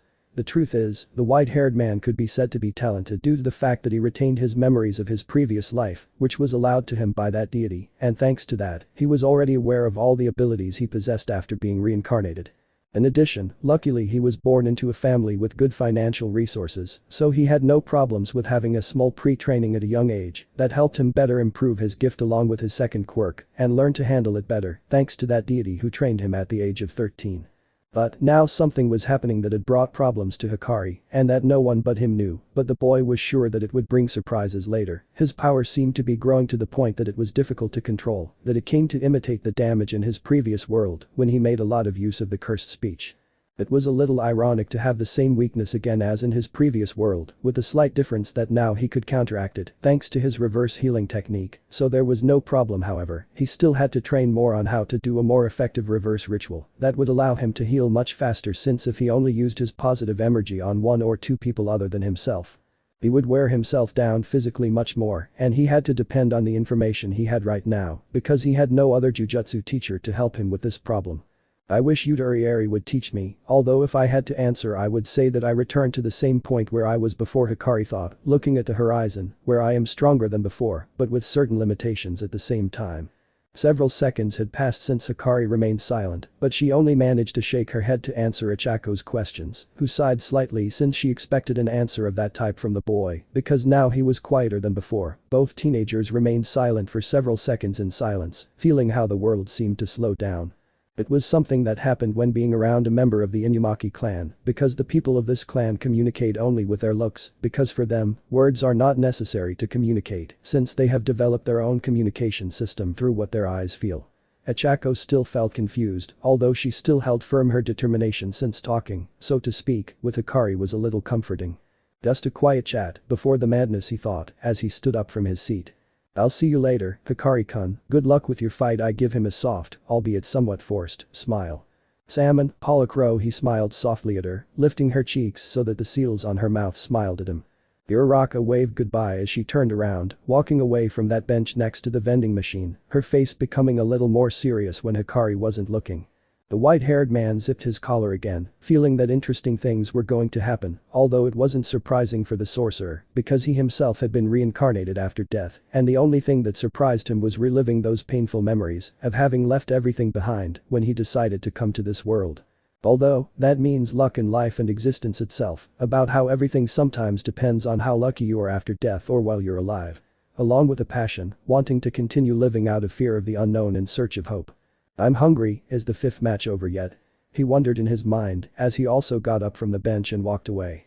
As Hikari predicted and perhaps also how everyone already knew the result of the fight between the Crowhead Boy and his Dark Shadow, who would fight against Yuga Aoyama. In this fight, believe it or not, the Diva of Wana had the advantage since her laser emitted a light apart from a very bright glow, which could have been a big problem for Tokoyami, who was forced to attack his opponent quickly from the beginning. Dodging his first attack and then burying that boy's head against the concrete of the stage, being able to win the fight just 10 seconds after starting.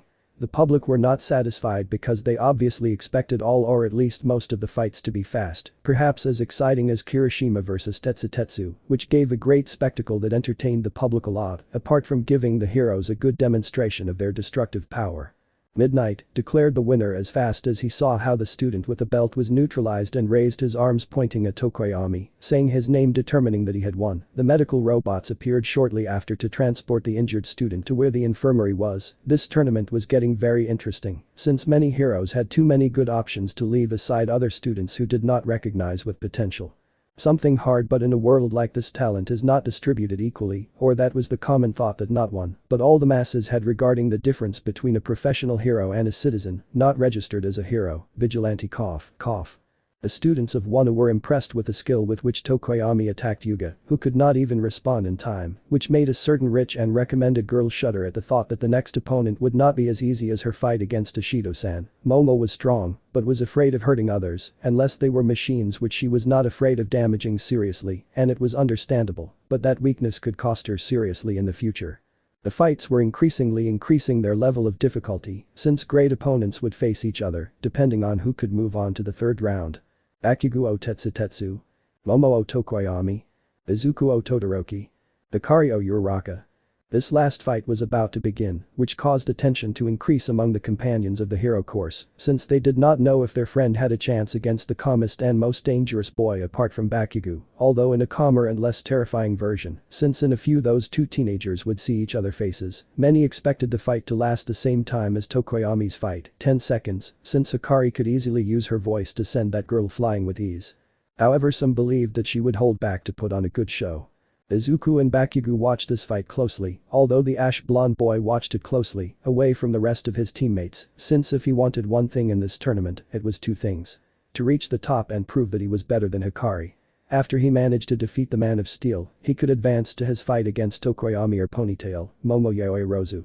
Haken's fervor was felt being only near him, because he was very focused on analyzing any possible advantage or weakness that he could get from this fight, although he did not believe that round face, Echako Uraka, could do much with her gift if the ingredient boy did not give her the opportunity to get close, so it was most likely that this fight would end in a short time.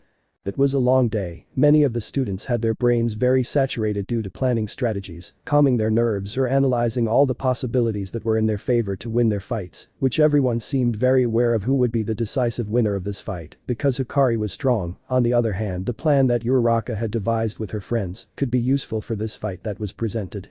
Alright, my dear listeners. I hope you're all excited for the upcoming fight. He stood up from his seat, microphone in hand, as fireworks erupted on the sides of the stage. On one side, and who I want to win this time, we have the sweet, kind, yet determined and brave zero-gravity girl. He paused briefly to hear the audience applaud for Uraka. In front of her, a boy with a voice so deadly it could make even the gods tremble, who has swept away all the foreplay presented so far and, above all, someone who undoubtedly looks very capable in this event, but let's see if his luck is about to change. A big round of applause for the ingredient boy. He finished introducing him, leaving the audience silent for a few seconds, but some of them gave a few applauses. Why did he call me by the nickname Bakugo?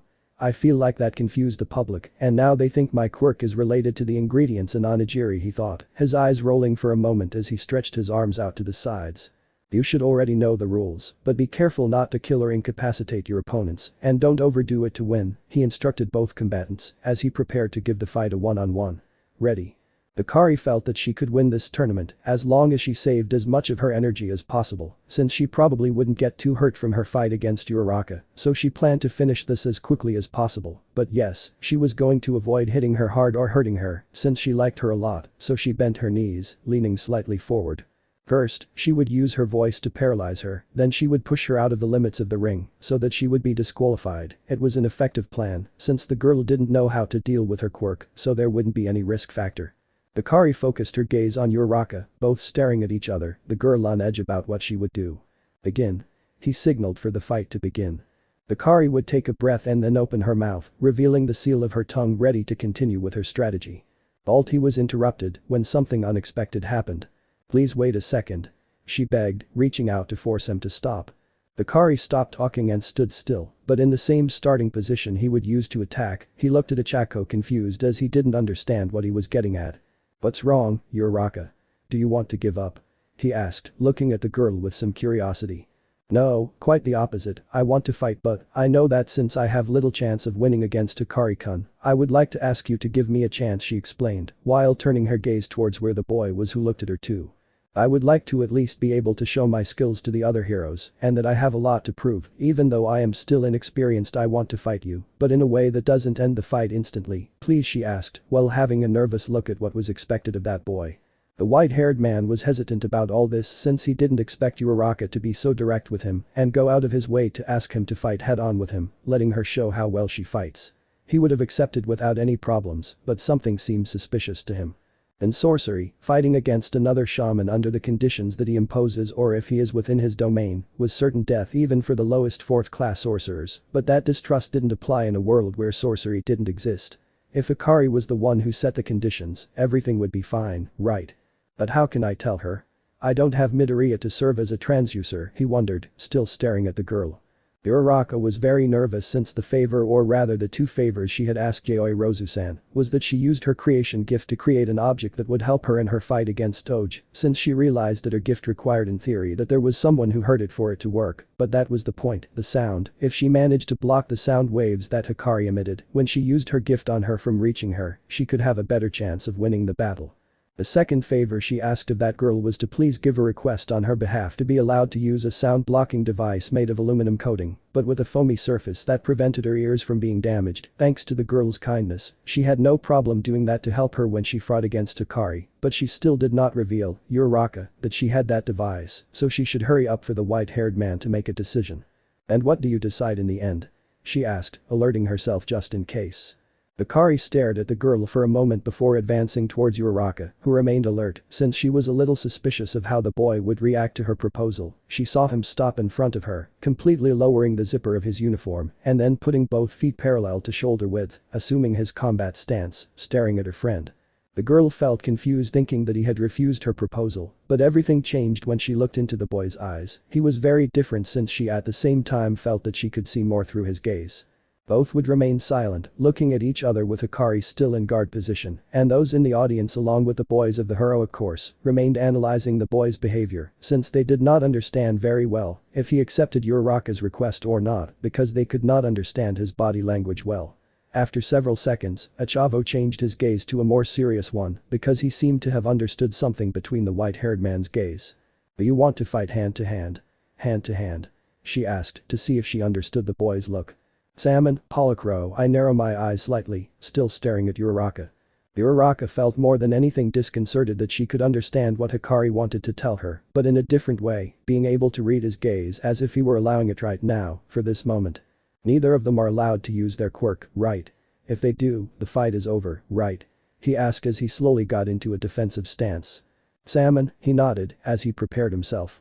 Uraka bit her lip since she wasn't very good at hand-to-hand combat compared to Todoroki or Midoriya-kun, but she had been practicing and felt that despite not being able to use her gift, according to the condition that the white-haired man imposed to be able to fight with her, she could still have a chance to win without Hikari fighting seriously, giving her a chance to show her skill and dexterity to the others.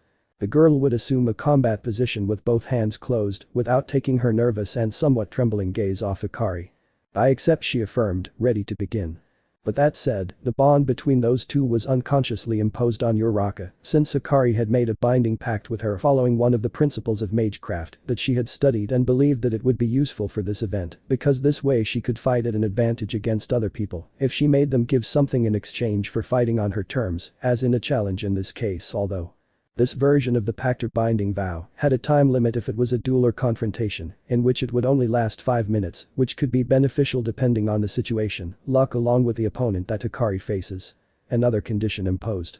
It was that if Uraka did not defeat him in that time after 5 minutes, the boy could finish her off in a lethal way or not, so it would be a battle against time.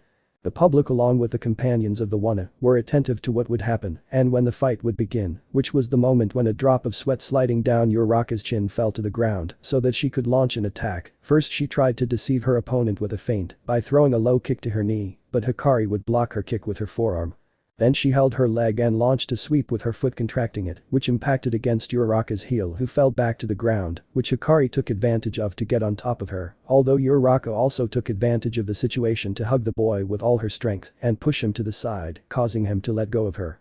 Hikari would roll a little on the ground and then quickly get up and run towards the girl. She tried to kick her, however, Uraka managed to get up and put both her arms crossed to block the blow, although the impact made her rise a little from the ground due to the force of the kick. She angrily moved the boy's leg away to give him a jab and then a right hook which Hikari was able to dodge easily, along with another kick from the girl, but this time it was directed at her head and she blocked it with her forearm. The public was excited about the fight that had been presented where many heroes thought of it as a normal fight in which physical strength would predominate along with the resistance of the other as neither was using their quirks for hand-to-hand combat, although the boy with the seals around his mouth seemed to have the advantage in terms of experience because he barely moved his feet from the ground and concentrated on deflecting attacks, taking advantage of small openings to attack. Managing in a moment of carelessness on the part of the girl to land a clean blow to her stomach that made her lose her breath for a few seconds. However, thanks to her resistance training, she was able to endure the pain and raise her arms strongly, ready to continue fighting. A smile was present on Uraka's face as she took it as a challenge to fight against that boy who was a beast hidden in a cave, appearing calm towards the others, but she knew very well that Hikari was just being kind, so she could show off to the other heroes, which frustrated her a little as she felt she was being underestimated, and she lunged at the boy again. Throwing punches not as hard as before, but full of determination to win. Hikari didn't seem tired at all, and was really holding back against Uraka, as she only stepped back to dodge her blows, and threw punches towards the girl's arms to physically harass her, causing her to slowly lose her defense, although her spirit remained intact. But, his ribs won't be unharmed, he thought for a moment as he dodged Uraka's blow from under his arm. Hikari lunged at her, but this time she kicked the girl's head, which covered the right side of her face with both arms, a serious mistake since the boy took advantage of that carelessness to throw a low kick towards her ribs that impacted squarely against the side of Uraka's right oblique.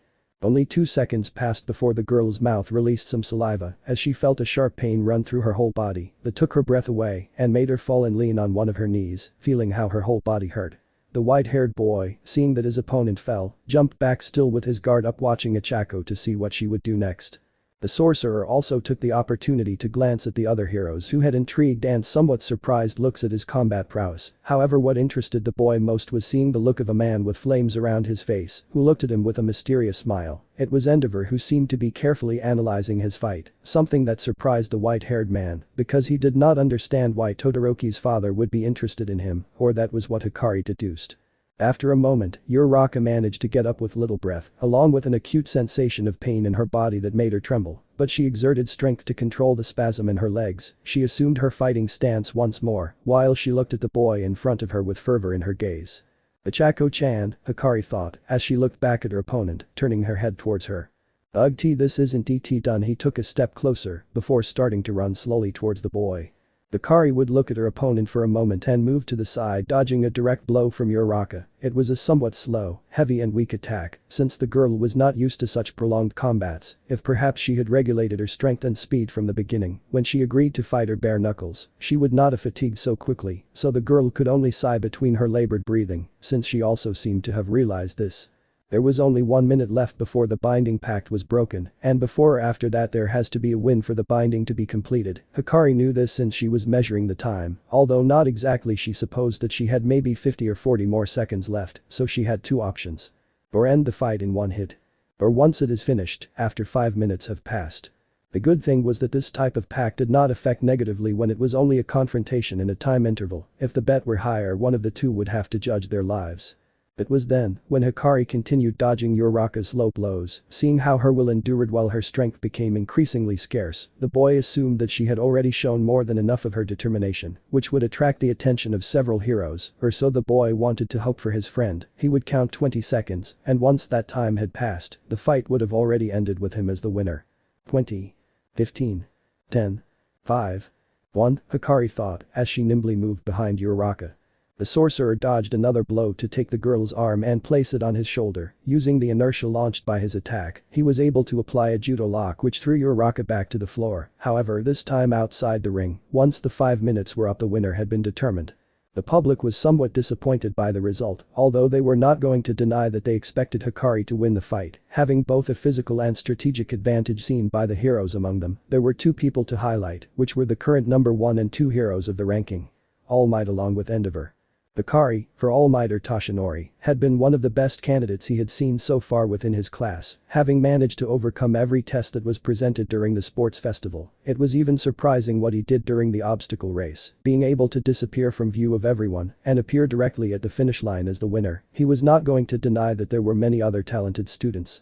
Others stood out thanks to their ingenuity or effort that they used to overcome each game that was presented throughout this event, such as Bakugo, Tokoyami, the young Midoria, Endeavor's son, Todoroki. There were even girls who qualified in terms of their determination to want to win, like the young Hechicero.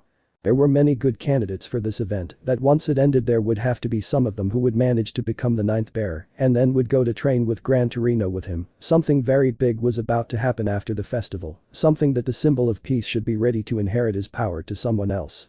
Endeavor, for his part, seemed to be thoroughly analyzing Hikari's development during this tournament, managing to carefully watch the security camera recordings from the previous games. This fight was good to see the ease with which the boy dominated his opponent, even though she was weaker than the boy. If he were to face his son, he needed to verify how evenly matched or how big the difference between their strengths was. Only then could he fulfill his desire to be number one, and if he wanted to do so, he would have to choose between his son and that white-haired boy.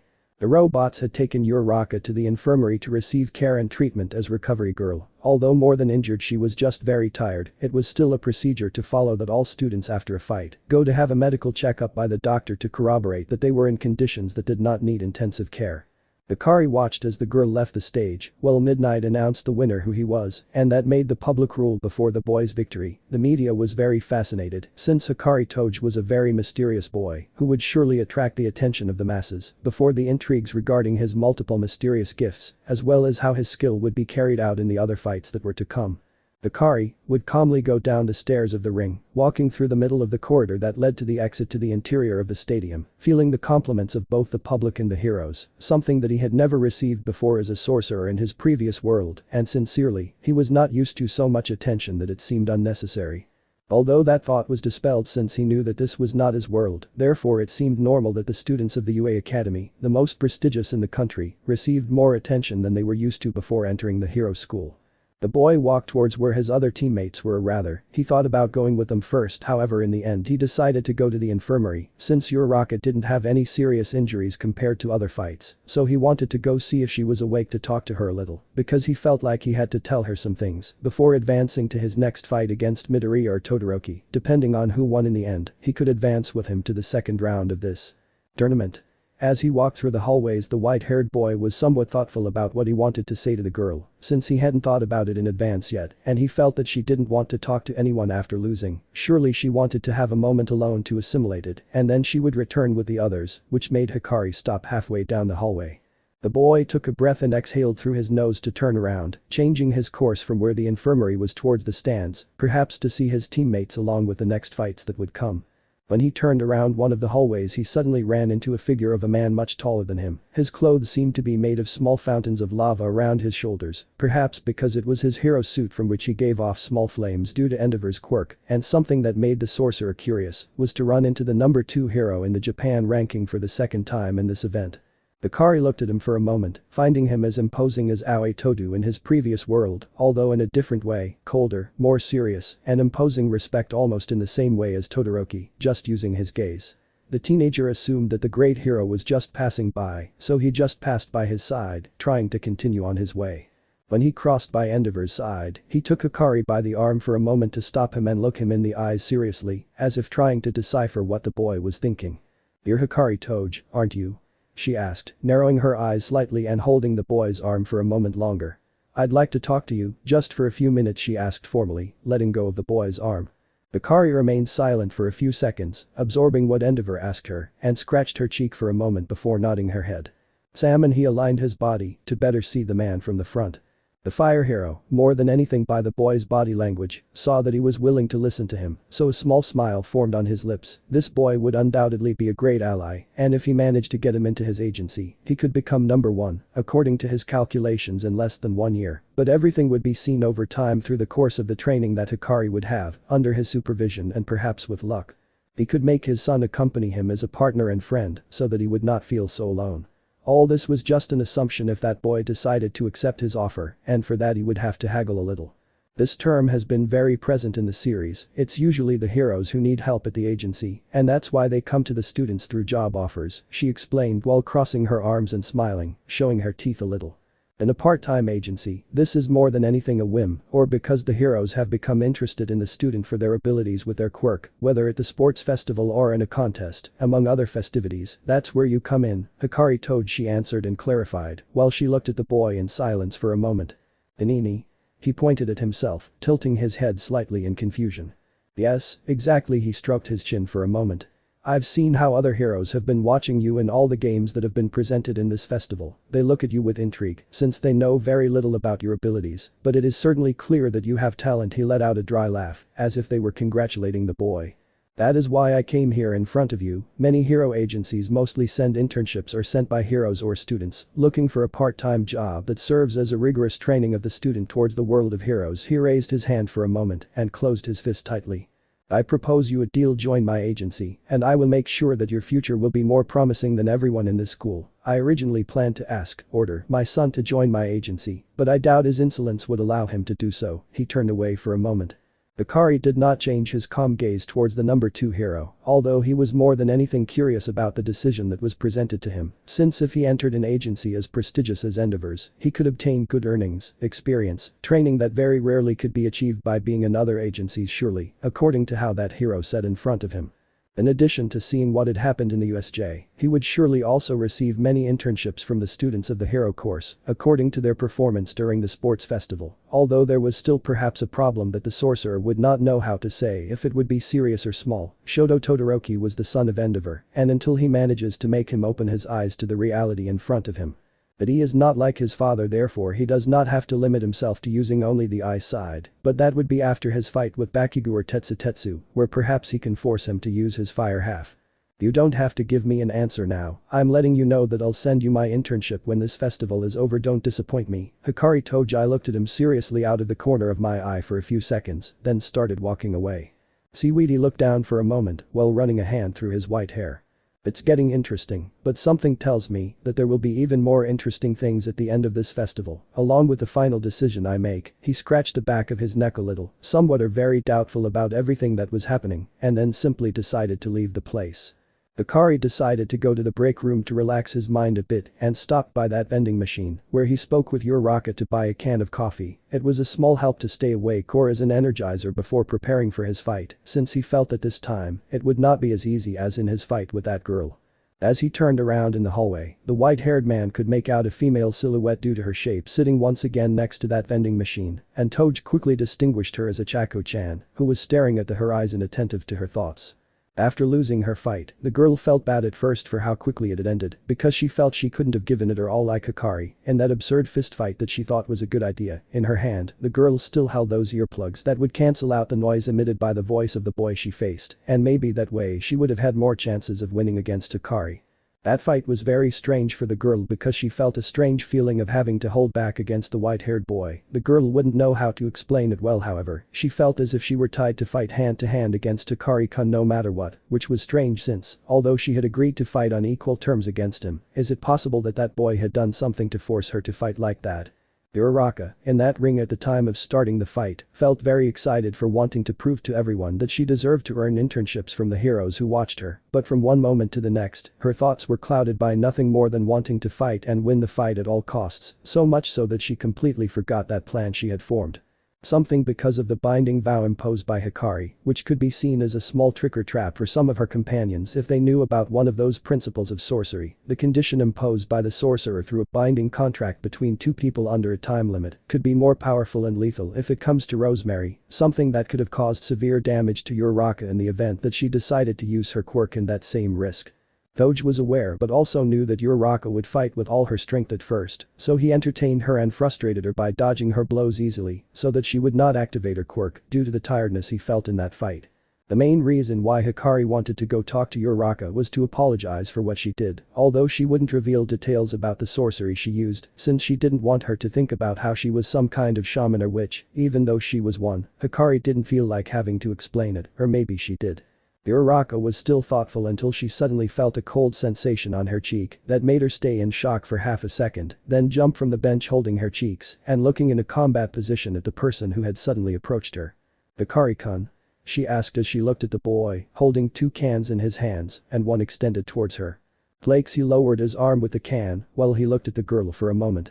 Speaking of Uraka, a vein swelled in her veins at the thought of that annoying, mysterious boy playing that silly prank on her again, and she approached him in a hostile manner, with a serious look and clenching her fists as she stood before the sorcerer. Hikari looked at her calmly, somewhat amused by the girl's expression. "I told you I'd send you to the stratosphere, didn't I?" she asked and exclaimed angrily, while raising her open hand threateningly. The white-haired man only stared at the girl for a moment before smiling with his eyes and raising his hand with the can of juice once more, extending it to the level of the girl's hand. Uraka looked at the can for a moment in confusion before looking into Hikari's eyes, noticing the tranquility in them. After a few seconds, the girl agreed to take the can while she returned to sit on the bench next to Hikari, who sat next to her without saying anything, appreciating the silence that remained between them. It wasn't an awkward or tense silence, it was just a bit confusing to think that Achako would be with Hikari after their fight because she wanted a moment alone to clear her mind and talk to him again or look him in the eyes when the tension had dissipated. Uraka would have gotten up from the bench if it weren't for the sorcerer telling her they needed to talk. "We need to talk," he ordered in a soft tone, his low collar revealing his snake-like eyes and fangs. Those words were enough for Uraka's body to sit back on its own, something that disconcerted the girl, causing a small drop of sweat to run down her cheek, and she was going to ask him what he was doing, that friend. From one moment to the next the atmosphere became tense for a second, although Hikari gave her a calm look towards her friend, indicating that she only wanted to talk to her. Although she may have exaggerated a bit in using her quirk on her, she supposed that it would be no problem if she clarified the situation. The boy stared into Uraka's eyes to see if she could understand him that way. Hackfish roe, salmon, and caviar, he seemed to sound a little intrigued in his tone of voice, due to how Uraka was emotionally. Uraka was a little bewildered and felt somewhat confused as she understood again what Hikari wanted to tell her, however she decided to respond by aligning her posture a little. "I'm fine, just a little frustrated. It was a difficult and somewhat confusing fight we had," she replied, looking away. "Salmon?" he asked curiously, glancing at the girl taking a sip of her soda. Uraka bit her lip as she still had too many doubts to deny it. The fight she had with Hikari was confusing, since she felt that she couldn't, or rather that something was preventing her from using her quirk. The white-haired man noticed a certain unease in her gaze, but remained silent, waiting to see if Uraka wanted to go talk to him, maybe that way she could clear up her doubts. "Hikari-kun, during our fight, I felt restrained. It was as if there was something in between you and me that prevented me from giving my all under your conditions." She narrowed her eyes a little in confusion to see the boy turning his gaze towards him. Did you do something that limited me from using my quirk?" she asked him, hesitant and somewhat hopeful at the same time to find an answer. So she realized, Hachako-chan, she may be smarter than I thought. She closed her eyes for a moment and opened them again to look ahead. Duna, the white-haired man, shook his head. "Caviar with mustard?" he asked, looking the girl in the eye again. Why, yeah, I'm fine. It's just that I think I could have given more than I could show out there. Maybe using my quirk would get me even more attention," she sighed, while squeezing the can a little between her fingers. "Maybe I'm not up to it." She lowered her gaze a little, thoughtful about her chances of getting into an agency. Hikari looked at Hachako for a moment before lifting her hand slightly and briefly squeezing and/or stretching the girl's left cheek. Hikari was taken aback by her friend's sudden action, though she also strangely felt that he was trying to cheer her up with that small pinch. Tuna, he let go of the girl's cheek and then placed his hand on her shoulder. Hackfish roe with tuna prepared. He stared at her for a few seconds. "Your gift is more powerful than you think, since you yourself said that you could send it to the stratosphere if you wanted to. You are stronger than Hachako-chan thinks." After telling him, or rather conveying to him the meaning of the ingredients he used, the boy got up from the bench, taking a last sip from his can of soda before throwing it into a nearby trash can. He had to go prepare for his next fight and see what would happen between Midoria and Todoroki's fight, along with seeing if Lita could beat Shiozaki and who would face him after Bakugo fought the Man of Steel, Superman, lol. Uraka and Hikari shared a glance for a moment longer before the boy zipped his collar back up and started walking towards the break room. Being alone, Uraka was still thinking about two things. Her opportunities to get internships along with the words or ingredients. But the white-haired man stressed it wasn't a bad thought that Toge had about her, but the girl didn't think he was only saying it to animals because she truly felt he meant it. It was something different how Hikari could communicate so deeply with just a glance and remained silent, looking at the can of coffee on her fingers, which she then opened to take a small sip from it.